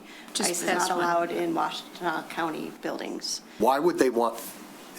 Why would ICE want to go into those buildings? Come into Birmingham City Hall? To take people to, Okay. I mean, if someone is Let's paying just- their if taxes you on the don't- first floor, for Just example. please be as explicit as possible if you Okay. believe you have not already been. Okay. So we have a motion and a second. Are you, I'm fine, did you want? you're happy? I am happy. I mean, I can state my. No, you have to come up and Yes, address of us. course. So we have a motion, you should speak on the motion. The motion is to have the Okay. city do a report. Okay. Well, my name is Stacy Schreiber. I live at 1091 Oxford in Birmingham. And I am here to support this motion that the city take a proactive stance about ICE and the 287 agreement, which would be between ICE and the police department, which we don't want to have. I have a question, if that's okay. Well, you can ask it. I can't guarantee we'll Okay, answer it. because this is all new to me. I don't know Right. how everything works, but, so I do hope that some people that couldn't make it here tonight did send emails. Is that a good way for citizens also to? Sure. Okay. We got a few. We- Right, and they're in communications. We got one from Jennifer Bailey, one from Andy Schreiber. That's you. And Shelley Weisman. And Shelley Weisman. Shelley Weisman. I know her. Hopefully there'll be an influx of more, which is what we're trying to do. So, thank you. You're welcome, thank you. Any other comment online? Raise your hand. Okay, all those in favor? Can I make one comment? Oh, yeah, sure. Just for the benefit of those who don't know, a 287 agreement is an agreement between ICE and local police that the local police will assist them during their normal policing activities to identify individuals who could be potential candidates to be deported. That's what a 287 G agreement is. And that would be up to the police department to agree or not agree to enter into such an agreement. Okay. And I think we had a statement in there somewhere that said, no, we don't have one of those. And Chief Gruey is online if you have any Right. questions for him. Well, we're only on step 2. Correct. But he's monitoring. Thank you, Chief Gruey. Chief Gruey, hope you're doing well. We really. And I would like to note that I believe the city of Ferndale just passed a resolution similarly, and perhaps we could look at that as part of the research for the next step. And I believe Mary has found one from Oakland County. From the Oakland County Commissioners that I printed out for the manager to take a look at. They're on it. Great. All those in favor? Aye. Those opposed? Unanimous. 6-0. Okay, now. Hopefully it was worth the wait. Sorry about that. Yeah. Definitely. Thank you so much. You know, we did talk about this once before, and that was in 2022, maybe. And that is the Birmingham Country Club wants to get a dramatic set of variances to take their paddleball courts and turn them into pickleball. They want a 100-plus foot variance toward Norfolk and the neighbors of the city of Birmingham, as well as they want a reduced setback on Saxons so that the pickleball courts will be close to the Village of Beverly Hills residents. Now, I gave everybody a copy of Tom Marcus's letter from around that time, and all I can say is that I followed this very closely over the years, and they finally have come to the planning department of the township to ask for these variances, and I would suggest to you all that they're self-imposed problems. They have 165 acres, and yet they want to put noisy activity with variances close to the neighbors of the village as well as the city of Birmingham. So I'd like to make a motion that we direct the city manager to draft and pass a resolution to Bloomfield Township's supervisor as well as Bloomfield Township's planning director, stating that the Birmingham Country Club variances will disrupt the peace and quiet of the residential neighbors, or something to that effect. Do you mean a letter? A letter. Okay. Okay, so that's. Similar to the one that Okay, was written. So my only question is it procedurally, is it okay that he made this motion and we can? Yes, and this is what happened last time Okay. when I actually But it drafted wasn't this letter. noticed and, Yeah. I mean, but we already, so everybody's okay with that? Do I have a second? I'll second it. Okay. Any comment? Well, I'm going to go to the meeting a week from Monday, and I will hand deliver the letter if it hasn't been received by the township beforehand. Well, I'm not sure that's appropriate, but we'll make sure the letter gets where it needs to go, right? Yes. Okay. Any other comment on the motion? Any comment online? Seeing none? All those in favor? Aye. Opposed? None. Good. Okay. Now, I believe we can go, with all that great stuff done, we can go back to the wall. How do I have to do anything? It wasn't a public hearing. No, It was just it was just tabled, and now you're bringing it back. Okay, I'm bringing it back. Okay. Bringing back the wall. All right. So the original question posed was, can we do the special assessment later? And the answer is no.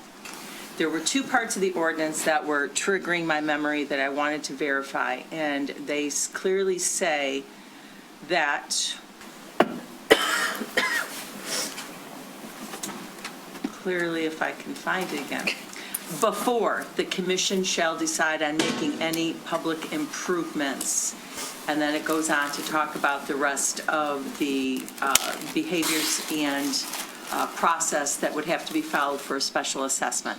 So before the commission decides on the special assessment, before you make decisions. Got it. More importantly, at the end, regarding the confirmation of the role, it says that no construction contract or expenditure except for preparing the necessary plans shall be made before the confirmation of the special assessment role for the improvement. Wait, say that again? No. You can't approve the contract and then go back and do the special assessment. Exactly. Well, we You'd have just to have did the- that tonight. You have to do the confirmation of the role and then approve the contract. We approved the contract for the Cape ceiling tonight. It's not the That's same. not the same one. That's I a know, different but one. we approved it, but we still didn't do we do the confirmation of the role. Remember? We screwed it up. We got to go back and redo it. Yeah. But we said, let's go ahead and approve the contract. Yeah, because the amount was the same, we said. But you're not making the expenditure yet. Okay, as long as Okay, that's so what it you're not means. making the expenditure Or I yet. cannot sign the contract tonight. We can go back and take a look. Let's keep Okay. focused on this problem. Okay. Okay, so here's what you have in front of you and everything that you need to consider. You can't go backwards on this and do the special assessment after. So you now need to make the determination if you're going to move forward with the way that this has been presented tonight, keeping in mind a few things, that a residents' meeting has already occurred, that based upon past practice of this area from 1991 and the work that was done then, there has not been special assessments in this area. It's been determined that this was going to be paid for by the city. And that is what was conveyed. Determined by staff, not by. That's what was conveyed to the residents at the residents' meeting. So now, to put a pause and bring it back to the special assessment process, you will now have neighbors who were told one thing, and now another thing will occur. And is that something you have an appetite for? And by you, I'm pointing to you six. Do you have an appetite to do that? Also, it's clear that the sidewalk is not ADA compliant. It is on a slant of 8% compared to the 2%. We are made aware of a known defect, and now that we know, we must take steps to remedy that defect, or we run the risk of liability. During the time that we identify it and we're making plans to improve it, we're in pretty good shape. But if we know about the defect and we ignore the defect and something occurs that, and I always hate to talk about liability publicly, but I have no choice. You are exposing the city to liability as long as there's an 8% as opposed to a 2%. The difference now of what's been put in the RFP includes the wall, which comes to about $800,000. You cannot pull that out, because then it will disrupt the entire RFP and bidding process, which will, if you pull that back, you will have to start fresh, and now you have disrupted the entire 25-26 road, or not Cape ceiling, help me? Asphalt. Asphalt resurfacing projects. So, all of that said, if we were to try to hold the prices, you run the risk that these three bidders will say, no, we're not holding anything. We need to know what our future holds. We need to plan our projects and not hold their prices.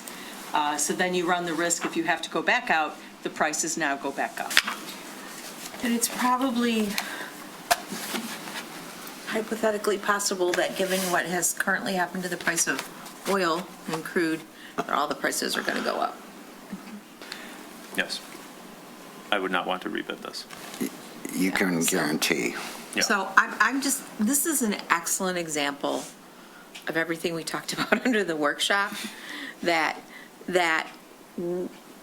we don't see anything until it's already designed and it's a 4-alarm fire because it has to be approved tonight. And that is we don't get to fulfill our deliberative role.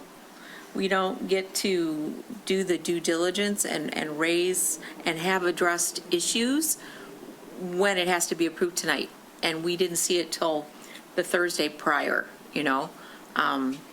and so that is exactly why, capacity to spread this process out would be a good thing. Because now this is like, a Solomon's decision. The counterpoint to, which I don't disagree with you, but the counterpoint to that is that you bundle everything together and you take it out for bid, and you get bids back again. You take this alone and you bid it out, and you might not have anybody interested in doing it, or if they are going to do it, they're going to do it at a double cost because they got to bring their trucks out. They got to do.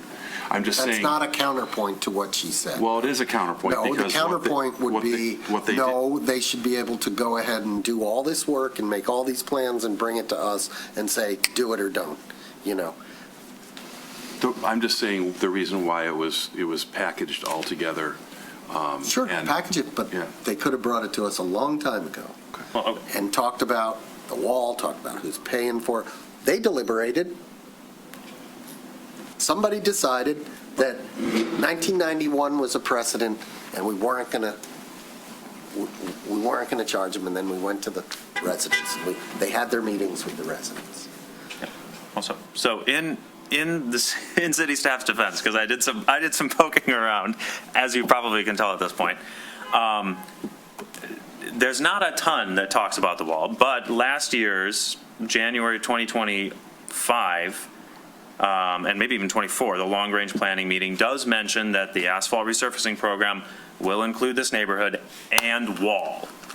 But the word wall does not appear, as far as I could tell, in either of the budgets. It's not broken out. There's no cost item.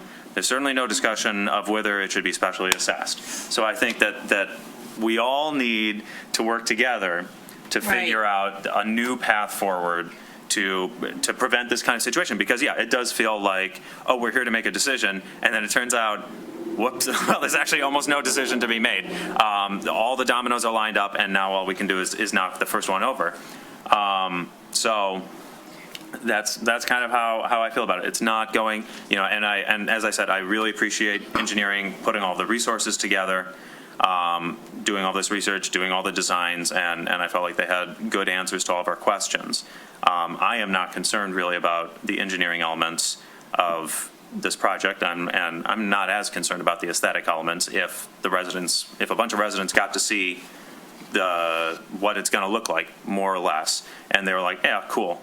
I think we can live with that, and we kind of have to. So that's where I'm at. I think it would be, just going forward, when there are resident meetings and presentations made to residents, I think the commission should see them.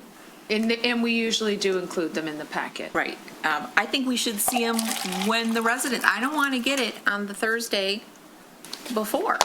I just don't. I'd like to get as much advance warning as the residents get, at least.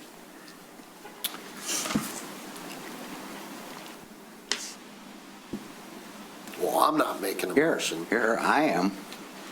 I'm happy to. I'd like to make a motion adopting a resolution to proceed with the replacement of the existing retaining walls along Brookside Avenue, Ravine Road, and Park Street as part of the 2025 and 2026 asphalt resurfacing program.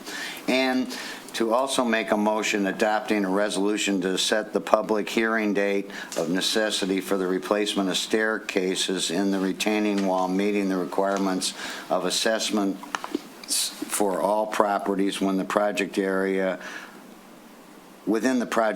on Park Street, Brookside, and Ravine Road on April 13th, 2026 at 7 p.m. And if necessity is determined on April 13th, to meet on Monday, April 27th, 2026 at 7 p.m. for the purpose of conducting the public hearing to confirm the assessment roll for the replacement of staircases, meeting the requirements for the assessments for all properties with the project area, within the project area, Park Street, Brookside Avenue, and Ravine Road.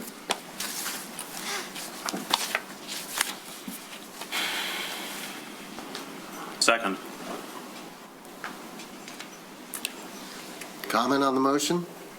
I think, number one, we're never going to be able to legislate aesthetics, and I do appreciate Commissioner Long's attempt to say that this is an old area, and I think the people have accepted it, and what's motivating all of this is ADA compliance. We are known to be out of compliance, and we have told the authorities we will take care of it. The authorities? Okay. Any other comments? Any comments from the public? If you're online and you want to make a comment, raise your hand. Nobody. Roll call, please. Commissioner Kolb, Yes. Commissioner Kozowski, Yes. Commissioner Therese Long, Yes. Mayor Pro Tem Long, Yes. Commissioner Hopes, Yes. Commissioner Ballard. No. Okay. And if I may, Mr. Mayor? Yes. Now that we got that settled, even though the ordinance says concerning the Cape Seal project, it says no contract or expenditure, but let's read it very literally, and please do not sign that contract until we confirm the roll in 2 weeks. I already gave you back one. Perfect. Okay. Thank you for finding that and bringing that up. Okay. All right. We have communications regarding ICE, communications regarding the Cape Seal program, communications regarding trees, communications regarding street conditions and maintenance. Under reports, commissioner reports, we have a notice of intention to appoint to the Housing Board of Appeals. Any other commissioner reports or commissioner comments? Let's just roll them all into one. I have a comment. Okay. For what it's worth, I have become increasingly disappointed with our post office. I have held my mail. I was out on vacation, as everybody knows, out of the country on my honeymoon for 2 weeks. I filed the appropriate paperwork. I have the confirmation email that says that my mail will be held, and it wasn't held. 10 days into my vacation, I had 10 days of mail on my front doorstep. There's nobody that you can talk to. There's nobody that you can call.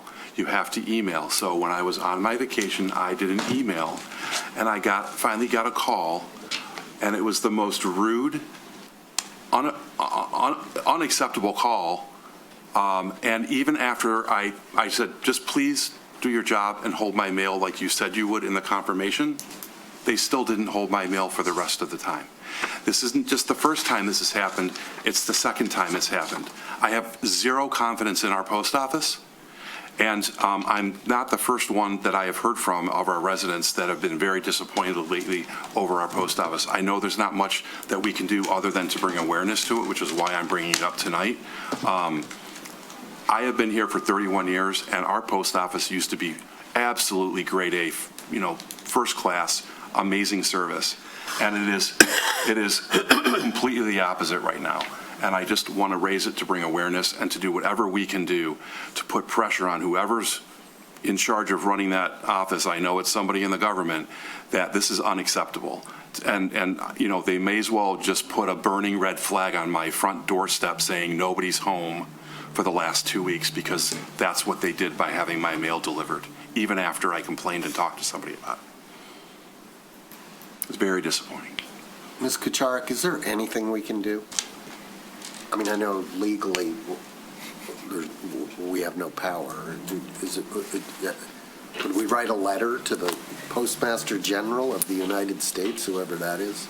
We can write a letter to the Birmingham postmaster. We could? We could. Do we even know who that person is? Do we have any, do they have to listen? Not necessarily, but we can send it. How about try honey instead of vinegar.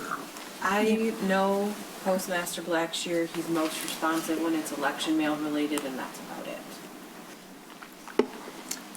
Yeah, there's Buy him numerous. a cup of coffee or There's numerous citizen complaints on Nextdoor about lack of mail delivery altogether.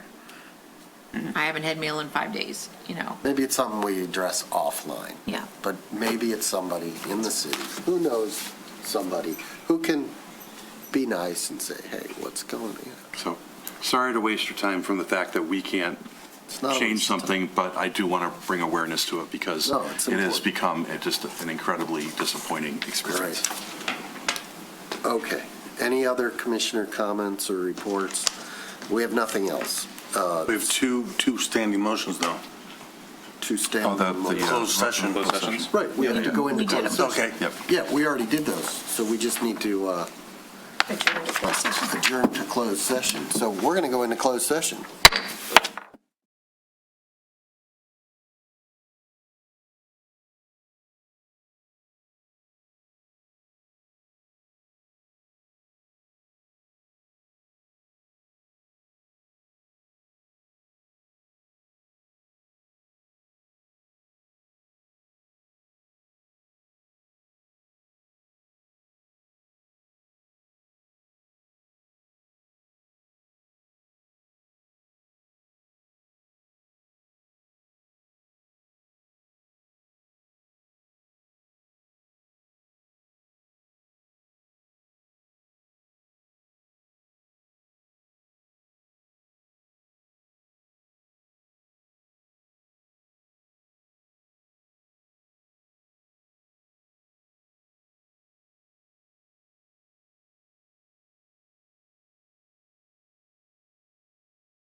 This meeting is being recorded.